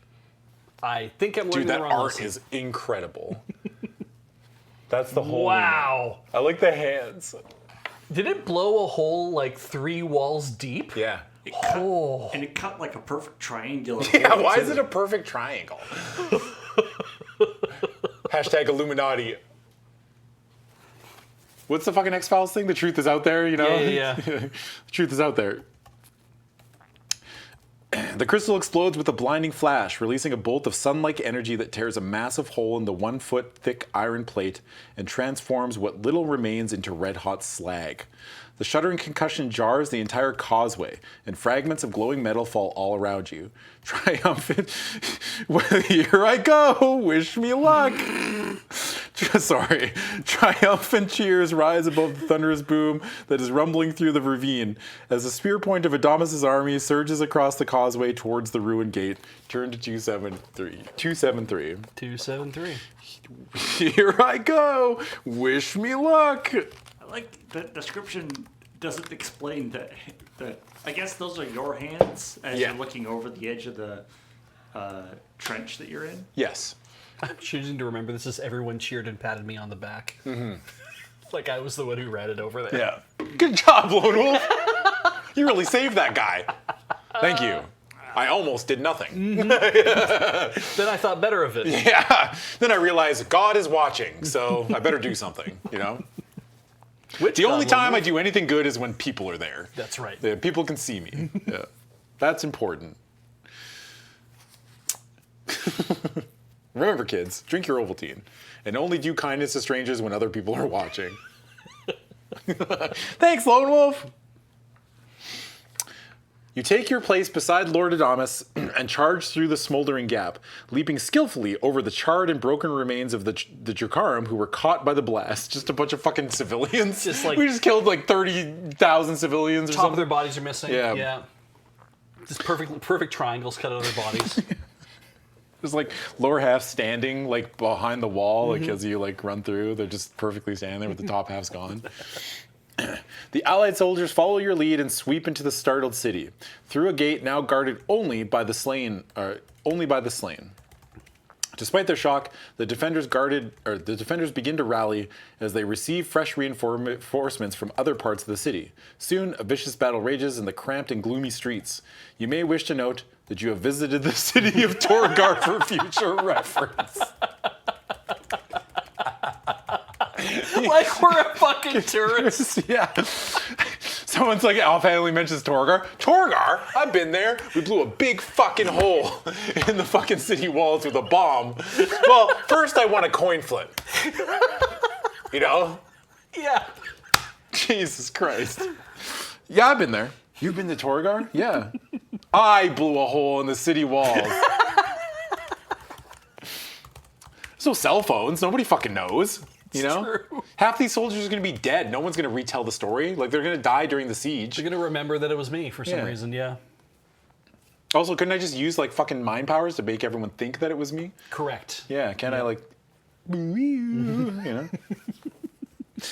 You lead a group of Palmyrian men-at-arms across a courtyard into a dingy street where you find yourself confronted by a regiment of Drukarim garrison troops. They have gathered to make a wall of shields behind a pair of small figures. They are black-robed and cowled, and each is holding a yellow globe. Ah, the piss circles. Yeah. Yeah, the piss balls. The pee is stored in the balls. If you possess the Magnified discipline of divination and have reached a rank of tutelary or higher, turn to 22. Yeah, I do. Okay. Divination is coming up a lot in this Yep, particular one. sure is. It was the divination. They just buffed it, Paul, in the patch notes. Oh, So nice. now they're really trying to make divination, like, you know, worthwhile. Divination spec. Give everyone Yeah. a reason to use it. Yeah. All these people have been using divination. They're like, all my choices are marksmanship or pathmanship or invisibility. Yeah. What about divination? Your Magnified skill warns you that the robed figures possess magical abilities. Oh, I thought they were just guys who like globes. Yeah. Holy fuck, dude. The glass globes they are holding contain a volatile mixture of phosphorus and oil. If the globes break, the contents will burst into flames immediately upon contact with the air. If you have a bow and wish to fire an arrow at one of the globes, turn to 293. Fuck yeah, I do. This shit always works. Yeah, this shit always works. 293, dog. I'm a fucked up little wizard and I've got a bomb. Oh, fuck. Shit. I think things get funnier when the bad guy says, I'm a fucked up little X, you know? I'm a fucked up little gremlin and I've got a bomb, you know? Funnier. It just I'm with you on this. Yeah, Yeah, dude. absolutely. It's just like when they loudly state that they're fucked up and evil, like, shit's way funnier. I am just a fucking little freak. I love watching people die, especially humans. Certain amount of self-awareness. Yeah. It's refreshing, you know? The two diminutive magicians see you level your bow, and immediately they realize that they are in mortal danger. Oh, fuck. Chuckles, I'm in danger. Oh, fuck, shit, fuck, man, fuck. As you take aim, they get ready to hurl their spears at the Palmyrians. It's like Pick a number on the random number table, right? It's Yeah. like, good luck, assholes. I've got this exploding sphere. What are you gonna do? Oh no, he's got a bow. He's got a gun! Fuck! Oh, fuck! Pick a What's number on that the random thing number do? table. It's a coin flip. Come on, Ader. Oh, it is quite the coin flip, Yeah, though, it isn't is. it? Yeah, wow. Don't worry, Beej. I've never been more confident in 8 or higher in my life. Oh, let's do that again. Oh, fuck. Well, It's a 5. that's a 5. Damn. All right, well, we Wait, failed. What's your missile bonus? None? Oh yeah, add any missile bonuses you have. The fuck is my missile bonus? I don't know if is having that awesome bow give us a missile bonus. I don't fucking know. I don't know How many either. missiles do you have? Yeah, I don't fucking... Wait. What the fuck is my missile bonus? Does the silver bow give you something cool? I don't fucking know. I don't write down stat lines. Silver bow of Duodon grants +3 to something. Oh, hey, that makes it +8. Let's go, dude. Yeah, fuck yeah. 164. We won. Silver bow. Easy, dude. Missile bonuses. More like hittle bonuses, am I right? Yes. They don't missile here. Nope, always hittles. Nothing but hills. That sucks. That one sucks. It's fine. Let's keep rolling. Hittle sucks ass, dude. Okay, what did they say? Is it 164 if we Yeah. do well? Okay. Okay. Hell yeah. Your arrow screams towards a magician and shatters the sphere collapsed in his claw-like hand. Claw-like. I was kind of hoping we'd miss. Yeah. We hit the magician in the heart and kill him instantly. And Oh, no. Yeah, no, but that's what happens when you miss the sphere. It's Right. like you hit him in the heart, he's like, ah, fuck, and he just dies. Yeah. There is a brilliant flash as it explodes, scattering fragments that hiss like a host of fiery snakes among the Dracarum. The second magician drops his sphere, setting off another explosion. Ah, fuck! The Dracarum scream in pain and terror as the fragments burn everything they touch. Turn to 332. God, I love fucking up weird, evil little lizards, you know? We're the heroes. The other guy Okay. just like, oh no, drops his sphere. Oh no! Yeah, I was gonna like the first guy. Okay, yeah, like he got hit by an arrow. Yeah. Not much you can do about that. The second guy, though. Yeah. Like, Doug, what are you doing? He's like, Doug! He just goes like that and he opens shit. He's like, Doug! And he drops it. He's like, oh, fuck! Fucking idiot. They killed Doug! That guy has lost his sphere privileges. Yeah. Why do we always give the wizards the spheres? Why not a big guy?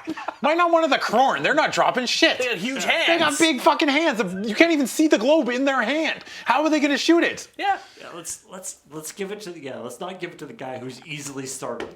One of them's up on the battlement's like, that's it, I'm going to the suggestion box. And they fucking walk down, right down the fucking, stop giving the piss globes to the fucking weird little wizards. Thanks. And then dies of being on fire.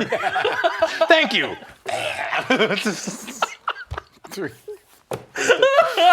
Yeah, 332. Great. Okay. The surviving Dracarum scatter into the surrounding alleys, and you were able to advance towards the center of Torgar unopposed. This book's been a fucking banger, by the way. This Yeah. has been a good one. Yeah. For all the lengthy kind of like exposition and narrative in Yeah. some of those points, these things have been really good. Well, this one, like, usually these books are like, travel to place through fields, maybe a couple left hand, and you'll find like a hut or whatever. Yeah. And this has followed the same formula, but everything's been funny enough. You know what I mean? Yes. Whether intentionally or not, but Yeah. it's just worked out in that it's funny. It's just been good. We've been kicking it. Yeah. Yeah. Okay, advance towards the center of Torgar unopposed. The Palmyrians meet up with their regiment, and you continue on your own along the dingy thoroughfare. It leads to an open square where a conical tower of iron points accusingly at the sky. Here, the flagstones vibrate to a continuous throbbing that beats like a gigantic pulse somewhere deep in the bowels of the city. The battle has drawn most of the Dracarum away from the square, and you have no difficulty in reaching the tower and entering via an open archway. A corridor of steel lies beyond, empty save for the constant din that assaults your ears. Countless passages lead off from the main corridor, all sloping downwards. Many are occupied by Dracarum warriors. The passages are poorly lit, and it is easy to avoid your enemies until you reach a vast stairway. It is bathed in a bright orange glow that radiates from a level below. These books do tend to, like, you get to the ending and then you just fucking walk your way in. Yeah. It's happened like every time. Yeah. It's interesting that like the cauldron of doom or the whatever of whatever, the sort of central thing. Yeah. They seem to always have this like you get dropped 50 miles away from the thing. Yeah. And you spend most of the book getting to the thing. Yeah. Yeah. And then it's just like, once you get to the thing, though, it's like, when they say Dungeons of Torgar, I expected dungeon, but we got to Torgar, blew the fucking door open, Yep. and walked our way in. Yeah. Yeah. Yeah, like I expected. Maybe it's just the way we're playing it. I don't know, but it feels like every book I get to the place and then I just walk in. I'm like, there it is. Yeah, I take it and I'm like, all right, I'm leaving. And they're like, oh fuck, shit. No, he's leaving. He's just walking out. Yeah, Stop him. I wouldn't mind a few more like, oh, we're gonna explore a place. It's like we get to the place fairly easily, but it's like lots Yeah. of like, I expected a dungeon. yeah. Maybe like I wonder if there's some sneaky way you could have gotten in rather than blowing the front door out. Anyway, Yeah. we'll see. Yeah, Castle Death was the last time. Somebody did say that after you if you do the one route with Seb or you do the one route with like the prince, Yeah. ultimately the whole thing will come back together at some point and you end up like on the single path towards I'm pretty the sure end. there was probably more with Seb, but we just Yeah. ended up killing everybody and Yeah. then leaving in cowardice and embarrassment. But we really. got to go to the Isle of Ghosts. Very True. important. We did. Yeah. And we got to see a weird, fucked up little dog. Yeah, we did. Yeah. All right. Pick a number on the random number table. If you have the Magnified Discipline of Invisibility, add 2 to the number you picked. If you have completed the Lore Circle of Solaris, add an additional 2 for a total of +4. We have both those. Well, we're I going to think. do both of those things now. Yeah. Okay.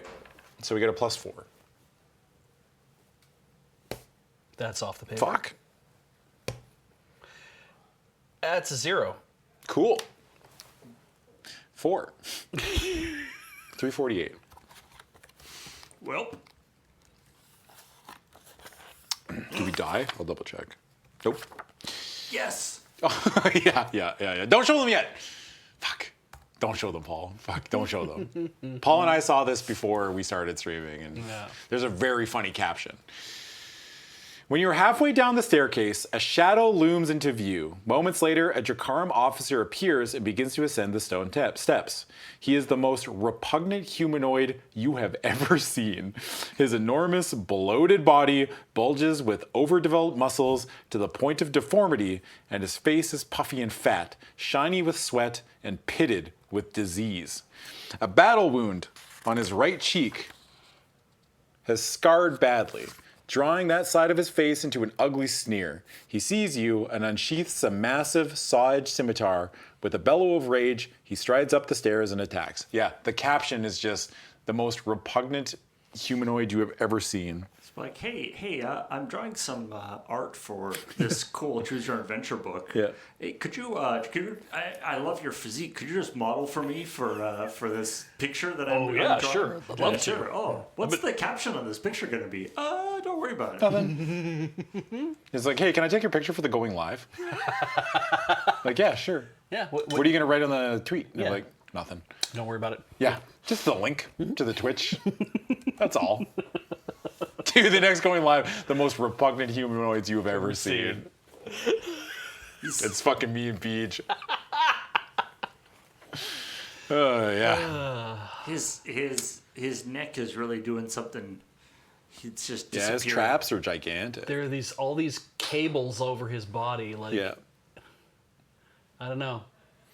I run up and I flick the scar on his face with the summer sword, and his head fucking just falls out, like his skull and everything. You know, like, you know, like a fucking Mortal Kombat fatality. I just like flick the stitches or whatever, and then he goes, "Wah!" and his skull falls out of his head, and then I like for some reason rip his spine out, and then fucking tear his arms off and grab him by the ankle, and then I swing his dead body and I smash the rest of his dismembered parts that are laying on the ground. And this all takes like 45 minutes, you know? Like, it's a long time. I'm down there. And like, there's people watching, but they're like too scared to do anything about it because they've never seen. It's kind of like you're watching somebody do something really fucked up and evil, but you're fucked up and evil. So it's like you really have no moral high ground, so you can't really stop them. But anyway, that's what Lone Wolf does. Wow. Yeah. Yeah. All right.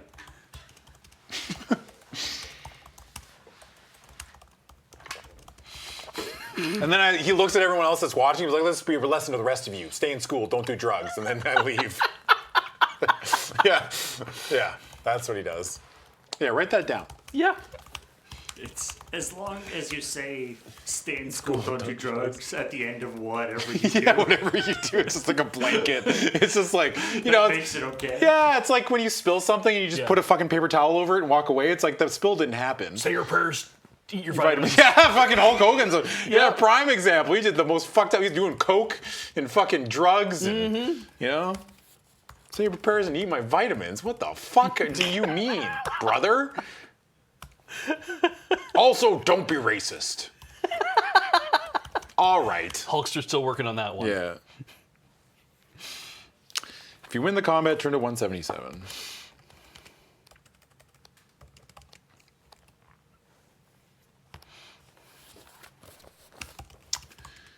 His body rolls down the stairs and comes to rest in an undignified heap near the bottom. Why did they keep that detail in? He's like, you killed him, and in embarrassment, he's also embarrassing himself in death. Yeah. You know, like not only was he a failure in life, when he dies, also very embarrassing. Rarely do you see a dignified heap. Yeah, he just falls down like just butt straight up. Yeah. He falls down like a slinky. You know? Fucking doop, boop, boop, boop. You are loath to touch him, and he may possess some useful items. Gritting your teeth, you pull him over onto his back, empty his pockets, and discover the following items.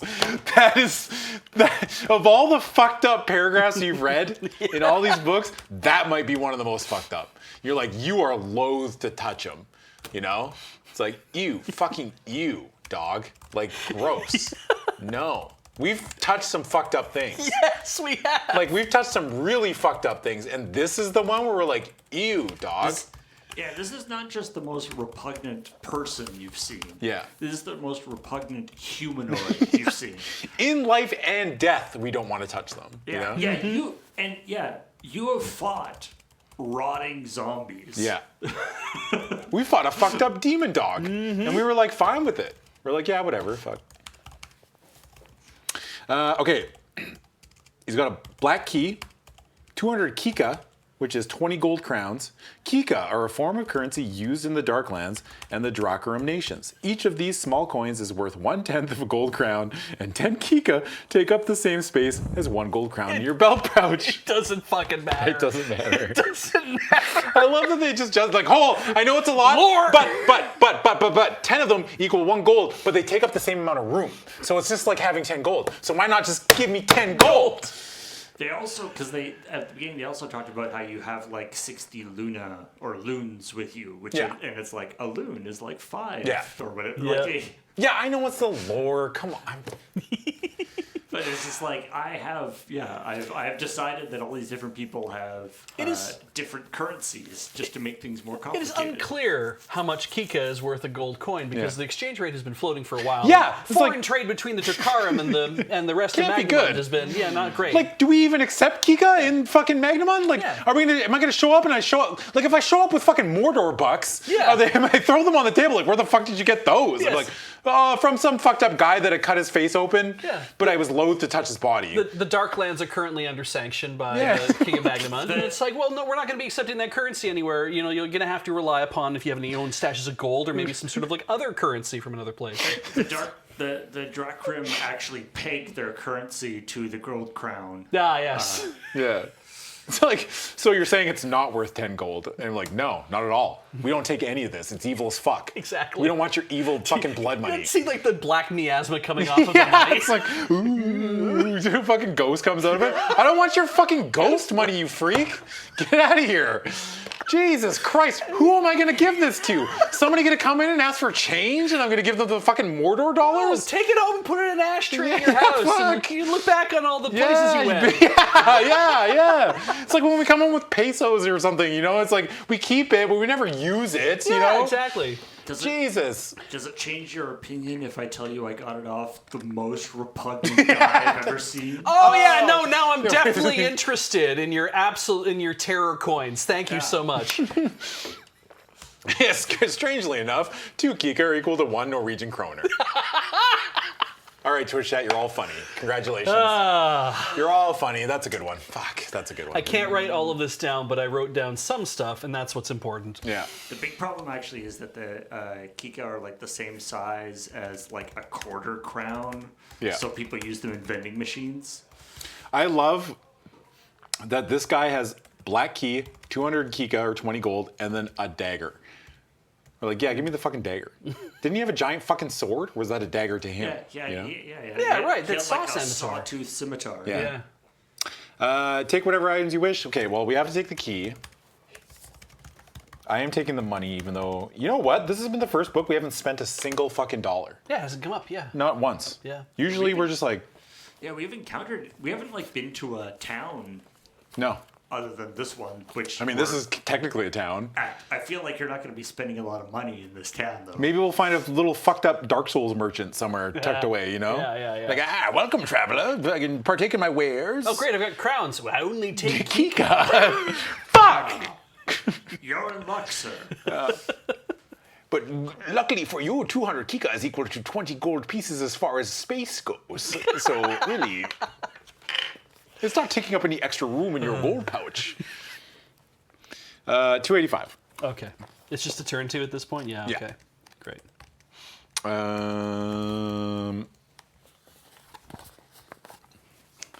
Beyond the staircase lies a circular parapet which overlooks a huge cavernous crater. It is filled with thousands of human slaves toiling with picks and shovels deep in their selfless heart of Torgar. Okay, so hold up. So the we're on a parapet and we're looking down to like the main courtyard, I guess. Is it the castle walls and then they've got thousands of slaves digging a big hole in the middle? Because if we're in a parapet, we're looking out into a courtyard, right? Yeah. I guess so, yeah. Yeah, they're just digging a big hole. Somebody called James. Are they punching a chunk? I mean, it is a giant, like, square place. Yeah, that's true. It is. Turns out it's exactly one chunk in diameter. Their bodies are filthy and covered with sweat, despite a freezing wind which howls in the depths like a hungry wolf. Drakarum overseers urge them to exert greater effort with the crack of their whips is answered by the slaves' anguished cries of pain. Angered by what you see, you leave the parapet and enter a dimly lit passage that descends to a door of black steel. A twist of its handle reveals that it's locked. If you have a black key, turn to 80. If you have a skeleton key, turn to 219. If you possess neither, turn to 130. I have to check. Do we have a skeleton key? I don't think I'm not. We have a power key and a silver key. No, we don't. I don't think so. We are skeleton keyless. I know we have the black key.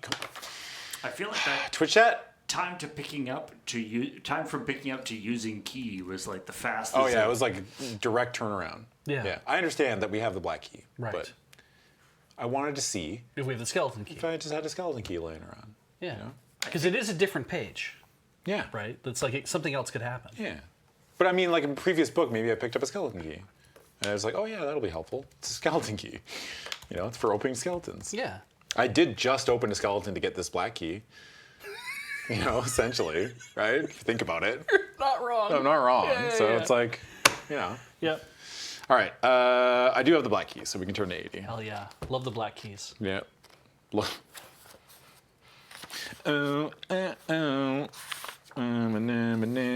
Baby. The lock clicks and the door. That'd be so fucking funny if it didn't open the door. Yeah. Oh, that's the book I Key would. breaks. Yeah. The key was a bomb. The door laughs It at me. explodes. You lose a hand. The door laughs. The lock clicks and the door opens into a passage lined with torches that splutter and crackle noisily. Halfway along this passageway, there is another door. It is a solid slab of iron with a small barred window. Silently, you approach this door and peer in through the grill.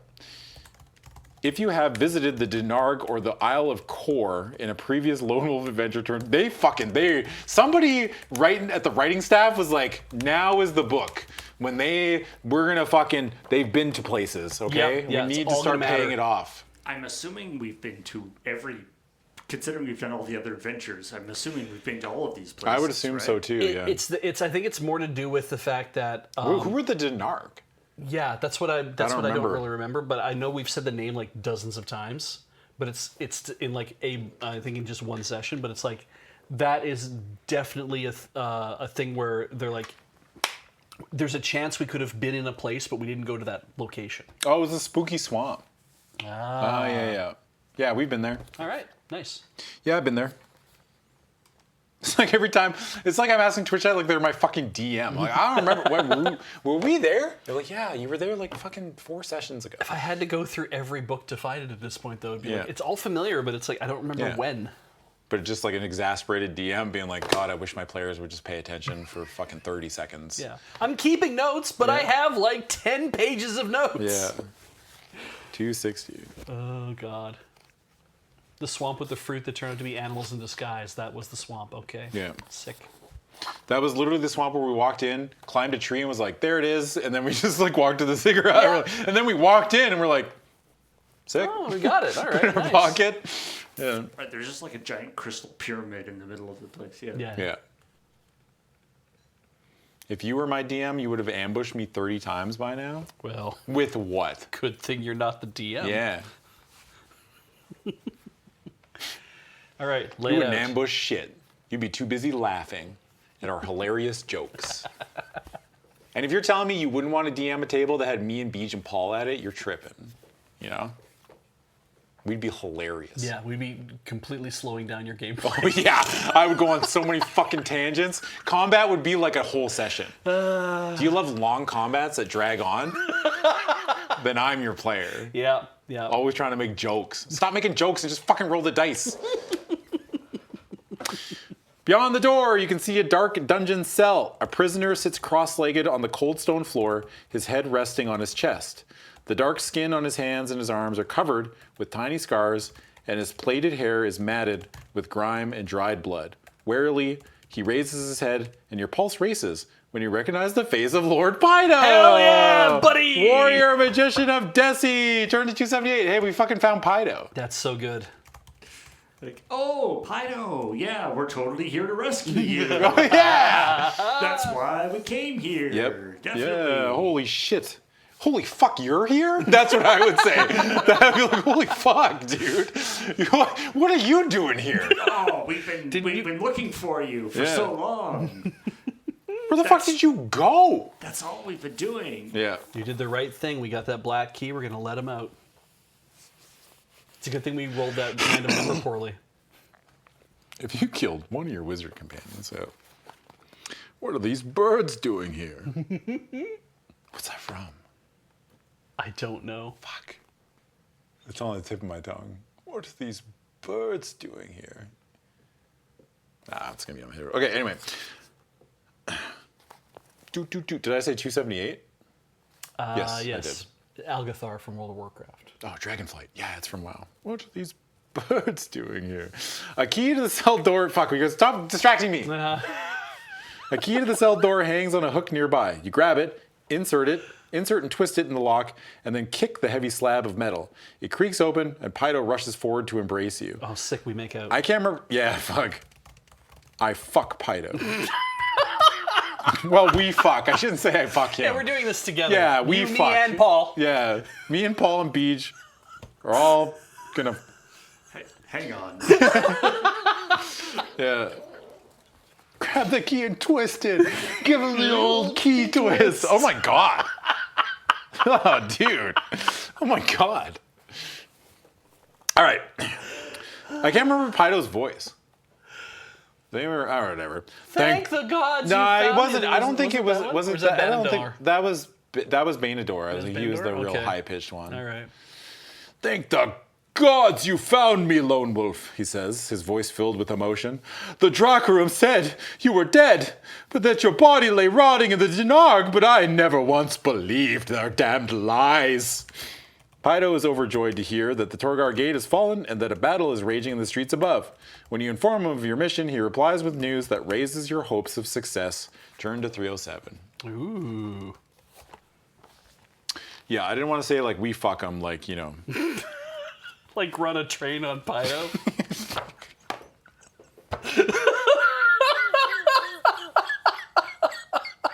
Yeah. What is the stream becoming? I don't know, man. Whatever. It's been almost 4 hours. Oh, Christ. I can help you, Lone Wolf, he says, his warrior pride restored by the thought of avenging the cruel imprisonment. I know where the lore stones are being held, and I will take you there. Turn to 88. Nice.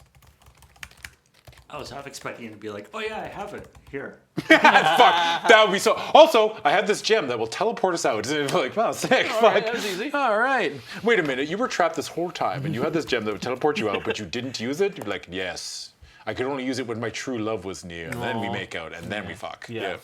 88. 88. Oh, art. Yeah. Art. I'm not dead. Oh, you'll be stone dead in a moment. Yeah. No, I'm quite alive. I think I'll fucking whack. These guys don't look like the Mike Tyson kind of prisoners. No, they don't. do Don't they? worry. We'll free the prisoners, and they will revolt back against the Drakkar. These prisoners, they need some fucking bread and a bed. Yep. Maybe do a couple of push-ups later. Steadily, you follow Pydo through the dungeons of Torgar, using the shadows to avoid being seen. Ragged columns of slaves stumble along the passages, dragging their tortured, half-starved bodies to and from the work pits. They are beaten, cursed, and whipped relentlessly by the Drakkar guards, who seem to delight in their suffering. As difficult as it is to turn away from such cruelty and suffering, you know you would be quickly overwhelmed if you try to intervene. Your mission must come first. Oh yeah, a fucking arrow doesn't come out of nowhere and explode our brain now. Like, how is that fucking fair? Yeah, it's Dude, fucking true. draw a line, you know? Where the fuck is the arrow that goes, oh, you didn't say help the slaves? Fucking, fuck you, try again. Back to the beginning, dumbass. Stupid ass idiot.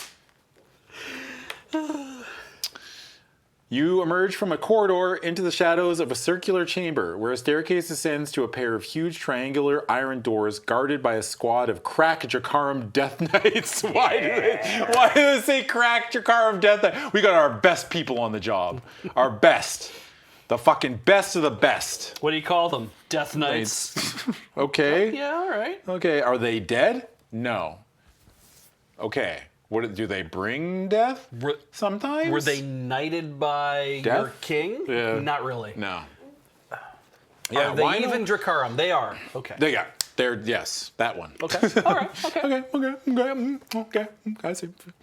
A tingling sensation electrifies your skin as your senses detect the presence of the lore stones somewhere behind these doors. Suddenly, an alarm bell fills the chamber with a deafening clangor. The Death Knights begin to descend the stairs, and your stomach churns with the fear that you have been detected. If you have the Magnified discipline of divination, turn to 299. Yes, I do. Yeah, they love divination this time. This has been like... heavy divination. Yeah. The alarm bell signifies that the entrance to the tower is under attack. Yeah, we knew that. We fucking blew the hole in it.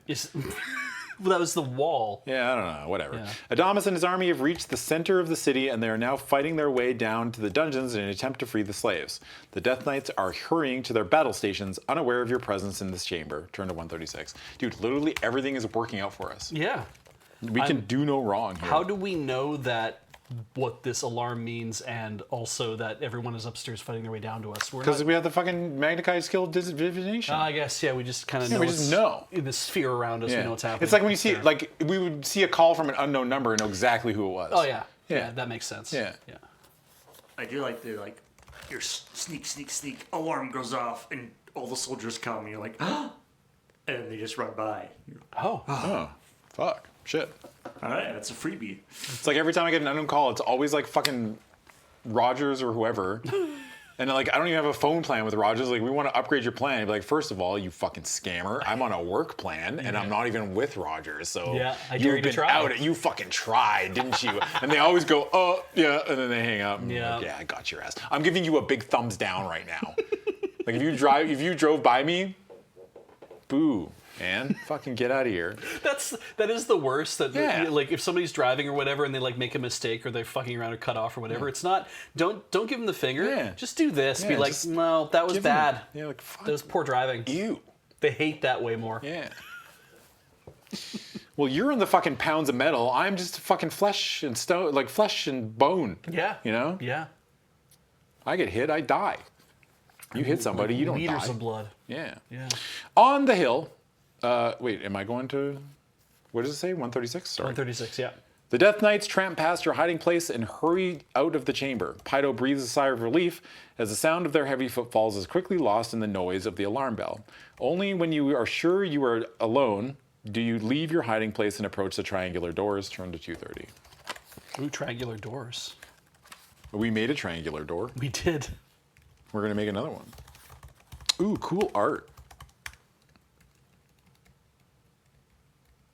That's neat. That's the pit where I cannot wait to see. the room we're in. Yeah. You pull a metal bar that is set into the wall, and the huge lead line. Okay, hold up. Why is the metal bar on the outside of the door?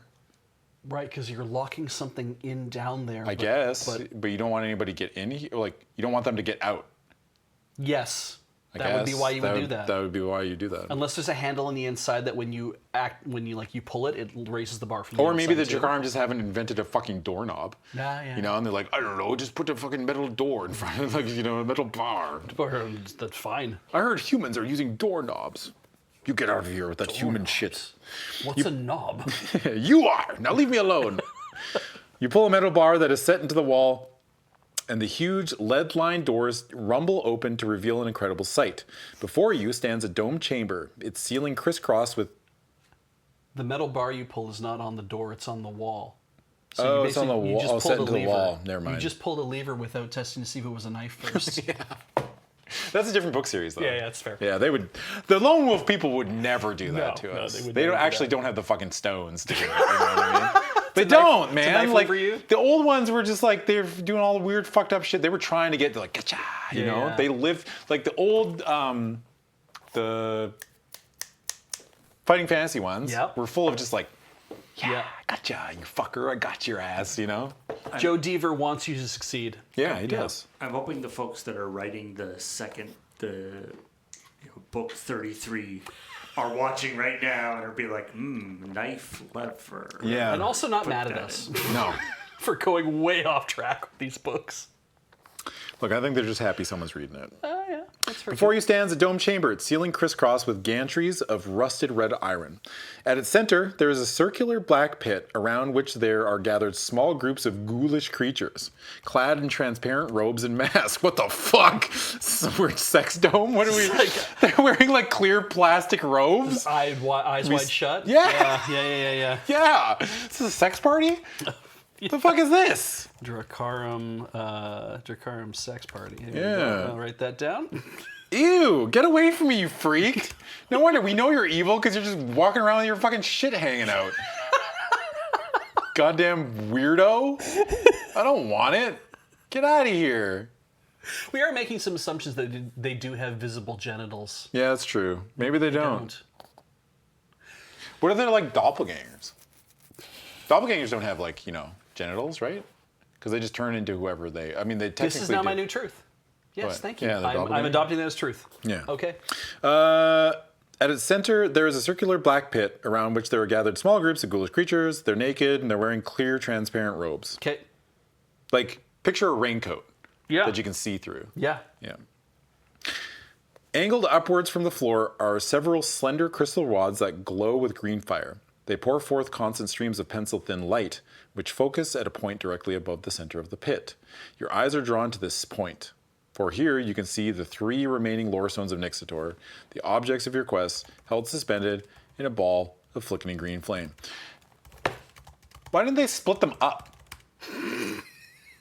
You know, why put them all in the same spot? Yeah. I need a good explanation. I need a really fucking good explanation. Even for just this. adjacent rooms. No, it's just a different room behind a different lock or something. Yeah, they don't even have to be like it's not like you have to like go down another hallway or like even another basement. It's just like put them in the next room. Yeah. Just move them around. I just want. Maybe they're doing some magic with them. I know, but it's just like Oh. I need a Maybe real all- good reason for all these to be together in the same spot. They need all 3 for 3 times the magic. Yeah, I guess. Also, I do appreciate that you can tell that they have transparent robes in these pictures. Yeah, you can. Oh, yeah. You can definitely tell. They kind of look like when you see a skeleton inside an ooze. Yes. You know? Yeah, like that. yeah. And you're like, oh, I can see your fucking whole body. The harsh clang of the alarm bell and the sudden sight of you silhouetted in the doorway have startled the ghoulish creatures. They slink away from the pit and escape through the archway, leaving you and Pydo alone in the chamber. Wow, they slinked off to do their sex activities. Little freaks. At We least they're caught not doing them in front of us. Yeah, that's true. You know, like Do your sex stuff otherwhere, you freak. You know? Turn to 100. I mean, no, I want to be sex positive about this. Like they can go ahead and do it if they want Yeah, to, but you know. I'm here for the lore stones and that's it. Yeah, exactly. Cautiously, you approach the edge of the pit and look down into its midnight depths.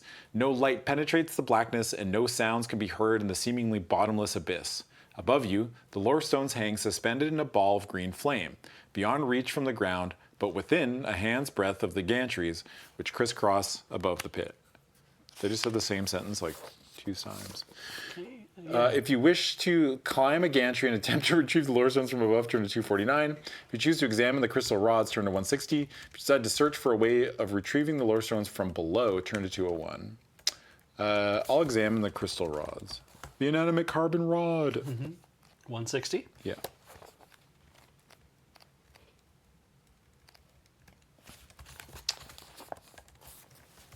You sense that the crystal rods are generating a powerful charge of negative energy. The lore stones are being bombarded with this energy in the hope that eventually it will destroy them. If you are to retrieve the lore stones safely, you must first shut off this power. However, by doing so, you will remove the means by which they are being kept suspended in the air and they will fall into the pit. Don't I just have like a fucking basket or some Like a shit? net.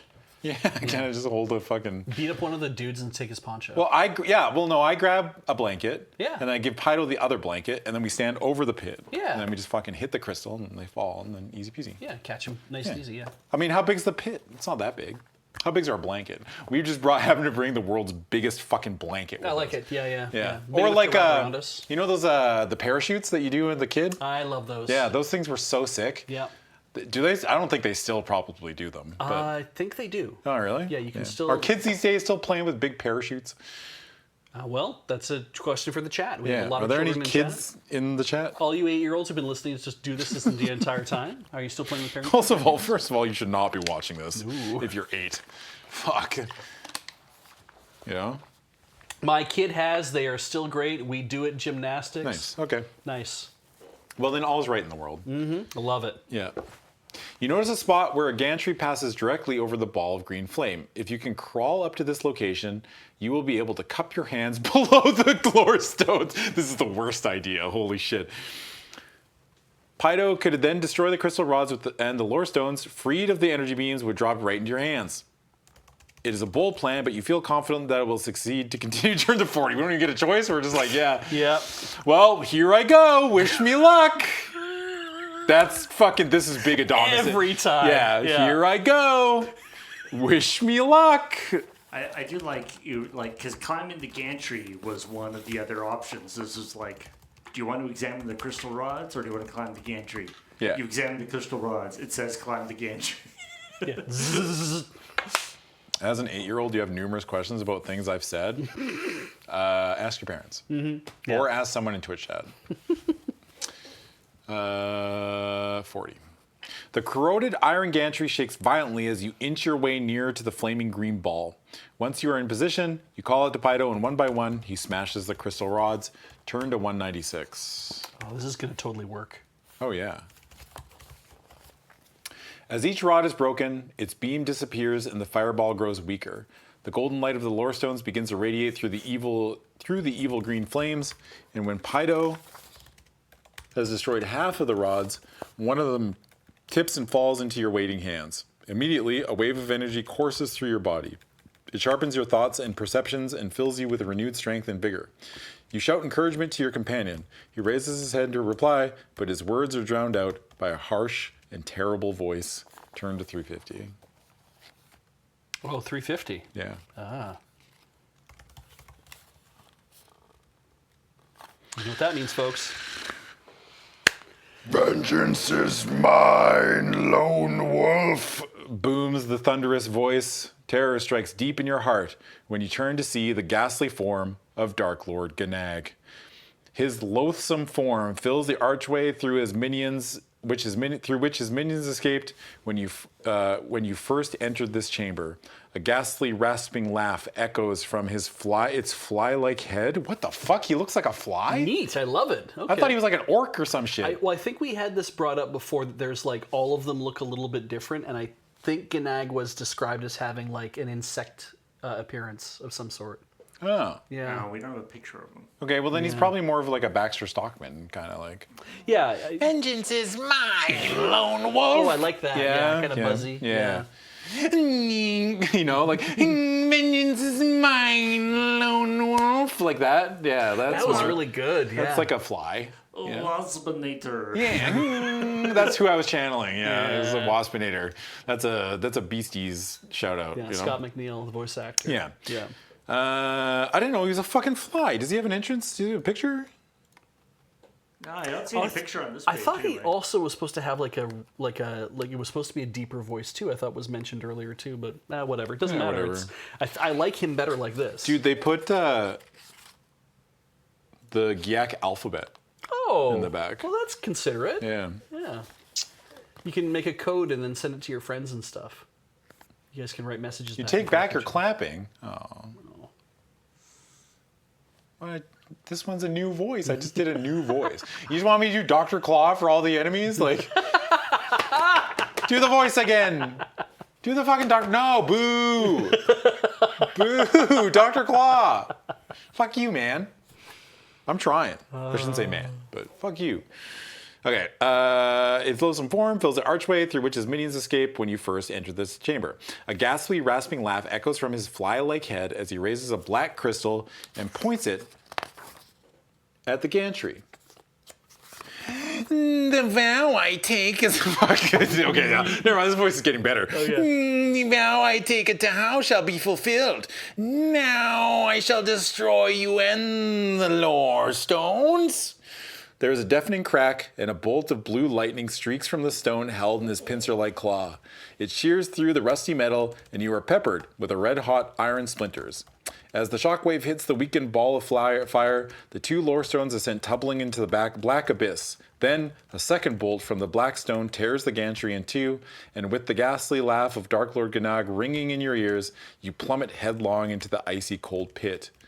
You have fallen into a portal of total darkness, a shadow gate that leads to the twilight world of Daziam. The wisdom and strength of the lore stone of Luomi is now part of your body and spirit, and the last remaining lore stones are still within your reach, but your descent into the Dazium heralds the beginning of a new and deadly episode to the Magnakai quest. He wasn't saying all that. Okay. Yeah. I like the idea that he was narrating the Yeah. He wasn't saying all that. But, wow, that's it.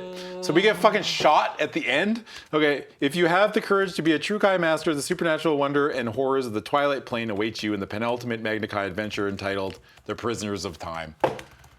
Wow. Dun, dun, dun. Hooray. That ended so suddenly. There's the three. We're like, why are there three there? And then, of course, you only got one of them. So. Yeah. What a great misdirect, actually. to I just like be that, actually. I actually really like that ending. Yeah. It happened kind of suddenly, but I do like that you're like, the visual of hanging from their structure like this and be like, all right, fucking Pydo, fucking break it. Yeah. And then Ganag shows up, he's like, what the fuck? Fucking Shadow Realm, asshole. Fuck, what are you doing? Yeah. Being very like, what the fuck? Yeah. How did I let this go this far? Yeah. That's the Magna Kai. Yeah.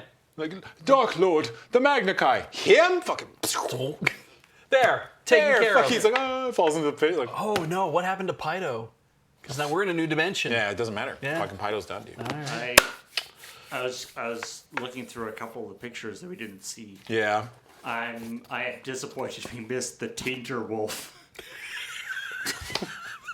Jesus Christ. Whoa! Yep. That's what I would, if you said Tainter Wolf, that's what I would picture That is in my brain. wow. I'm like, yep, that's a Tainter Wolf. I've never seen a guy in a fursuit like that. But Yeah, that little freak has been ruining our plans. I'm trying to see if there's any art that we missed that I'm kind of sad. I feel like I do feel like every time we do these, I miss a ton of stuff, but that's fine. Yeah. But it's like, the You have to Fishmen. make choices, right? Yeah. Yeah. The Fishmen, or like, I'm always worried that I'm like going too fast, you know what I mean? But I'm making a point of like exploring everything that I come across. Yeah. I don't really feel like I skip anything. I mean, like we've been here for 4 hours too, and it's like true. we put in a good time and a good show, and I think ultimately if Yeah. you miss a bits of the art, people are gonna go online and find they can go trying to see to they can if go there's to anything where there. is it again, Paul, that you get the this from? The books? These are Project Aeon This one's pretty good. Yeah. is the website. And yeah, just to reiterate what we talked about is that, yes, www.projectaeon.org is a website where all of the Lone Wolf books, and I think at least the vast majority of them were made available out of it's sort of a donation to the public commons, I guess, by the author, which was a very cool thing to do. It allows us to present this in a fun way. Because And, as somebody in the chat says, also translated into different languages. Oh, nice. Yeah, there's nothing you really missed. There's there's like 2 pages on Seb Jarrell. He's so important. Yeah, dude, he's so important. I guess there was like the only thing that we probably missed is a bunch of stuff going with Prince Greyjoy. There's probably like a whole other way. But I bet you, because like I actually like the fact that even though we didn't get to meet with Seb, it kind of feels like, unless that becomes important, but it's like kind of feels like, oh, we made it to the Isle of Ghosts and we saw Rourke again. That's total dick. And it's just kind of like, yeah, nice to meet that guy. We'll see him again in like book 12 or book 15 or some stupid shit. I do like that everyone was like, oh, no, you don't go through the Isle of Ghosts. It's fucking, you'll die. And then we got to the Isle of Ghosts, we're like, what the fuck? And we just walked through, we're like, oh, fuck, that was easy as shit. Fucking, Foiled a plan, like, took down a ritual, and it's like, yeah, then we got out of there. It's like, we just fucking... And like the scary thing about the Island of Ghosts was a guy who we knew who he was. Like he wasn't like that guy wasn't there. Like that guy wasn't one of the dangers of the Isle of Ghosts. Yeah. That was just a guy. It was just a guy. A guy. All right, everybody. Thanks for hanging out. That was book number 10 in the Lone Wolf series from myself and Beej and Paul. This is a gentle reminder that everything we do here is brought to you by your support over on our Patreon at patreon.com/loadingreadyrun. Very important, very cool. If you can manage to give us like $1 or $2 a month, it goes a very long way in keeping this whole machine running. yeah. So I heavily urge you that if you do have the financial means to do so, this is not a criticism. If you don't, that's also okay. You still can watch everything we do, and we don't gate anything behind that Patreon. There's no extra. I don't think there's anything. No, everything's extra. free. Everything's out there. So if you want to support us, then you will do so. If you're watching on Twitch, Young Prime, Young Follow, make sure you do that. If you're watching on YouTube, fucking, you're a trooper for making it this far. That's Absolutely. incredible. Make sure you like, comment, subscribe, do all that stuff, algorithm, et cetera, et cetera. Also, this stream is brought to you by our friends over on Dragon Shield, where you can go to, if you go to Dragon Shield and use the code LRRMTG5 with your order, you'll get 5% off, which I didn't mention at the beginning of the stream, the 5%, but that's, yeah, you can buy all kinds of stuff like dice boxes and magic, or card sleeves, I guess is more appropriate. Those are probably the better ones. I think a lot of people really like Dragon Shield. Yeah, Dragon Shield makes it the best on the market. That's the best on the market, widely considered. And yeah, you can go there and do that. I think that's pretty much it, right? Sounds good to me. Yeah, sounds good. Oh, store.loadingreadyrun.com. We have a store, Yes. where you can buy all kinds of stuff. I keep forgetting. Well, I don't usually forget this, but go to the store. We've got stuff on for sale. We've got a toque and a beanie that are new and a play mat and stuff like that. But also we have a thing called the Vault, where we put old stuff that isn't sold anymore, or stuff that's never been sold before sometimes. Kind of a toss-up. It's every 3 months, I think, that we're rotating. Every 3 months, and that means that the set rotates in the middle of September. Yeah. So you've got about a month left if you want to get in on the vault for any of the 3 shirts that are there. So if you've looked at something and be like, oh yeah, I'll buy that later or whatever, but now you've got about a month left. And my dude, we're working on new merch. Nice. So can't say when that's going to be Like, you tell me, like, I'm going to be like... Yeah. Well, I mean, I am, but I like that we get to make merch and people buy it. I think you're going to find it interesting. So, yeah. The fuck is that supposed to mean? You'll find it interesting. Okay. Yeah. So, Is it a picture of a lone wolf no, it getting is his not. head blown off by a fucking bow? That'd be sick, actually. Yeah. Where's our lone wolf art, you know? All right, gamers. From myself and Beej and Paul, we appreciate everybody hanging out and spending this time with us. I hope you had fun, and we will be back most likely next month with a new episode. So, book number 11, which is The Time. Prisoners of Time. That's gotta be a banger, dude. Yeah. If you call it The Prisoners of Time, Yeah, looking forward oh, to I that. hope there's some little freaks. All right. It's going to be an episode of Doctor Who, apparently. Yeah. I don't think I've ever watched a Doctor Who episode, so I have no idea. We already visited an ancient quarry where there was a grim and supernatural event taking place in this book, right? Where he was fighting off all those ghosts before they all consumed him. Yeah. And it's like, yeah, that's some Doctor Who shit right there. Oh, really? Yeah. Is that the kind of it? Why not? All right. From all of us, we will see you next time. Have a good night, everybody. Or day, or whatever. Here we go. Wish us luck.